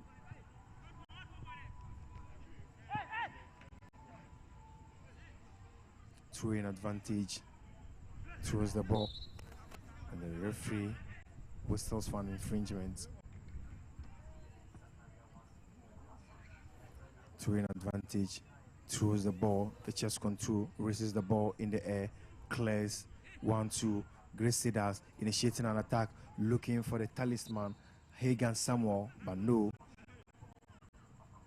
Couldn't get touch with the ball. Free kick advantage once again to Celerica.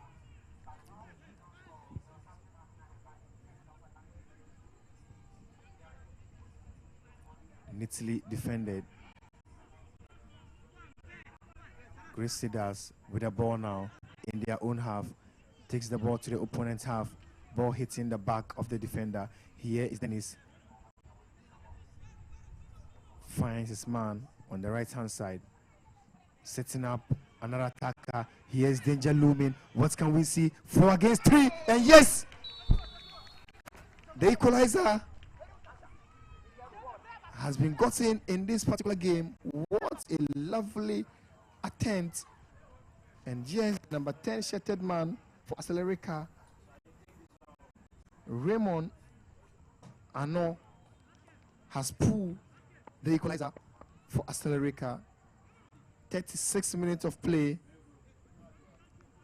Great Cedars 1, Celerica 1. Goalkeeper Naughty disappointed for conceding that particular goal, Prince. Ibrahim, like I said to you, the goalkeeper did his best to see that at least he will get a clean sheet. But like I said, there's not been any good striker who has never moved from left to right, from right to center to left. All the good strikers we've seen in football so far moves. They don't stay at one place. They move from one place to the other, one place to the other, so that at least if there was a player assigned to them to mark them out, they were overtaking that player. And Raymond was trying to do that, but he was unproductive. And until 35th minute, he was able to get a goal. So I think kudos to Raymond, and need to keep up, back up his game if only he wants Celerica to win. He has to back up his game if he wants his side to win. Set by Prince, free kick advantage. Celerica, the referee whistles, and there's something that is happening. A word of caution given by the referee to them, some of the officials of the teams. Free kick. Sadat smashes the ball, trying to set up his man, but no.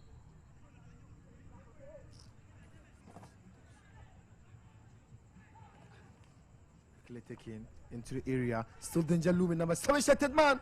And no. And that was a good attempt by the number 7 shirted man, Rashid Issa. Corner kick, quickly delivered into the area. No, cleared away. Danger looming for Great Cedars. And here is the man, the talisman on the wings, no. And the situation is under control now. Astelerica smashes the ball, trying to get touch with the man, but no, cleared away into the danger zone, throwing advantage. 1 more minute plus added time to end the first department of the game. Astelerica 1, Great Cedars 1. We are live here at Magdan Town Park. It's all about the Greater Accra region Juvenile Middle League.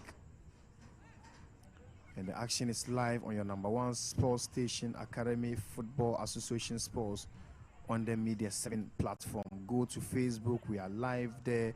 Go to YouTube, you can watch our live streaming of this game.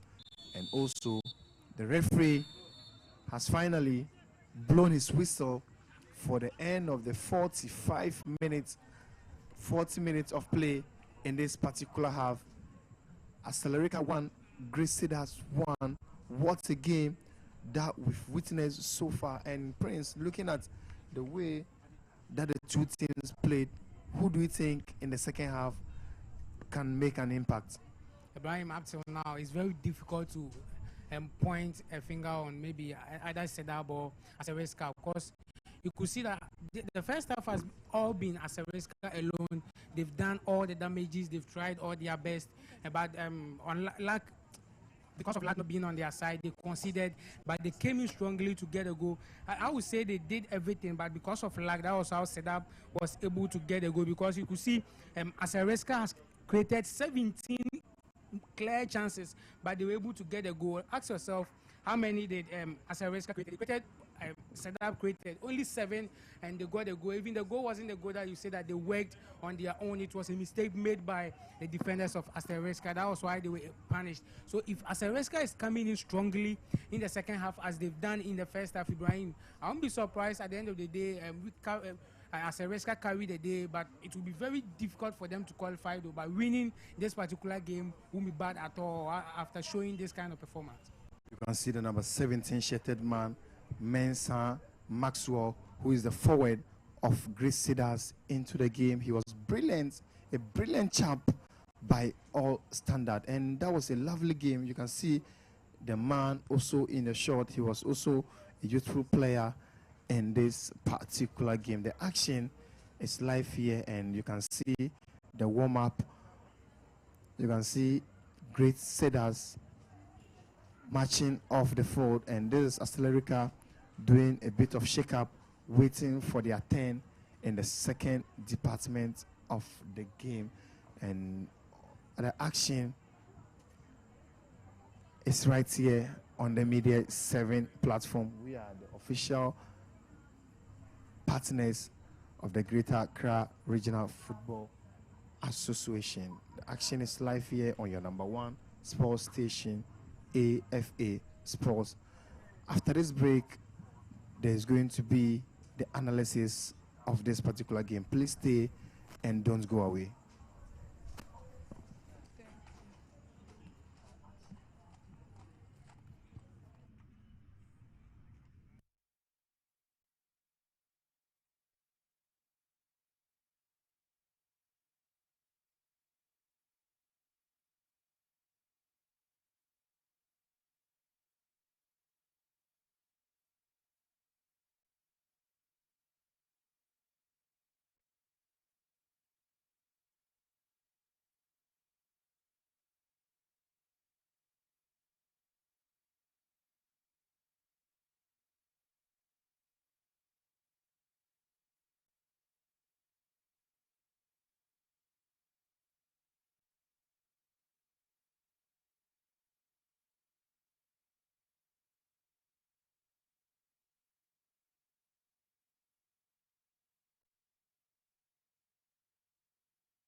time so many this. Yeah, but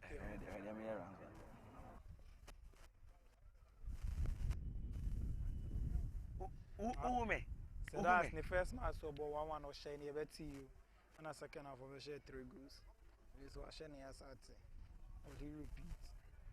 And the first game was no, but 1-1 and Sana. And a second half of share 3. So now na commentary So share near record Nicholas. Sure. But my dear Sanki Yeshi. I see and Kefe touches Yeshi. Tactics. I'm on my creative shot. About commentary. Match no mun kakuchu. I'm kakuchu. We shego a reaction bibi. Yeah, possible on past. So na reaction no. Reaction no. Time no. I'm on my creative. Meaning someone share Champions League.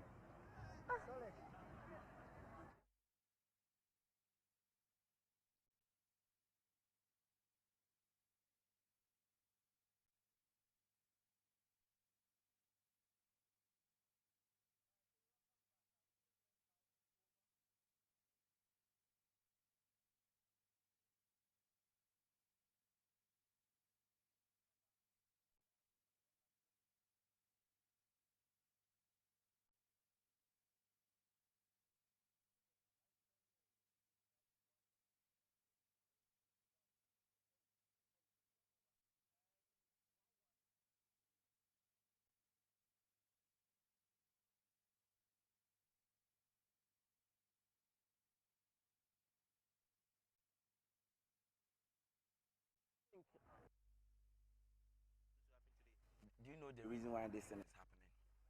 Their coach is having that tactical brain. He studies the game. He sees that this were our mistakes. We go back to the dressing room, we address it. That's the main thing helping them because you saw their first game. First half, they were not performing to expectation.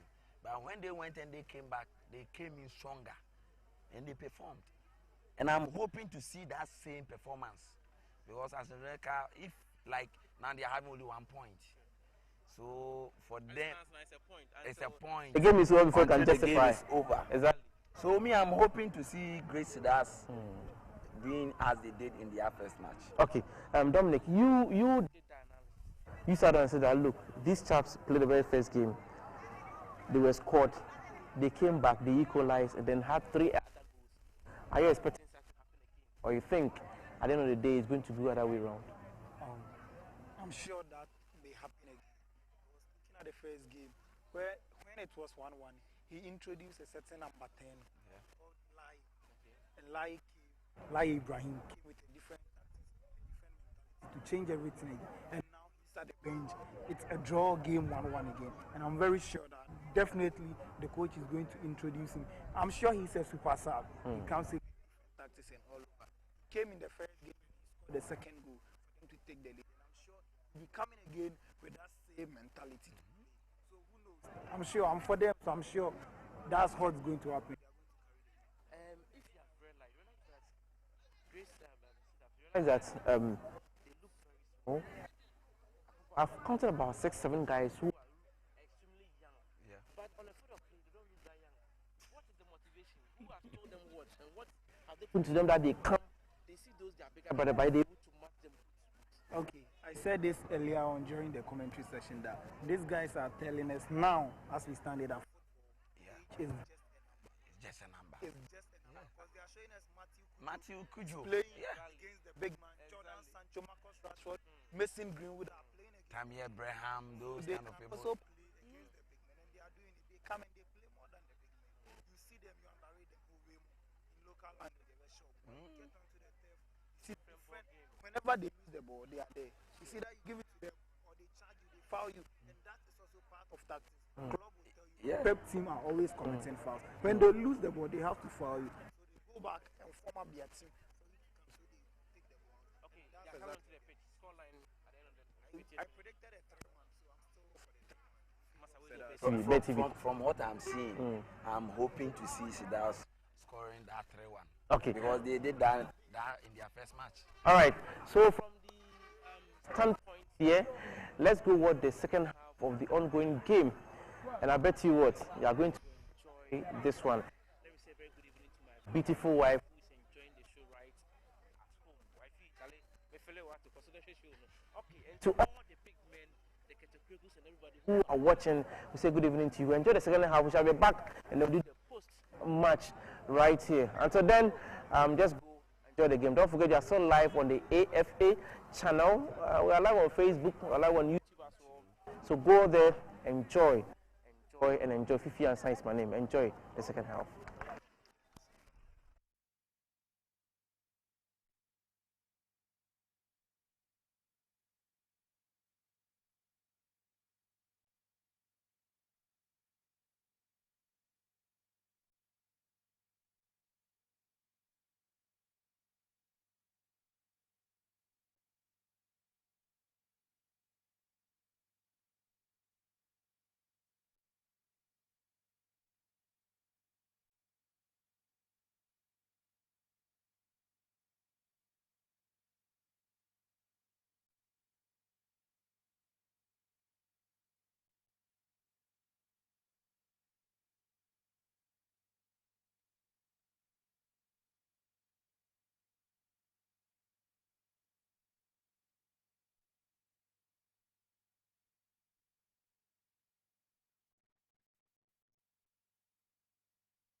Downtown Park inside La.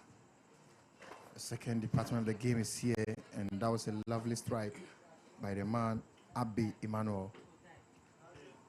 16 seconds of action in the second department of the game, and it's a goal kick advantage to Grace Cedars. Their goalkeeper, Naughty Patrick, behind the ball, smashes the ball out of the area, looking for his talisman, but ball headed away by the number 17 Shetet man. Mensa Maxwell, through-in advantage. Patrick throws the ball forward, couldn't get touched with anyone. Another throw-in advantage. That was a lovely one by Raymond Anon.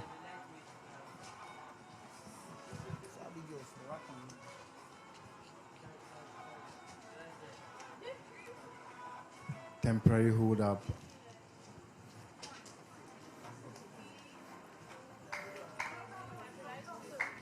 Referee issuing signs of warning to Asteriska. Free kick. Grace Cedars smashes the ball into the area. The push by number 2 Shattered man, Asedu Daniel.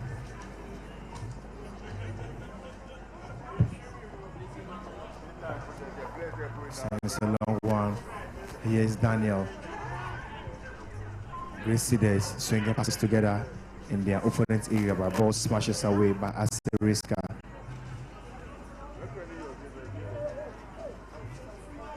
throws the ball forward. 1-2. Another opportunity. Raises the ball, looking for an opportunity. What can we see? Hagan Samuel, but no. Hagan Samuel.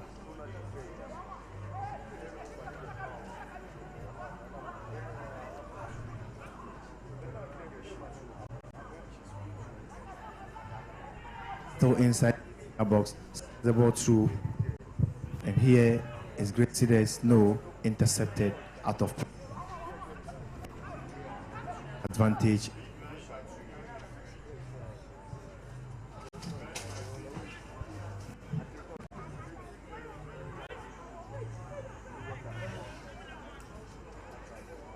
Through in advantage.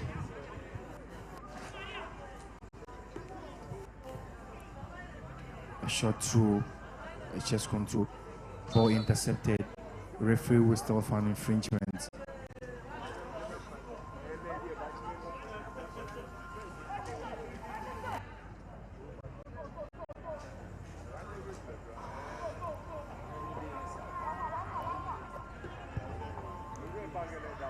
Cuts the ball through, ball headed away by number 5 shirted man, Felix. Here's another opportunity. Balloons the ball in the area.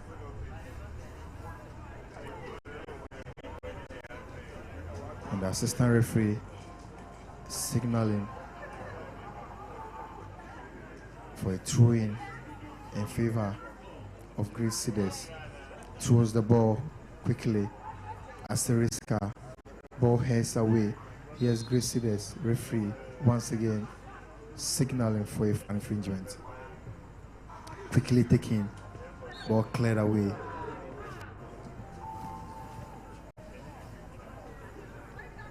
Free kick advantage to Asteriska.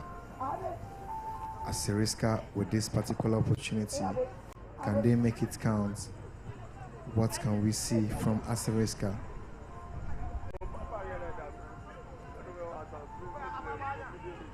Raymond, the goal scorer, together with Mohamed Idrisu behind this one.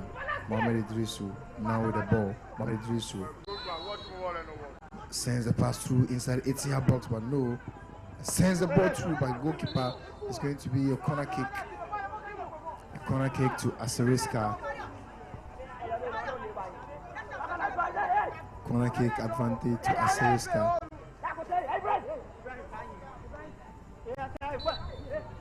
Referee whistles. Sends the ball across the face of goal, but no, off target.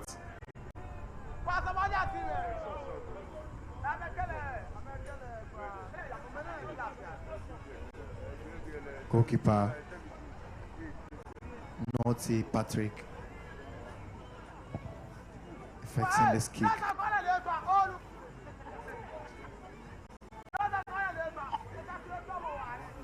Idris then push it through in. Idris throws the ball. Another infringement.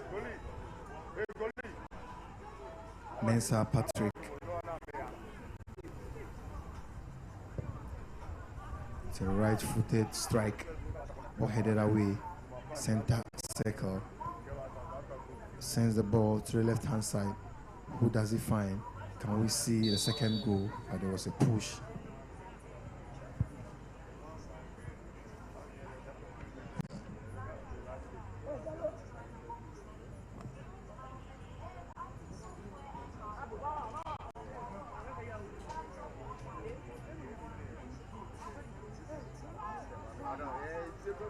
Ibrahim, I think this second half, Asteriska are doing something better for themselves, just like they did in the first half, but they are still lacking putting the ball into the net of Sebabs. And then talking of Sebabs, they're also doing something better for Sebabs. They are doing something better for themselves.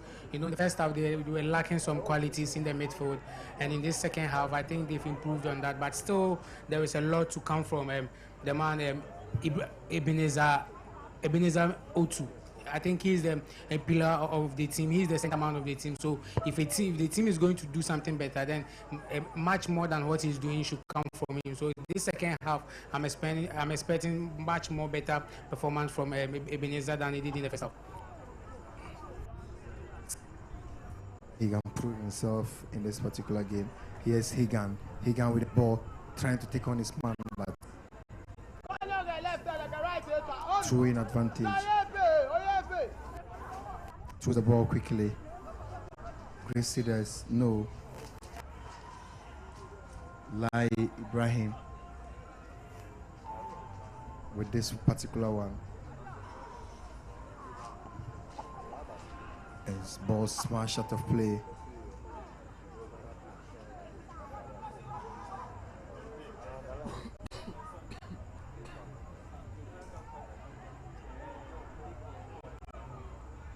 Throwing advantage. Throws the ball. Ball headed. Asteriska with the ball. No.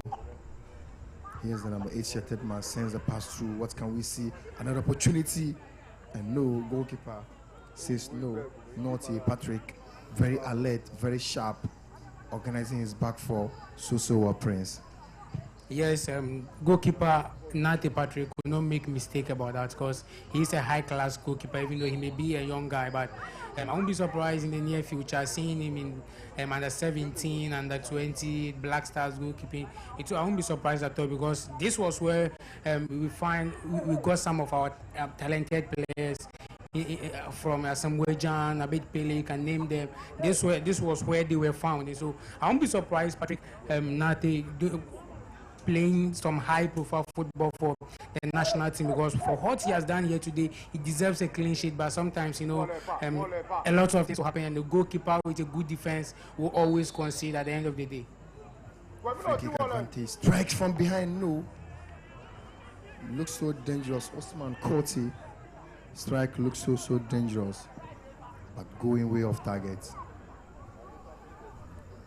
Goal kick advantage to Great Cedars.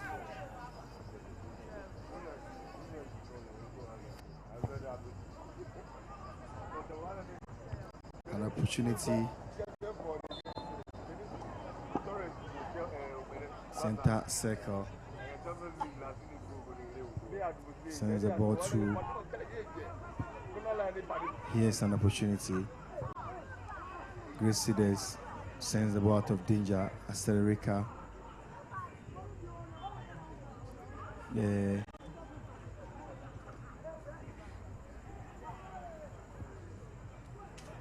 Throwing advantage.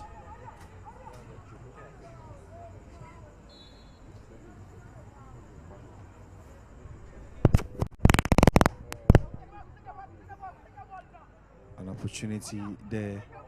Free kick advantage.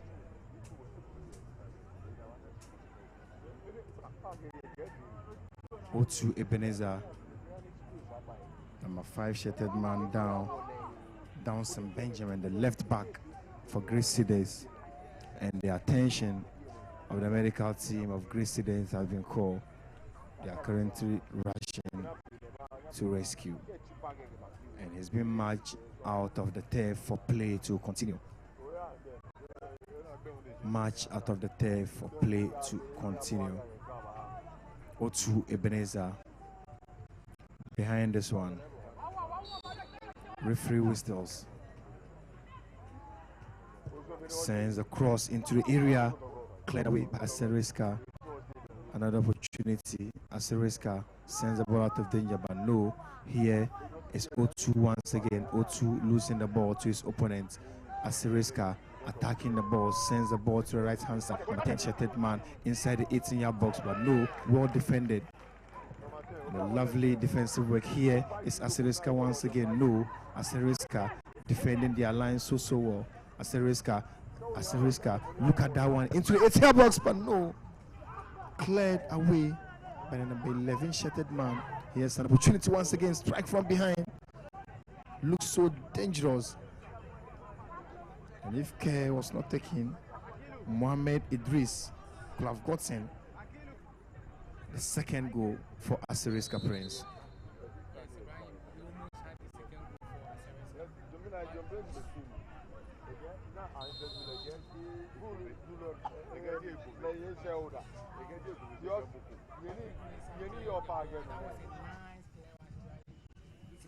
Long time since we saw some of this clearance in our local scene here. So I think Patrick Mensah did a very good job there.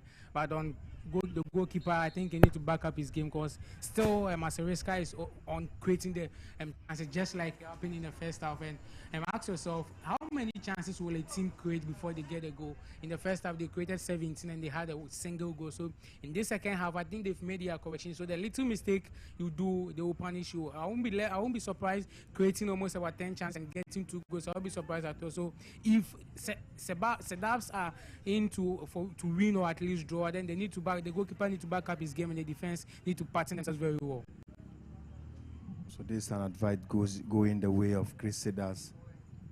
Here's another opportunity. Assyriska sends the ball through, finds no one. Here is Dennis trying to get the ball to the man, Hagan, but no, Hagan flipping the ball back home. Here's Assyriska attacking. Chris Sedabs, a cross into the area, but the referee says no. The referee says no.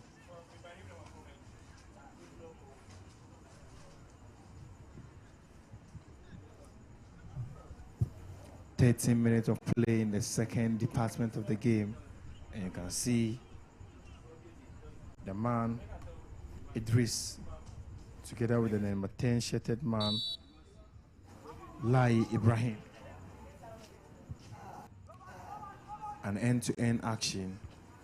What a lovely game we are watching here on the Media 7 platform, AFA Sports to be precise. The action is live here at Madanla Town Park inside Labadi, Accra. Greater Accra Regional Football Association Juvenile Middle League Playoff, and the action is live here on your #1 sports station.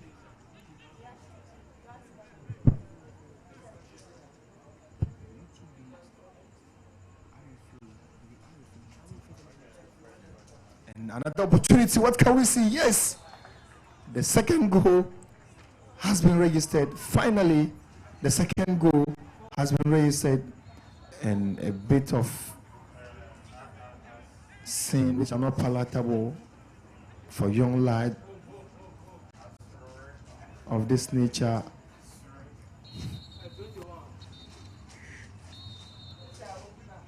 And the goal has been taken by the referee.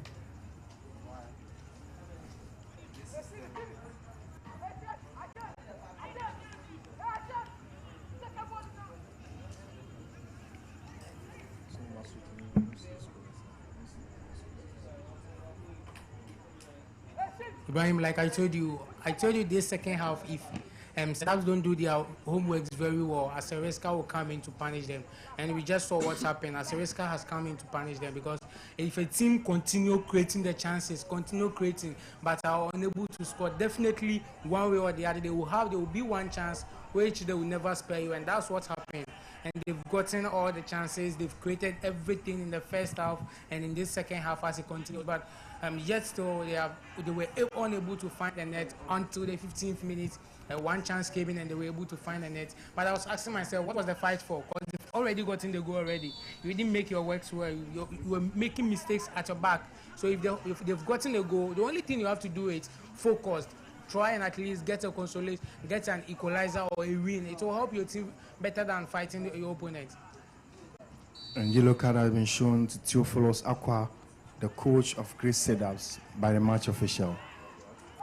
Play continues here.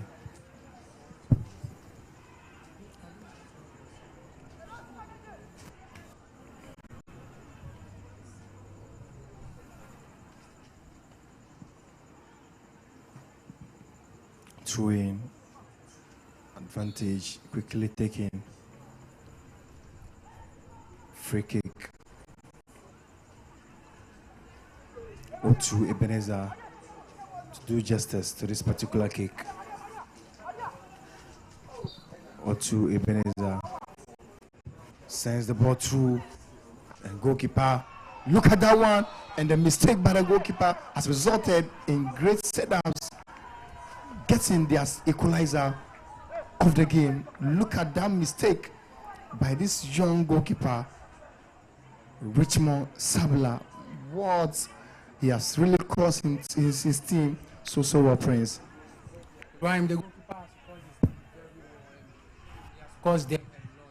And you see that the team were playing very well, just like it's happening in the first half. But, you know, their first goal was a mistake made by the defenders. And setups were able to equalize. This second goal too happens to be a mistake made by their goalkeeper for setups to equalize. That tells you that there was something going on at the backs of Aseriska, which the coach needs to look at it and then make things right for himself. If only he wants, like I said, going home with a point, Ibrahim, wouldn't be a bad thing at all, but going home with nothing is where the problem is. So getting a point in this game will help Aseriska a lot. They need to back up their game. The defense and the goalkeeper, everything have to be on point for them to get a point. And you can see Richmond Sabula, the goalkeeper, who committed a mistake for great Sedas to capitalize on in your shot shortly. 18 minutes of play in the second department of the game. 2-2 apiece. A long one into the area, ball cleared away by Aseriska. Still Aseriska attacking. Number 2 shirted man, Zakaria Alasan, losing the touch with the ball. Grace Sedas in possession. They are in the comfortable lead now. They think they are in a comfortable lead now, which is not so. 2-2 apiece. You shouldn't relax. You have to work your heart out in order to win this particular game.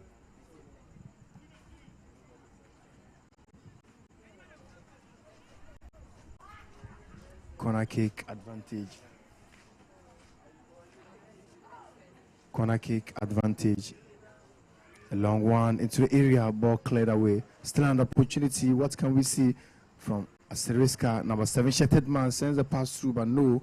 A long cross, searching for his man, header, and look at that one. Another opportunity. What can we see? And no, cleared beautifully. And look at what we have seen. Chances upon chances, but the ball cannot find its way at the back of the net.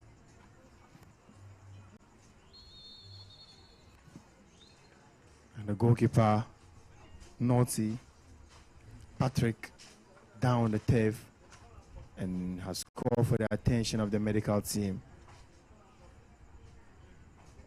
of Greece Cedars.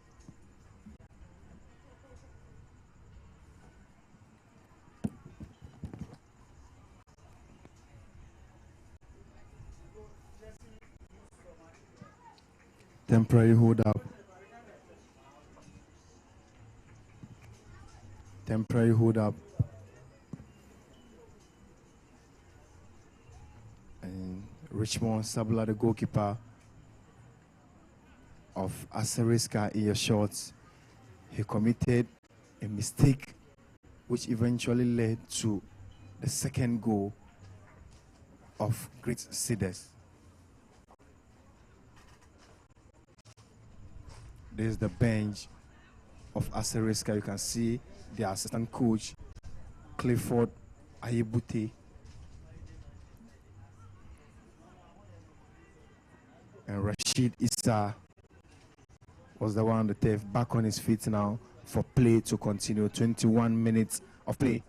19 more minutes plus added time to end proceedings here at McDonald Town Park inside Labadi, Accra.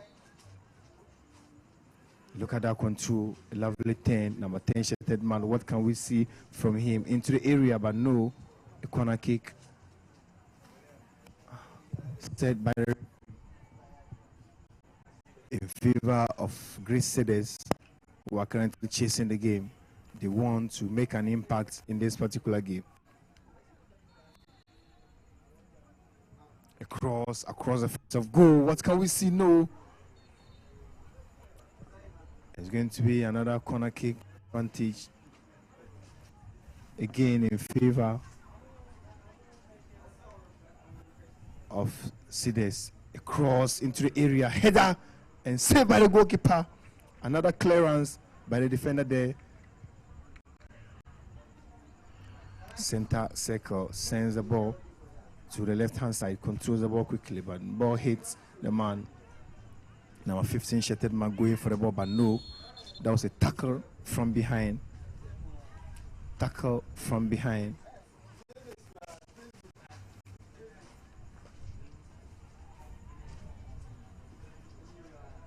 Mensah Maxwell down on the turf, back on his feet now.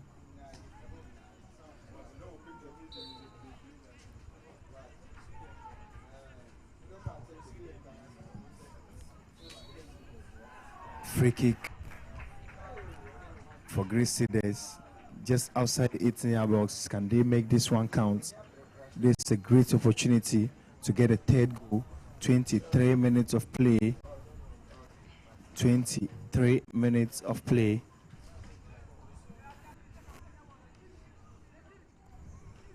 Free kick advantage. This can look dangerous for Asteriska. And the fans are shouting goal. Can this eventually lead to a goal? Can this be a goal? Can this be a goal? Emmanuel Ebenezer Otu behind the ball. Ebenezer still behind the ball. Ebenezer glancing to the goalpost. Referee whistle. Ebenezer Otu against Naughty. Ebenezer and no into the waiting arms of goalkeeper Naughty Patrick.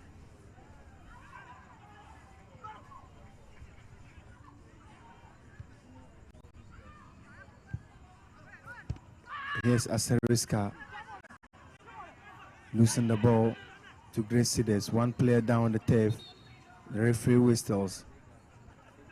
You have to attend to a player down on the turf, and the match official has done justice to that. You can see the goalkeeper once again, Richmond Sabula, who committed that mistake, eventually leading to the second goal of Great Cedars. I'm sure by now he has regretted for his actions. But in football, sometimes you need to take time with the decisions that you make, because if you make a decision which goes against you, more of the fans or even your teammates or even your coach will not take it easy. Another attacking threat for Cedars, block away. If goalkeeper Richmond Sabra don't forget about the mistake he made, then he will come a long way to hurt his team again, because you know in football sometimes you don't make a mistake, your opponent doesn't get a goal, so they capitalize on the mistake you make just for them to also shine on to their fans. So I think what he did was a bad thing on his side, but it was also a good and yes, thing. Yes, the third goal has been registered by the number 17 shirted man. Asteriska are back in the lead once again. Number 17 shirted man doing justice to that particular opportunity. And Prince, that was a brilliant attempt by this young chap.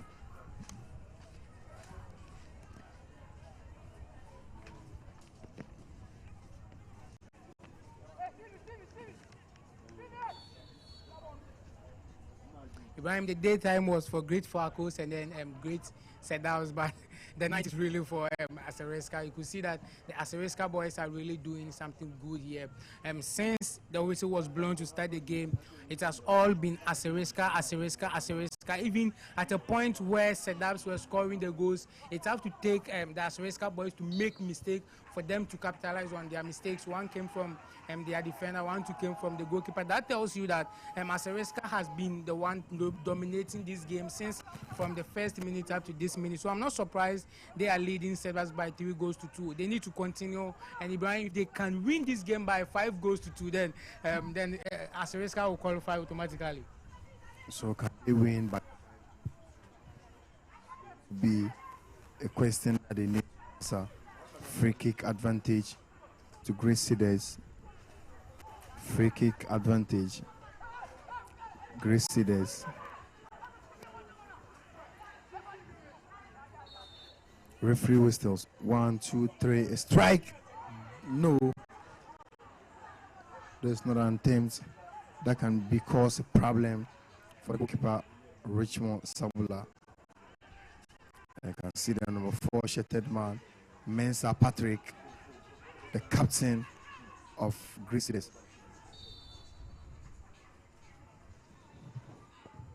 Smashes the ball. Richmond into the area, and goalkeeper Naughty Patrick grabbing that one in his half. He also balloons the ball to the direction of his opponent. Asariska, well defended. Grace Cedars sends the ball through. Can he get the ball? Yes, he gets the ball on the lines. Sends the pass, but no.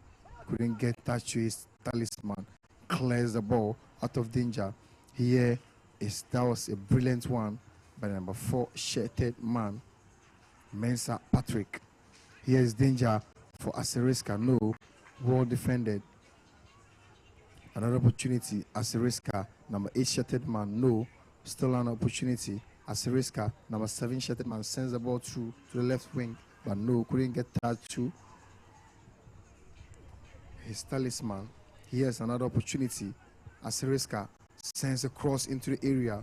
Couldn't get touch. No, that was a brilliant one by Patrick Mensah, the captain and a centre back, the rock at the back. Grace Cedars attacking, sends the ball through, ball block. Asariska also swinging passes together to the left hand side. Who does he find? Finds this man. 1, 2 passes on the way. The goal scorer, the third goal scorer. What can we see but the ball taken from him? We are approaching the 30 minutes mark in the second department of the game. Ibrahim, you know one thing, the man who has made the changes for Asariska this evening happens to be Maxwell Mensah, and surprisingly, during their first game, he was at the bench. He didn't start for them. He came in for the last 10 minutes and he couldn't deliver anything for them. But this their last game, he has shown that indeed he is a player, and you know, some of the key players sometimes need to bench them to bring them in and on important days, important minutes, and they'll give you what you need. And the guy has really done what the coach expected from him. I was surprised why he was at the bench during their first game, but indeed, not knowing the coach had a plan for him, and he has come into this game to show what he had to show his team. So he's back into this game to show what he's made of. 30 minutes of play, 10 more minutes plus added time to end the proceedings here at Magdan La Town Park inside Labadi, Accra. There's a live coverage of Greater Accra Regional Football Association Juvenile Middle League Playoff. Smashes the ball into the area, neatly defended, center circle. Look at that jump, another opportunity, but brought down by the number 5 shirted man, Osman Korti.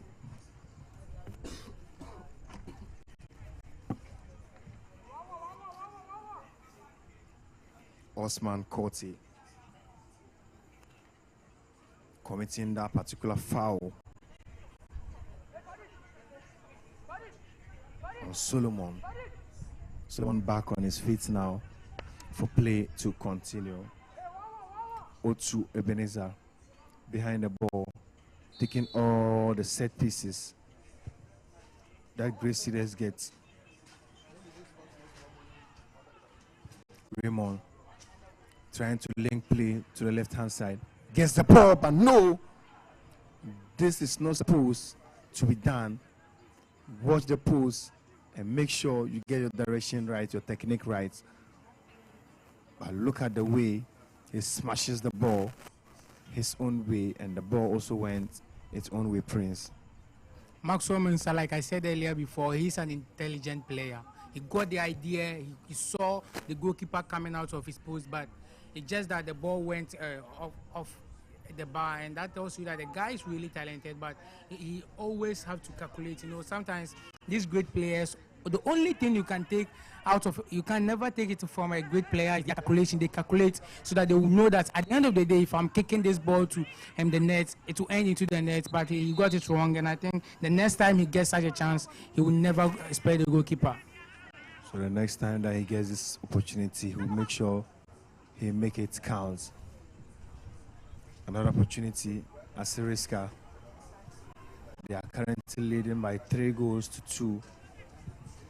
A long one, sent through, cleared by their defender, Felix. Into the waiting arms of goalkeeper, Naughty Patrick, clears this one. That was a control by number 8, Shattered Man. Still danger looming for Great Cides. Asiriska back with possession now. Great Cides clearing the ball out of their line. Push. Number 10, Shattered Man. Lai Ibrahim. And the referee has awarded a free kick.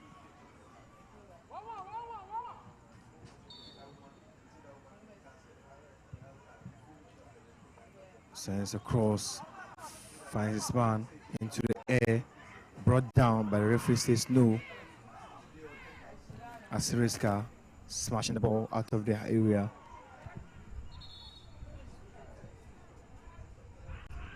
A player down the turf.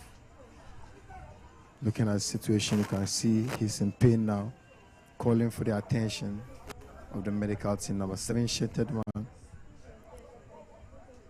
Solomon, and he's back on his feet now.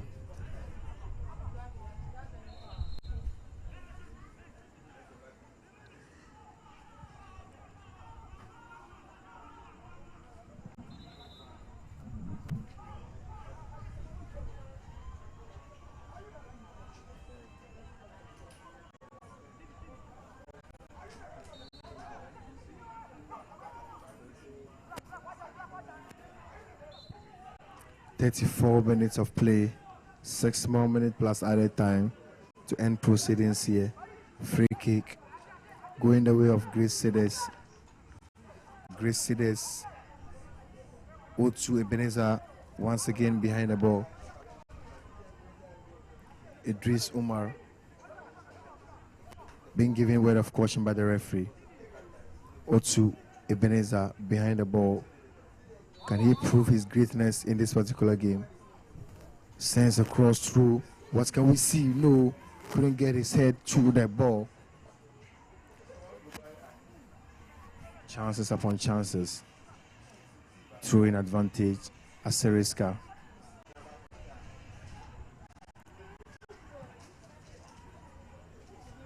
Asiriska leading by 3-2, and the match officials having a bit of communication. The referee Mutawakil,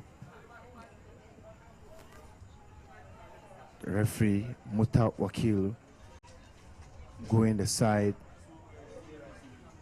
of Great Cides, giving a word of caution to their coach Theophilus Aqua, who was given a yellow card before the start of the game. Referee Mutawakil back for play to continue. Whistle of an infringement.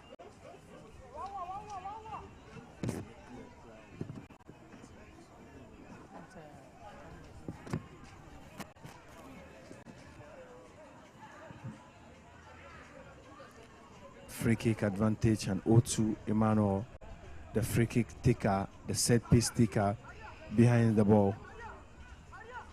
And the referee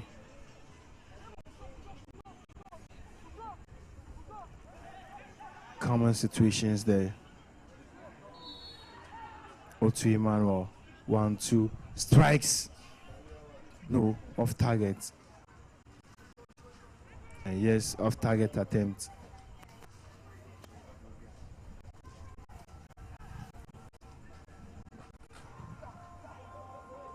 Richmond leaving the ball for his man to do the clearance.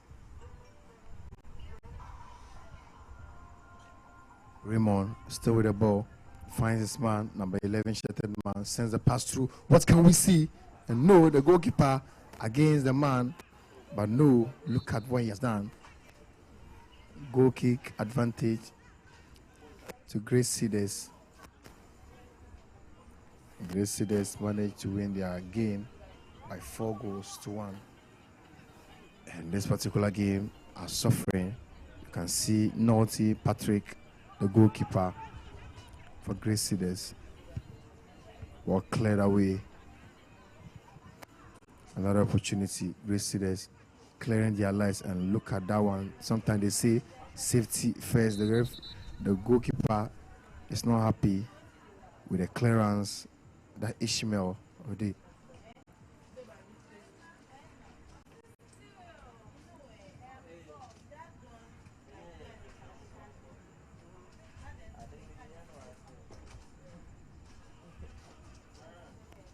And that's the talisman, number 17 man, the one who scored the third goal for Asiriska, making his way.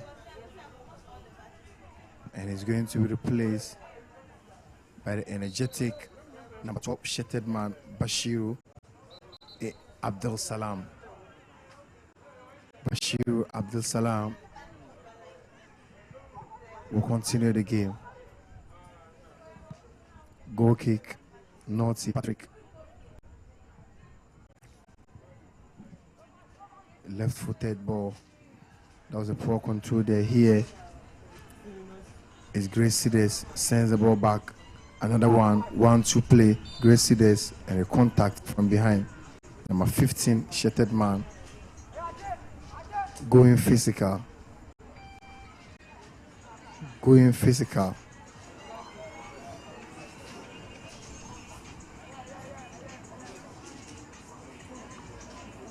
Zach Inusa back on his feet now.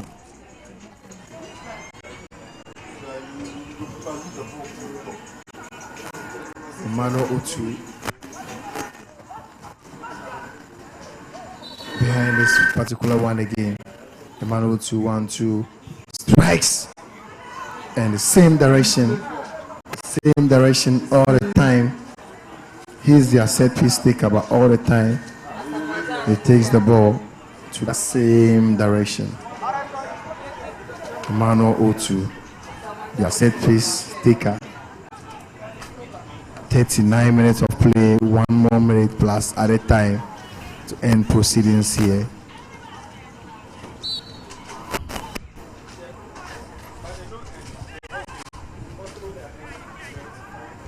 And the 40-minute mark is due. And any moment from now, the referee can call it a day. Any moment from now, the referee can call it a day.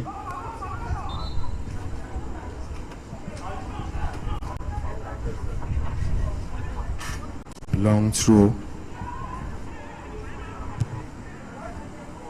Fighting for the ball. No, a contact. That was a hard contact on Abe Emmanuel. Abe Emmanuel.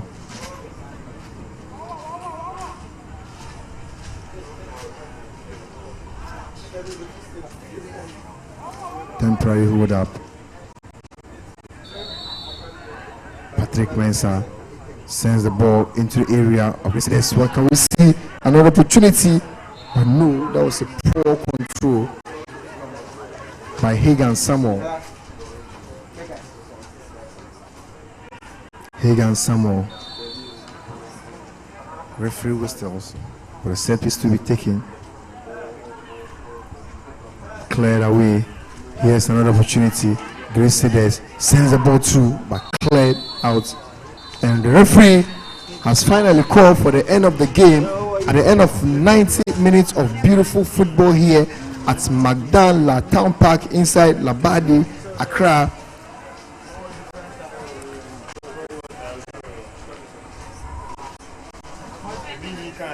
Asiriska, after losing 3-2, are back in the comfortable lead. They've won 3-2 against Great Cedars, who won by 4-1. Prince, your assessment of the game?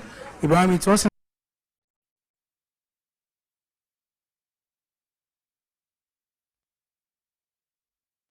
half of the game, all was Aseriska. Everything, every ball, every passes, everything was about Aseriska. I'm thinking they'll be coming in the second half to put in some better show, and yes, they did. They came into the second half, and everything was also about Aseriska. We saw great Cedars getting some short pass, getting some infringements there, but they couldn't make anything better out of it. But Aseriska came in, and Ibrahim, just guess what? Aseriska was able to get 12 corner kicks, but Cedars was not able to get even one. They couldn't get them, and Aseriska created almost about 30 plus chances. But guess what? Cedars created less than 20. That's 17. That tells you what Aseriska was seeing. That tells you that this team, this particular table of the team of the league tells you that the teams are no nonsense team. If you come in, there's no champion, there's no loser. Even though Aseriska lost to Great Falcons, but they came in and then they've won against Cedars as well as Cedars won against Falcons. That tells you that they are all champions.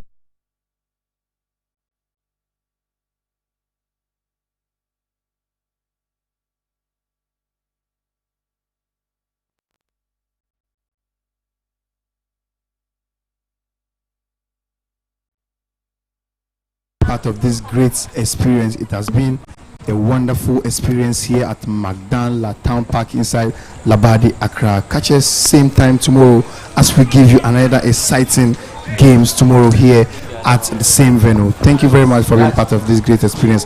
Until we meet again, my name has been Yakubu Ibrahim, and I did this with Kweku Prince.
Okay, so Rahman is here to help me analyze the final game, and then we'll go rest and come back tomorrow for the next section of games. Rahman, good evening. Good evening. So that was live. I'm very, very, very excited to see you again. Oh, really? After you decided to neglect me. Oh, see. We've met again.